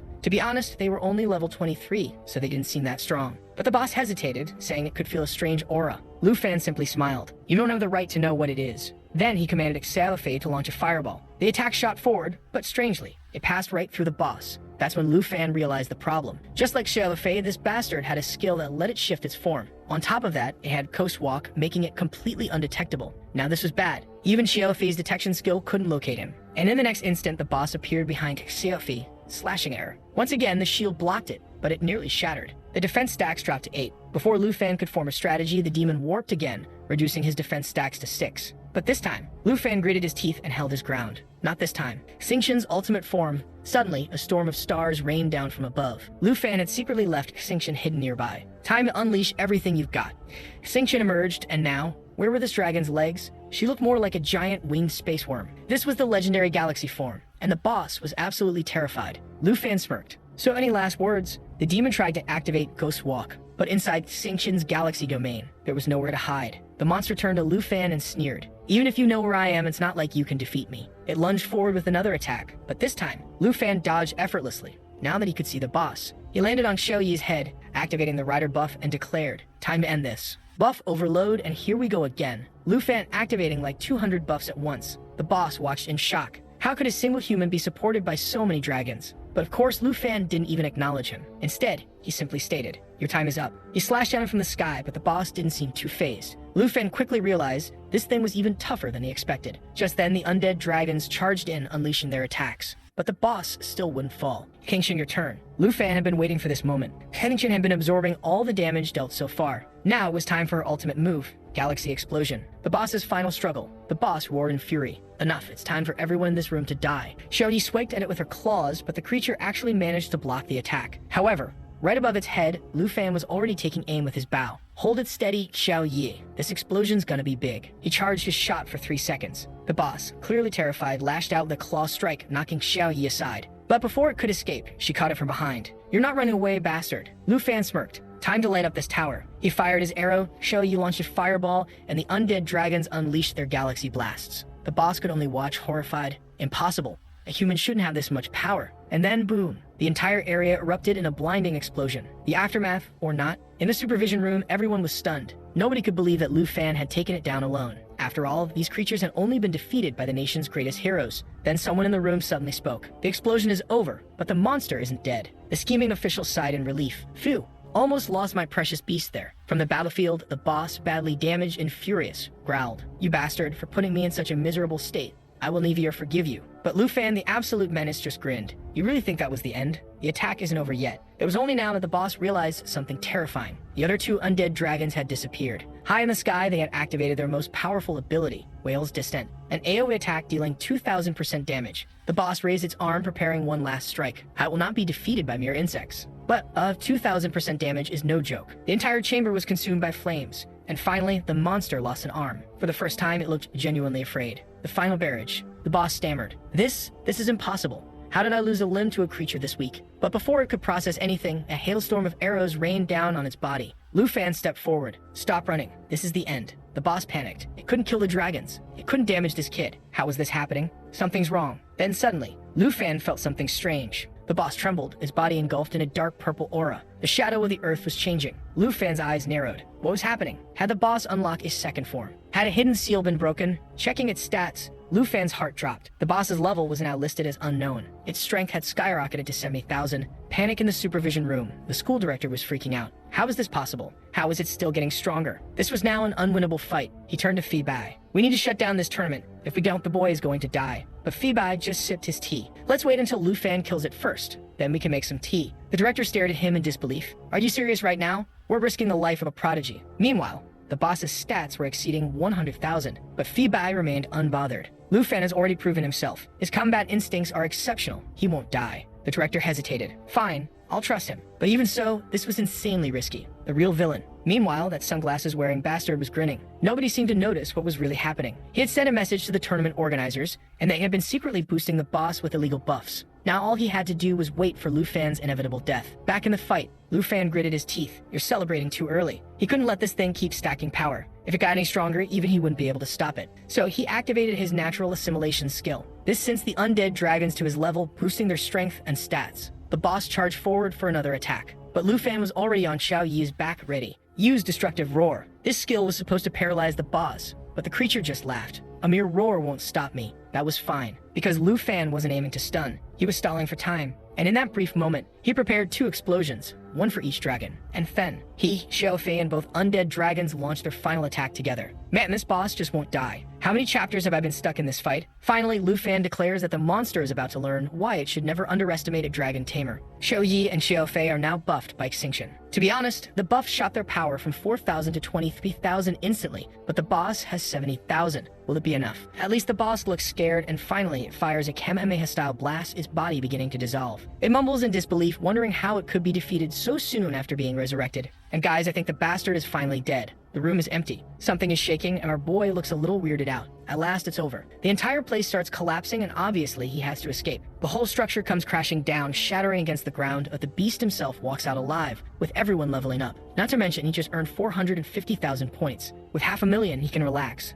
There's no way anyone is catching up. The closest guy, poor extinction, sitting at 70,000 points. Still, I'm worried about that damn Charles. That guy has a demon inside him and is hovering at 48,000. Fei Bai is celebrating, calling it incredible that such a young man has such sharp instincts. He's sure Lu Fan must have worked hard to get here. Yeah, worked hard and got a ridiculously overpowered system. Meanwhile, the guy who rigged the tournament against him is smashing his phone on the ground in frustration. Someone asks if he's okay, and he just mutters an apology and storms out, slamming the door. The others seem a little unsettled, but Fei Bai just tells them to focus on making tea. Outside the room, the angry schemer is punching the wall, demanding to know how that brat managed to kill his creature. How the hell did a kid take down a monster that was sealed by the nation's heroes? Just then, security guards find him. They say they've been looking for him. In a frenzy, he grabs one by the collar and demands answers. Didn't I tell you to max out the boss's stats? The guard calmly explains that yes, the monster had reached its full potential, but Lu Fan still killed it. The guy is losing his mind, convinced that Lu Fan somehow had a 300 IQ plan. Maybe Lu Fan let the boss power up on purpose to gain even more strength. Little does he know,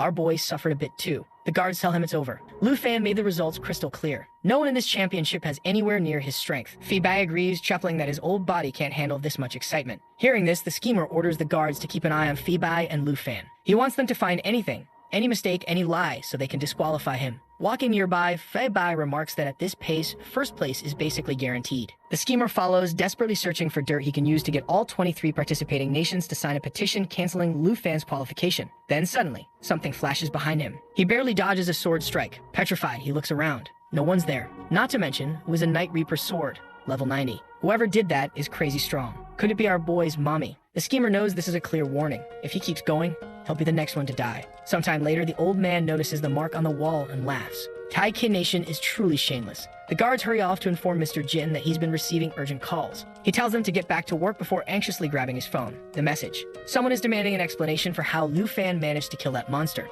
On top of that, he's taking too long to find a valid excuse to kick the boy out of the tournament. Then he notices the supervisors are murmuring. Lu Fan's points keep rising. Even though he's just sitting there, he's still leveling up. The schemer is ecstatic. That bastard must have found a way to farm free points. Now I can get him disqualified for real. But then he sees something on the screen that leaves him completely confused. Lu Fan is sitting on the throne. The area bosses are worshipping him. The monsters themselves are helping him farm points. Our boy is out here chilling, looking like a king and still stacking points. 1 hour earlier, right after defeating the boss, Lu Fan looked at his insane point total and realized he could take a break. Even the 2 undead dragons Xiaofei summoned had now become powerful allies. Then he noticed the throne and had an idea. He remembered how Xiaofei could absorb defeated creatures, turning them into her slaves. That was because the magic stone allowed defeated bodies to transform into fierce beasts. And right now, he had 2 giant creatures filled with that energy, plus an entire legion of demonic troops on the ground. This was a golden opportunity. The scene shifts to the fallen dragons struggling to complete the process. Even though they were strong, they weren't strong enough to turn the boss into a puppet.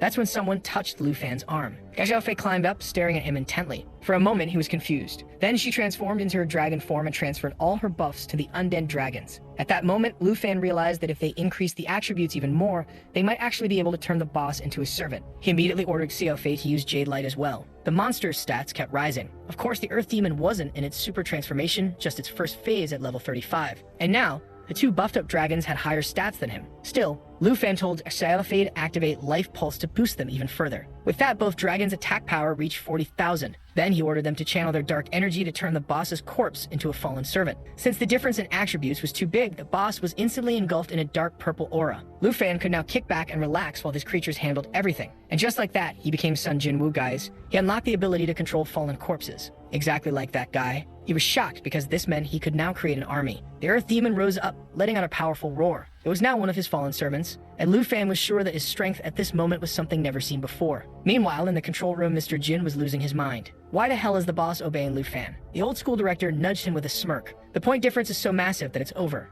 No one else has a chance. Fei Bai chuckled and added that if the other nations refused to accept defeat, then maybe they should just cancel the competition altogether. The sarcasm was eating away at Jin, who knew that his family's reputation was crashing. Unfortunately, he now had no choice but to give that special mission to Lu Fan. Meanwhile, our boy was peacefully sleeping, surrounded by his dragon girls, passively stacking points. He decided to check the rankings. Of course, he was still sitting at number 1 out of 23 nations. But something strange caught his eye. A new mission appeared on the map. The scene shifts to the frozen lands. Their poor Yasunrai was thinking about grabbing another mission. Oh my guy, you're gonna get wrecked again. Then his expression completely changed, because Lu Fan appeared once again. The poor guy was suffering, wondering why this damn bastard always shows up in front of him. But the real terrifying part was, if Lu Fan was here for another mission, it meant he already completed the 9 realms mission. Lu Fan immediately noticed the trembling guy. Yasunrai started apologizing, saying he was leaving and that there was no need to worry. But Lu Fan drew his massive sword and swung at him. Yasunrai screamed for forgiveness. But in reality, Lu Fan had only attacked because a monster was creeping up behind him. Yasunrai, now drenched in sweat, thanked him.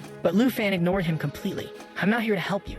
I only killed it because it gave me points. The poor side character was still stuck at rank 17 with 23,000 points. But Lu Fan was actually impressed. How did this guy get so many points? Yasunrai sighed, thinking about how he didn't even sleep last night, just non-stop monster farming. Lu Fan, being as cruel as ever, briefly considered killing Yasunrai to take his 20,000 points, but he decided to let him farm a little more before making a decision. Then Lu Fan placed a hand on Yasunrai's shoulder. You're earning points way too slowly. At that moment, rank 17 was an absolute embarrassment for the southern region. Lu Fan told him he expected to see him higher next time. Yasunrai was shocked, wondering if Lu Fan was actually encouraging him. As far as he had heard, the Dragon City competitors were supposed to be cruel, but the Lu Fan he just met seemed strangely kind. Our boy casually accepted the mission, looking completely unbothered. When Yasunrai turned to say he'd work harder, Lu Fan was already gone, flying away. The mission was simple: hunt a representative. Right now, his target was rank number 6 in the swamp region. He wondered if it was Chenghen or maybe Charles. But honestly, it didn't matter. All he had to do was complete the mission. With that, he ordered Xiao Yi to take off. Meanwhile, in the swamp region,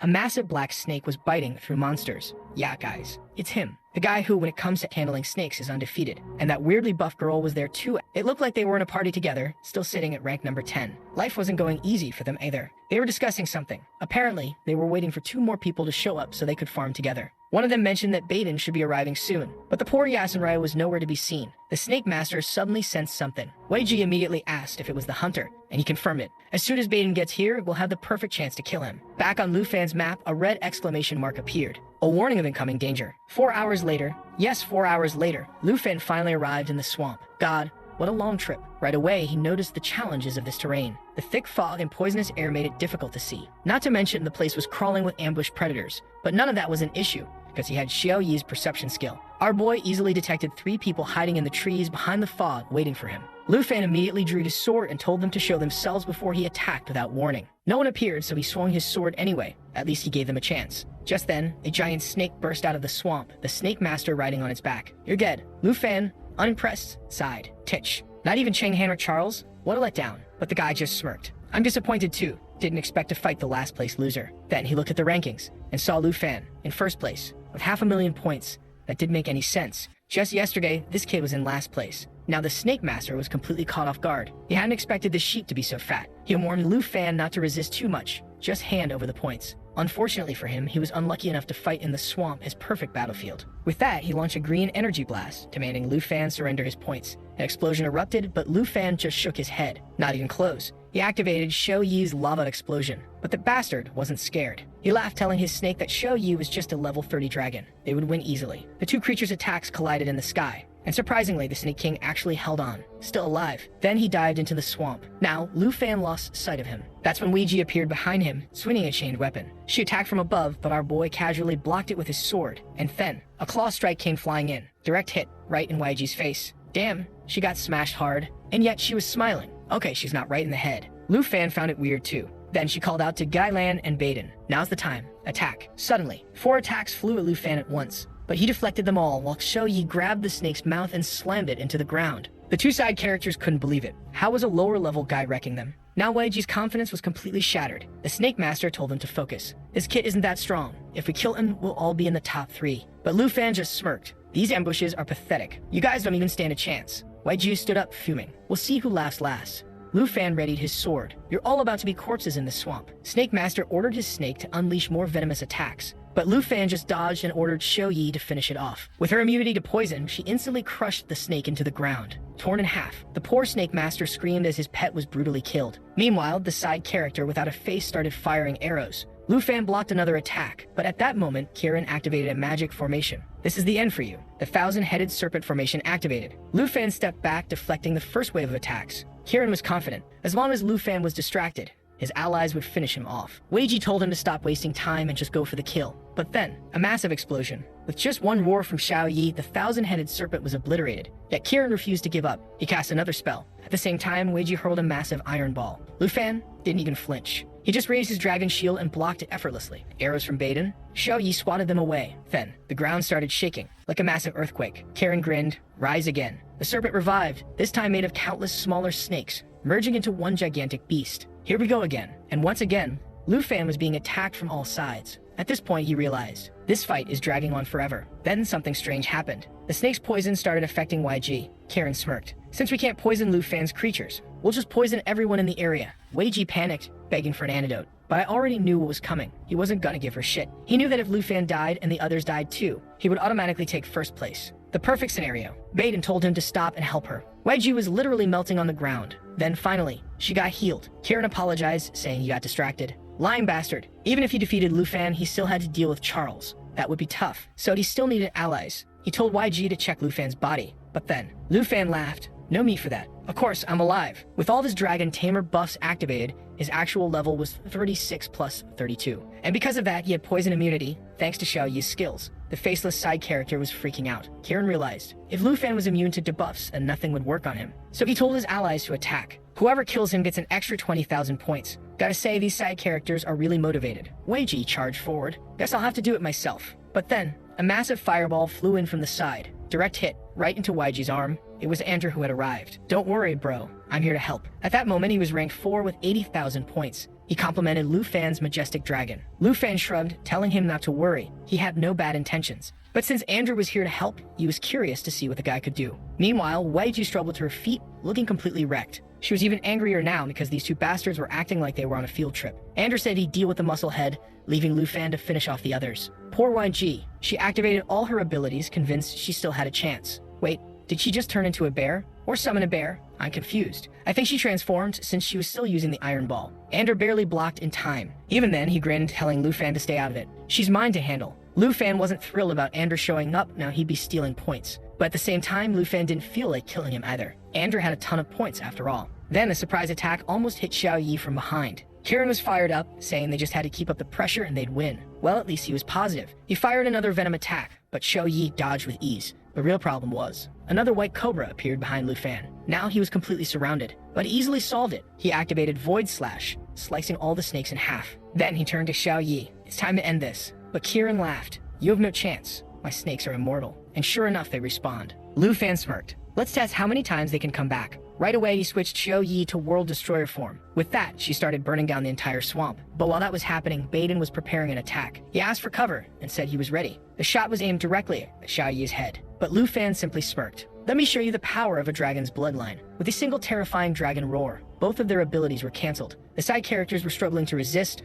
but it was clear. Their chances were getting worse by the second. Then Kieran turned and ran. Baden called out for him to wait. For the first time, he finally had a proper face drawn, because the guy was crying. But it was too late. Kieran activated his snake buff, healing himself while escaping underground. Baden tried to run too, but got struck by lightning. Instant death. Lu Fan thought to himself, that damn Kieran always betrays his allies. He told Xiao Yi to get ready to hunt him down. They would burn down the entire swamp until that rat showed himself. He set fire to the ground, and just like that, I think the guy died. 50 chapters of this fight, just for him to burn alive underground. Incredible. At least Lu Fan got 66,000 more points. But honestly, who cares? Rank 1 to rank 1. Unbelievable. Then someone called out to him. He turned, and an explosion went off. Andrew had defeated YG, slammed her with a hammer attack, crushing her completely. He lifted her body, saying that a traitor like her deserved no mercy. But surprisingly, he was humble about it. He offered Lu Fan the final blow. Damn, what a real one. But honestly, at this point, guess what? Another 56,000 points, And guess which rank he stayed at? Exactly. Andrew reassured Lu Fan that he wasn't here to cause trouble. He saw those three attacking him and decided to step in.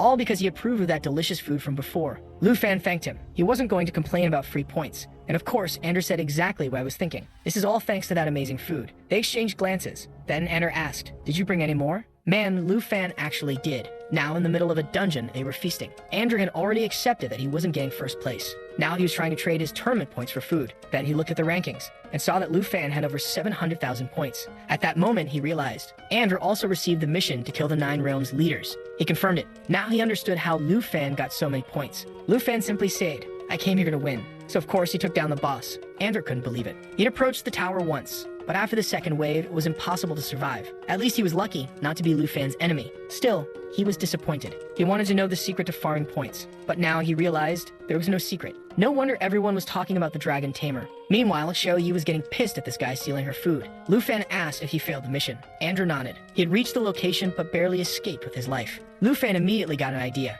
He asked if Andrew was interested in teaming up. Guaranteed this guy was about to farm another tower. But along the way, Andrew was starting to get nervous. Xiao Yi kept staring at Andrew the entire time. Lu Fan explained that he controls her, but dragons don't like strangers getting too close. They finally arrived at another black tower. The first thing they encountered was level 60 creatures. Honestly, at this point, Lu Fan was just farming XP for his dragons. Which, yeah, is a good thing. But still, where the hell is XAMGCEN's FUL form? Andrew wanted to know if they were really going to keep fighting, even though Lu Fan was already at the top rank. Lu Fan simply told him, "If you don't want to fight, just watch." Everyone had to rely on their own abilities. The creatures charged forward, and Lu Fan said he'd leave some for Andrew to have fun. He summoned Extinction, saying that he'd handle the creatures inside the tower. Andrew just stood there in disbelief. "You're going in alone." Then Lu Fan activated Extinction's giant worm form. Wait, suddenly, it has legs. Didn't it just look like a legless worm? Looks like the artist heard me say it looked awful and changed it halfway through. With its new form, Extinction easily destroyed the entrance while Lu Fan flew inside.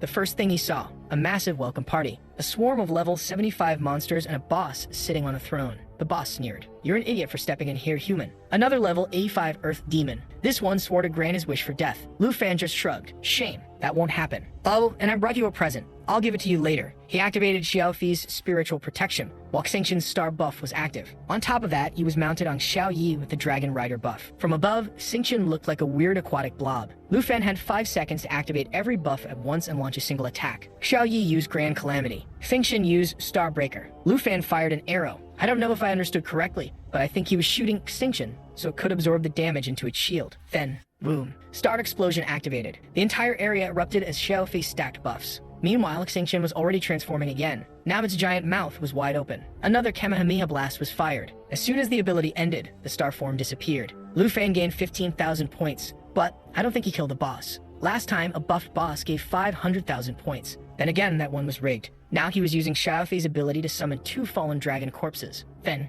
he activated Galaxy Form again and launched Star Rain. Ah, now it's back to being the giant worm. Guess it has 2 forms. It was doing all this to clear the air monsters and farm XP for everyone. Abyss Wasp tried a venom attack. Straight attention. But now that she leveled up, she had a black hole skill. It completely erased the attack. And then, it created another black hole explosion that wiped out everything. Lu Fan, watching from above, was impressed. But then, he noticed something strange. Even after all of that, the boss had disappeared. Even worse, the creature had teleported behind him. It activated Death Prison, trapping Lu Fan. Centipedes charged at him, but then, a glowing eye locked onto the enemy. It was the boss he resurrected, and it punched the other boss straight in the face. The original boss was stunned. "How are you here? Why are you helping a human?" But the undead boss ignored him. Then, it vanished and reappeared behind him. Strike. The new boss was ripped in half. At the same time, Xiao Yi dropped another explosion on him. Lu Fan finally revealed the gift he brought. A reunion between old friends. But of course, these damn monsters never die easily. The boss stood back up. It was furious. "This is a disgrace to our race. Seeing one of our own reduced to a human servant,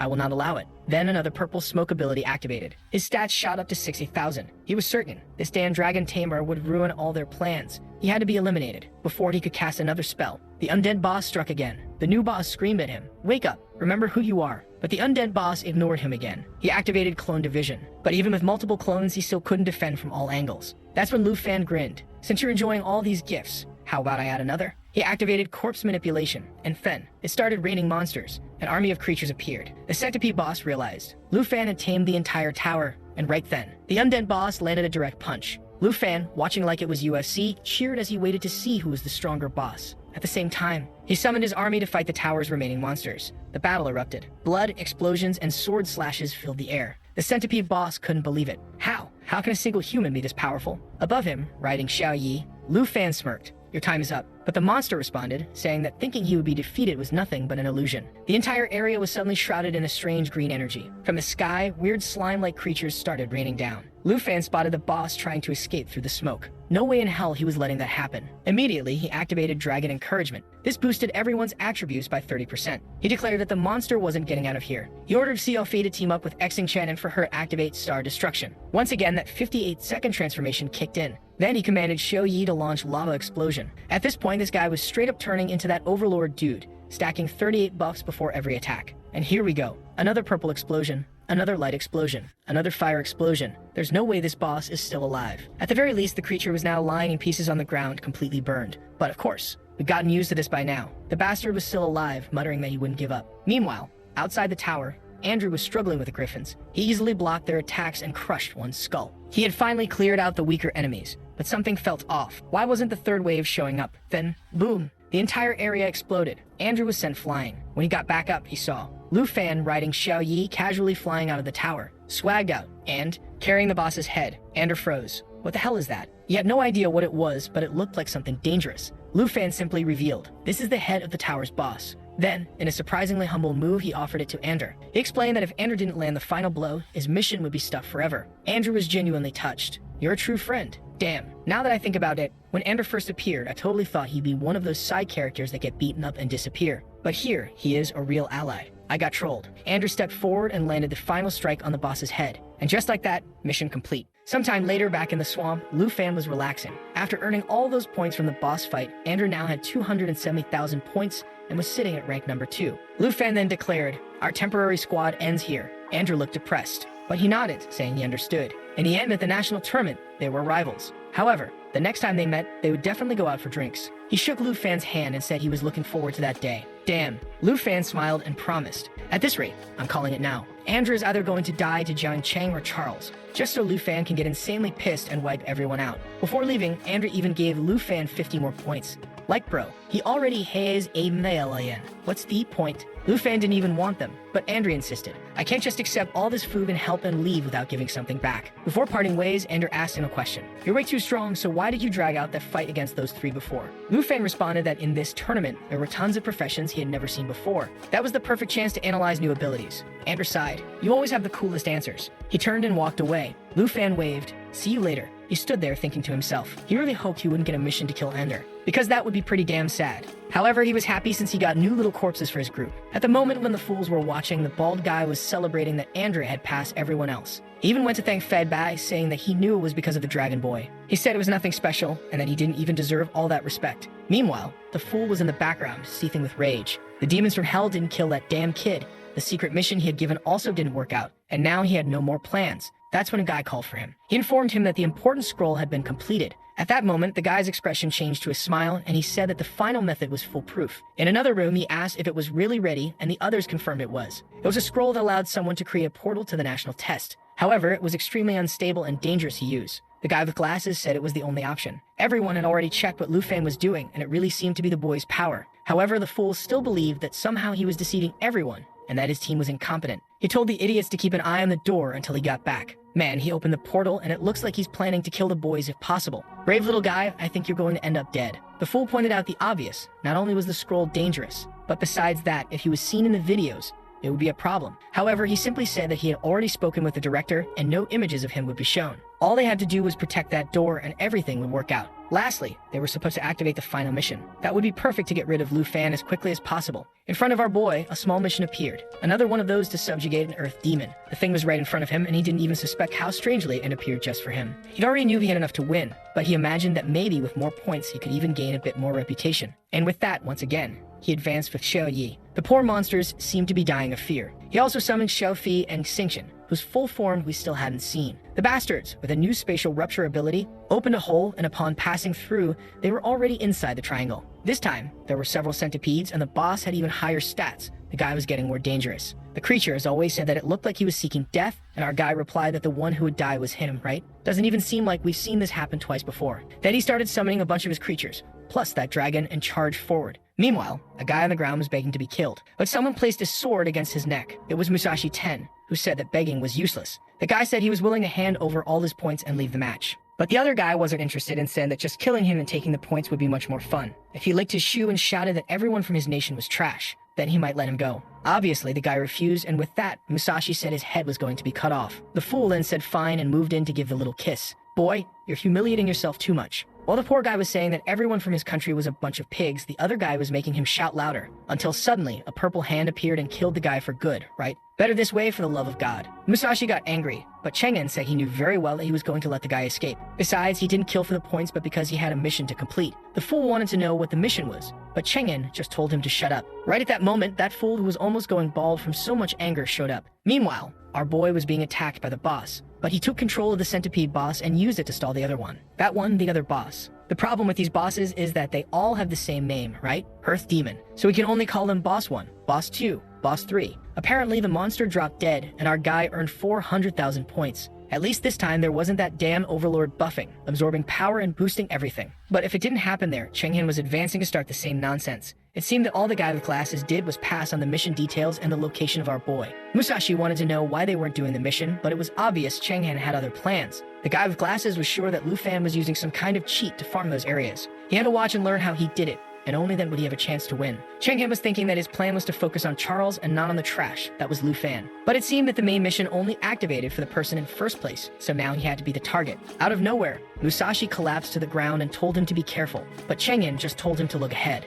There were several creatures holding chains, and they had arrived at the same place as our boy. Chang'an was confident, telling him not to worry because with his strength, they would manage. Musashi then activated one of his samurai techniques and started slashing through the monsters. Meanwhile, the other fool didn't even care that Lu Fan had some dragons. He must have some way of cheating to farm these places, and if that idiot could do it, he could too. However, strangely, even after killing countless creatures, they hadn't earned a single point. Chang'an was sure something was off and decided to take a look inside. Lu Fan really knew something that no one else had a clue about. Inside the triangle, they wondered why there were no monsters, and if the place had already been cleared, when suddenly something started appearing right in front of them. The two were startled, and at that moment, our boy's 3 bosses appeared right in front of them. Right away, Musashi was sure something was wrong. That's when the protagonist himself appeared behind them, saying he hadn't expected this visit. The guys turned around with not-so-happy faces, wanting to know what he was doing there. Our boy simply replied that he had come specifically for them. This was all a big trap that our boy had set. After collecting more and more corpses, he was getting better at controlling them. Now he could send the creatures to farm in much farther locations. With the 3 areas he had already fully cleared, he had 3 armies attacking others. Meanwhile, he kept the powerful bosses and their creatures for himself. But then Musashi said that if a level 33 kid wanted to talk to him,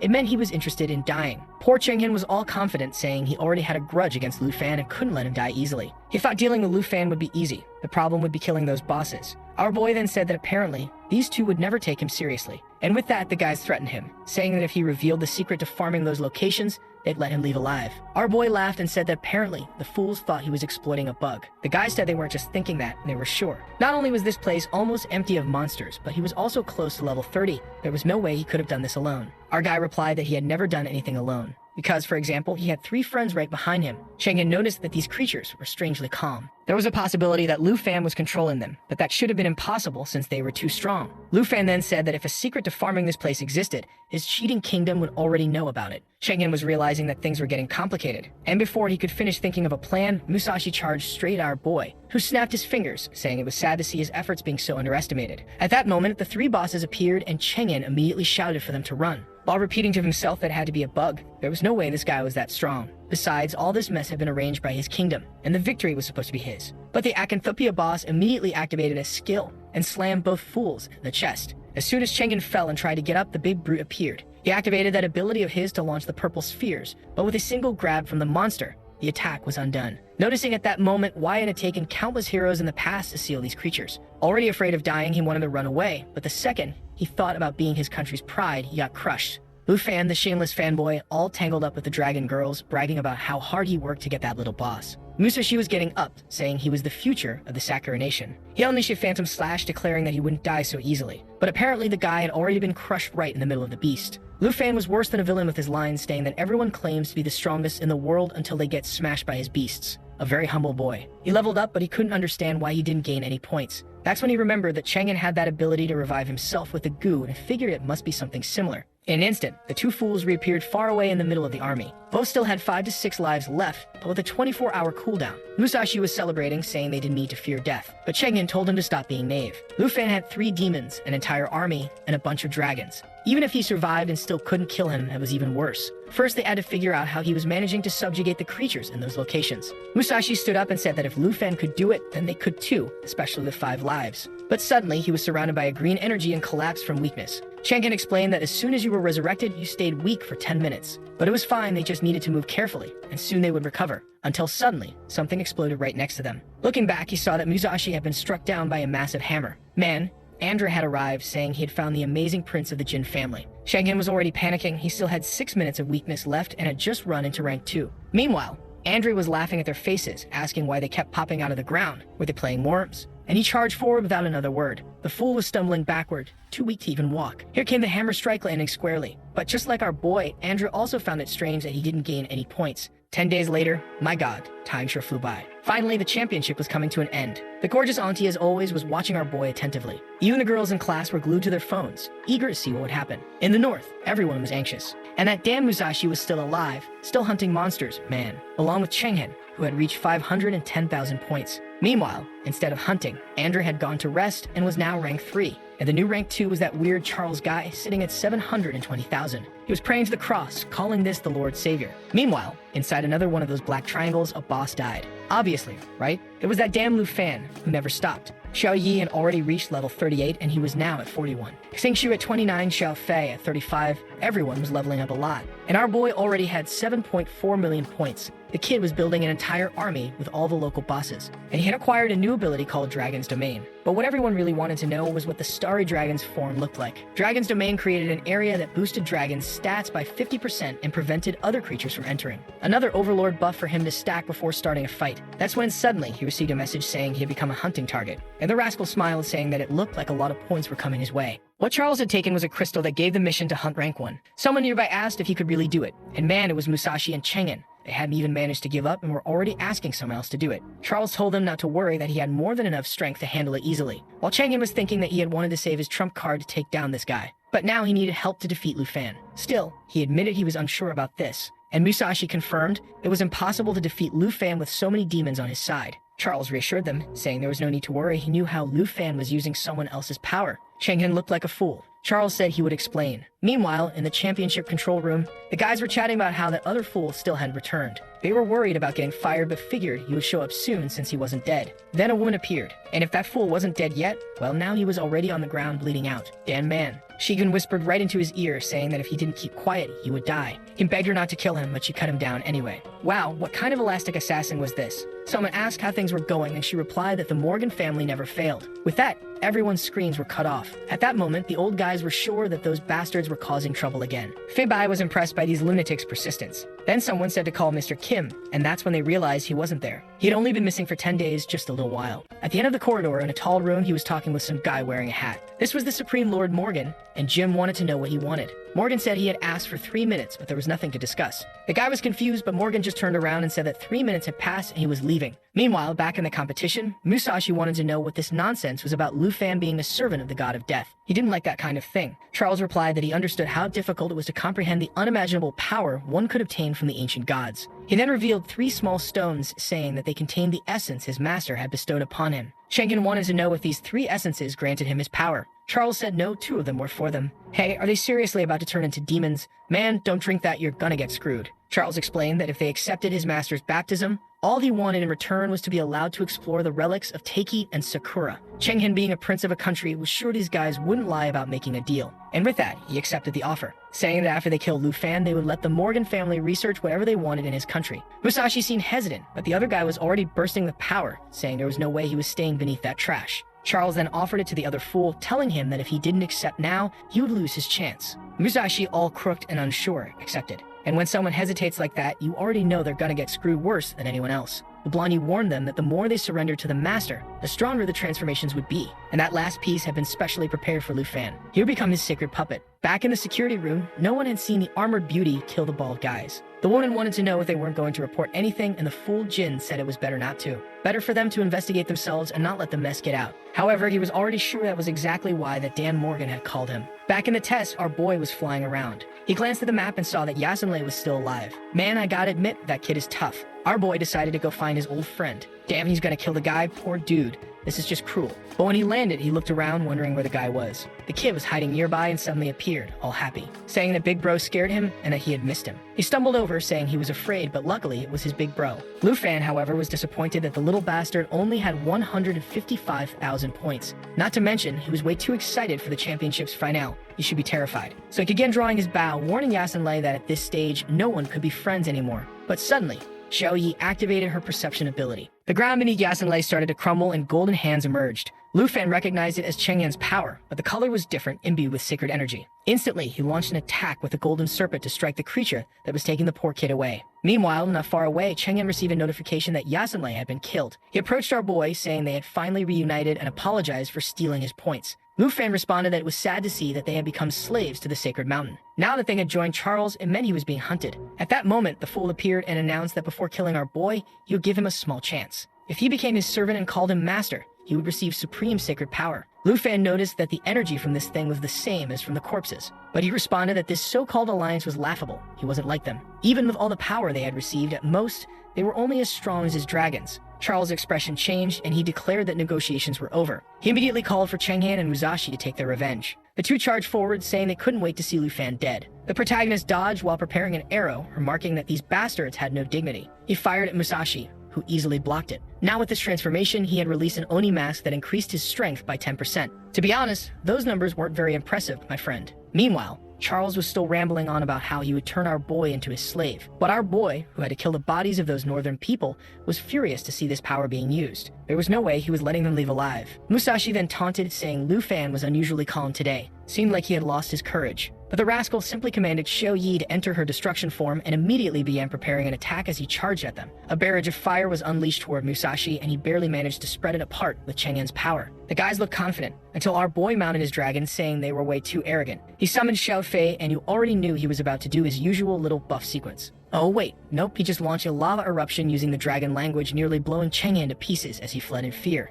Meanwhile, the fool Musashi was burning inside his armor. And for the sky, our boy kept mocking him, telling him to summon something that wasn't garbage. Poor Musashi was in complete disbelief that a mere level 30 dragon was destroying him, and Lufan even thanked Charles for the point delivery. That's when the guy lost it and pulled out that massive cross. Was it a sword? A hammer? What the hell was that thing? Looked like some kind of cross staff as he summoned a gigantic object and started raining fireballs. But Lufan just said that apparently even the boss wasn't much of a big deal. He was dodging everything effortlessly with Xiao Yi completely untouched, while Charles was losing his mind. Then the guy shattered his crystal and declared that he would now show the power of the true ancient gods. A massive door appeared and an angel emerged from within. Lufan immediately noticed that the guy was charging up some kind of attack, so he started preparing his own, saying he wouldn't let that happen. He unleashed a flurry of arrows, but it didn't seem to do much. That's when he realized that this damn creature was even stronger than the demons he had killed before. Here we go, guys. He activated the dragon's encouragement, drew his bow once again, and prepared another lava eruption attack. For once, he was being humble with the buffs. And then the massive angel came swinging with its sword. Their attacks collided mid-air, causing a lava explosion, and he followed up with another arrow shot. Damn, the guy fully transitioned into an archer, huh?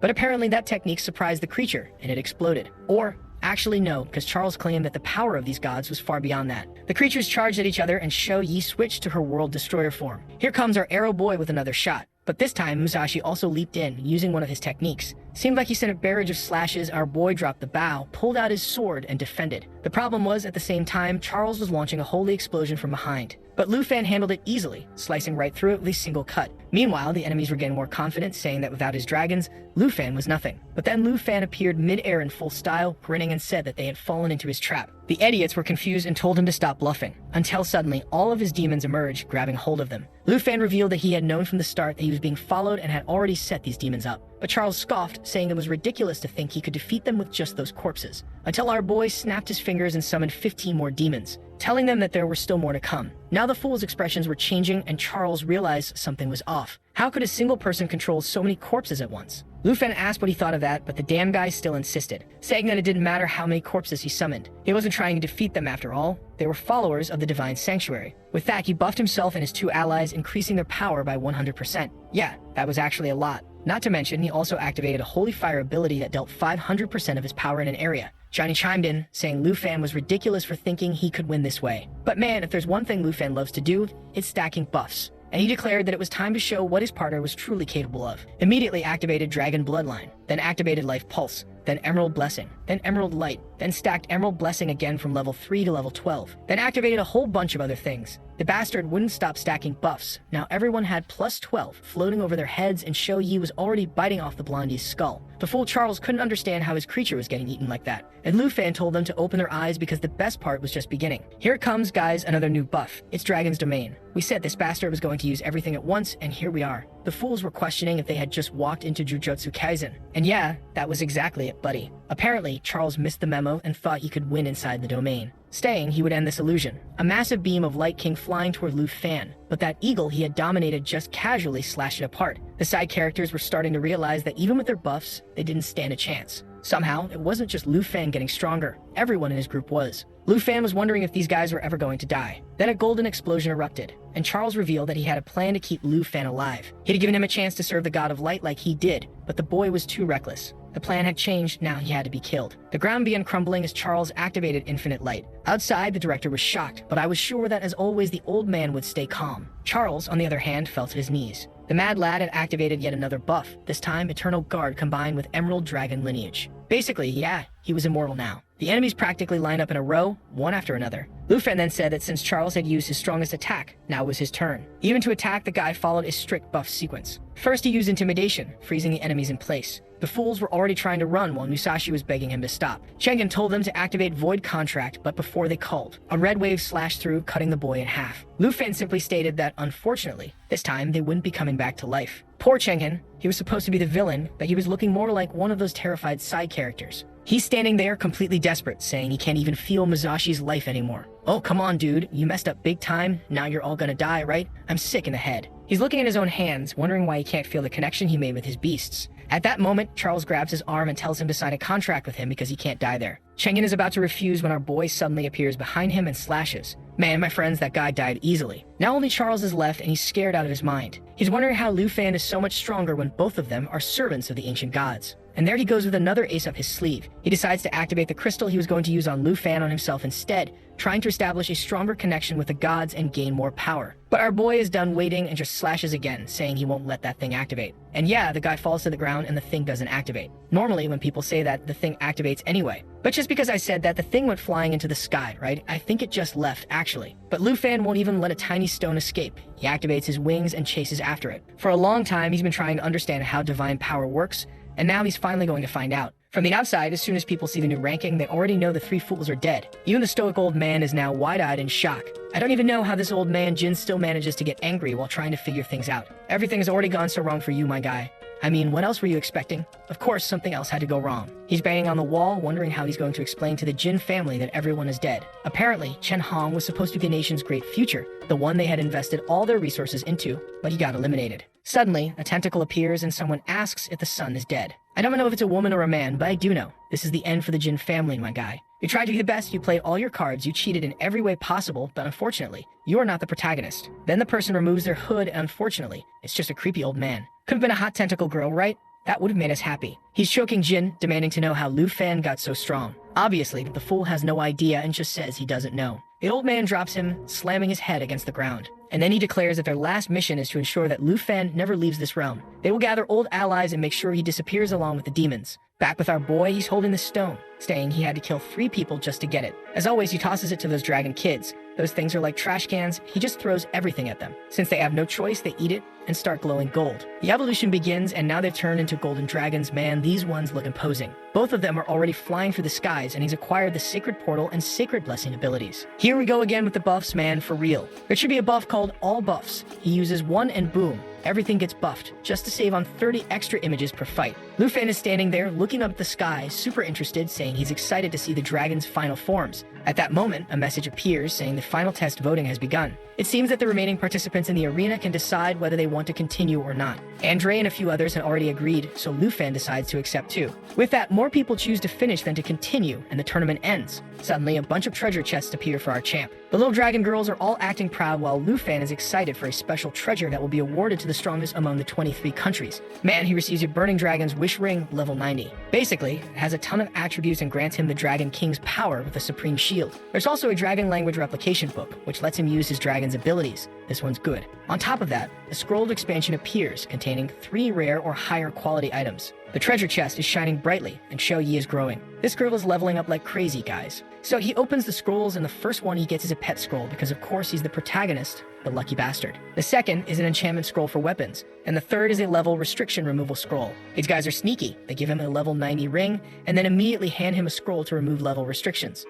How convenient, huh? Guess what he does? 1 + 1 = 2, right? He uses the scroll in the ring and equips it done. On top of that, he instantly uses the buff scroll on his sword. This guy wastes no time, he just got this stuff and is already spending it all. And the best part? Now with the replication ability, he can use his dragon's own skills. It seems that this ring requires a 5-piece set, and once he collects them all, his spirit will increase by 50 and his stamina by 200. Plus, he'll be able to transform into the Golden Dragon King form. The very next second, he's walking away with his hands in his pockets like a total boss. Some people love him, others hate him, wondering why he killed everyone. Meanwhile, the folks from Dragon City are approaching, knowing that a lot of people will start hating Lufan now. The old man shows up like he does every day, looking at the boy and saying he truly is the nation's hero. He congratulates him for reaching rank 1, despite all the hardships he had to go through. Lufan received a golden insignia from the northern faction. It served as a badge of distinction, granting him respect anywhere in the country. Our boy was a bit awkward about it, but gratefully accepted the recognition. At that moment, the announcers were about to declare rank 1. Would they dare to lie so blatantly? No way in hell, right? There was no way around it. Lufan was rank 1 with 8 million points, 91% of the total score. Andrew placed second with 700,000 points, and third place was some random guy from the Zhenhu nation. So unimportant that they didn't even bother saying his name. Valen kept sucking up to our boy before finally stepping aside, saying he was looking forward to his future. Besides, they would depart tomorrow morning, so he should prepare. For his performance, he would receive a national level reward. Lufan had no idea what that meant, and his professor only told him it was going to be something good. Meanwhile, the viewers were still dying to see Xingqian's final form. For the love of God, it's been ages, and she's still missing. After everything, we're finally in his room. Normally, this is when he discovers things, right? Come on, boy, let's go. He was staring at his medal like an idiot. Then he got up and declared that it was time for the main event. He activated the expansion scroll and prepared to hatch the new egg. It immediately began shaking, but we already know it's going to be another dragon, so we're not that excited. However, the other dragons were super hyped to see who their new sibling would be. He activated his absurd taming ability and the egg started cracking. Lightning flashed through the room and a blue baby dragon appeared. Its name? Blue Dragon. Wow, the creativity is astounding. From what I gather, it was focused on massive area damage and apparently had no cooldowns on its abilities, which meant constant electricity rain. It also granted immunity to debuffs and had solid recovery abilities. And it was already munching on stuff the moment it hatched. Oh no, this time, it was a male dragon. Lufan was thrilled, saying he finally got a boy. Damn bro, where's Xingqian? Wake her up already. Our boy was clearly into weird things because he immediately went to squeeze the dragon, talking about how awesome its appearance was going to be. But this little bastard was a beast. Immediately bit his finger. Lufan shook his hand in pain, while the other dragons laughed at him. But this blue dragon came in hot, biting Xiaoyi too. Big mistake. She whacked him on the head, and he stayed quiet on the ground. Lufan was happy, realizing that the dragon had a lock-on ability that made dodging impossible. He really liked this guy, but it was time to give him a name. The rowdy little dragon was growling at Xingqian, but she was even rowdier, slammed him into the floor immediately. Our boy told her to go easy on him since he was still level 1 and could actually die. After a while, he stood there thinking, trying to come up with a name. As always, he picked something simple and dumb, Pequeno Azul. The dragon didn't react. Guess that wasn't a good one. Since the dragon had no cooldowns and could deal insane damage, he decided to name him Abao. The translator didn't explain what Abao meant, so I will. It basically means something violent and explosive. So yeah, his name was Explosion or something close to that. And this little guy liked it, and immediately went back to biting poor Lufan. One thing was certain, even at level 1, this little monster hurt. Right then, the treasure map of the day appeared. Another golden rank 1. Man, are we seriously never going to see Xingqian's form? I've been waiting for 50 chapters. Meanwhile, on the border of the Dragon Nation at the Yi family mansion, the giant professor, filled with knowledge, was absolutely ecstatic. She already knew Lufan would have no trouble winning, especially with the weapon she gifted him. Oh no, but she's coughing up blood, saying that Huang family's methods are too cruel. Please don't kill her off, guys. There aren't enough strong women in this story. Actually, there are plenty, but they never leave their houses. Our boy is always traveling. Just then, a woman appeared and called out to her. Thank you, artist, for spending 60% of your time on this single panel. Apparently, the Huang family was there and she demanded to know what they wanted. The woman said it was about Mount Yunshui, but she immediately knew it was just an excuse to destroy the Yi family. She stood up and asked if the Dragon Nation had sent any messages. The woman replied that they hadn't. She slammed the table, cursing them as ungrateful. Oh no, she's coughing up blood again. Lu Fan, my boy, you gonna save this one too. I don't know how since you're not a healer. Figure it out. You're the protagonist. Meanwhile, Lu Fan was back on his plane flying home. He was studying the next secret realm, where he would find his next mission's treasure. Turns out, his national reward was 10 dungeons that only he could farm. Great, but he knew that level 60 areas wouldn't help him level up much. That's when he noticed the Sea of Death, a nightmare level area with level 70 plus enemies. And guess what? That was exactly where his treasure had appeared. He immediately requested access to the location. The old man praised his choice, saying it was one of the best places available. Then the old man left first. His professor put a hand on his shoulder and asked him what he was thinking about. He had nothing left to do there. It was time to board the plane. Outside, everyone was snapping photos of the new superstar. When he landed back in Dragon Nation, there were banners everywhere with his name on them. And obviously, he asked his professor for help to escape as quickly as possible. With that, we were finally back on campus after more than 15 days. And when we're on campus, what do we get? The queen of the house showing up to greet the protagonist. The best group in the country was already there, waving banners for him. And of course, he was immediately mobbed. Our beloved Hank was saying how worried she had been every single day seeing so many people trying to kill him. With that, the boy waved goodbye to the director and went off to enjoy himself. And damn, it was a feast, guys. A huge table filled with amazing food. Kaf, they were chatting, asking about his experiences, teasing each other. But yeah, the guy is a proper man, no doubt about it. But even in the middle of all this, he was wondering about Senior. Little did he know she was hanging on by a thread. Meanwhile, in Jindu City, inside a reception hall, they had already received intel that Lu Fan had gained access to the Sea of Death. One guy stood up and ordered them to prepare the Godslayer and the Legion's War King. This snowman-looking dude was clearly built for a 13-year-old villain. The fool with glasses said it was too much, but the other guy grabbed him by the neck. Wait, I just realized, those two losers from before were here again. They were so forgettable, I had completely erased them from my memory. And then he ordered the fool from the Jin family to set up an ambush for Lu Fan and end him there. The next morning at the entrance to the Sea of Death, man, this time our boy had brought his whole squad. I had almost forgotten about the goth girl's power. She really is dangerously strong. Lu Fan noticed some flags from Teiji Nation and got a little confused. And then she arrived, the first goth to ever row a boat. She explained that since they organized the teleportation for him, these people came along. But he didn't need to worry, the Academy sent her to handle things if anything went wrong. The stunning professor thanked her for her concern, and Professor Gu told him to follow her. At the front gate, she told our boy to enjoy his reward to the fullest. He smiled for a moment, but then his expression changed. The moment he stepped inside, there was a guy standing at the gate. Was he some kind of guardian? He was about to deal with him, but the girls told him to relax. Oh, you see that? They're covering for him. We didn't see what happened, but apparently, they handled it easily. Man, it's been a while since we saw Hanki use her magic huh. I had almost forgotten she had these light-based attacks. He praised them, saying their execution was flawless. I agree. And they were all blushing, saying they had continued training to fight alongside him. Our boy praised them again, saying they had taken down a level 65 creature while being only level 30. That really was impressive. Oh, so they hadn't been slacking at all. Though he himself hadn't leveled up that much either, since he was just naturally broken. But suddenly, he sensed something off and fired an arrow at Xiaoman. The attack split and killed 2 skeletons behind her. Now they woke up to reality, huh? While they all struggled to kill just one enemy, he took out 2 with a single shot. The poor girls felt humiliated, realizing that their big moment was instantly overshadowed. Meanwhile, the professor, she just wanted XP,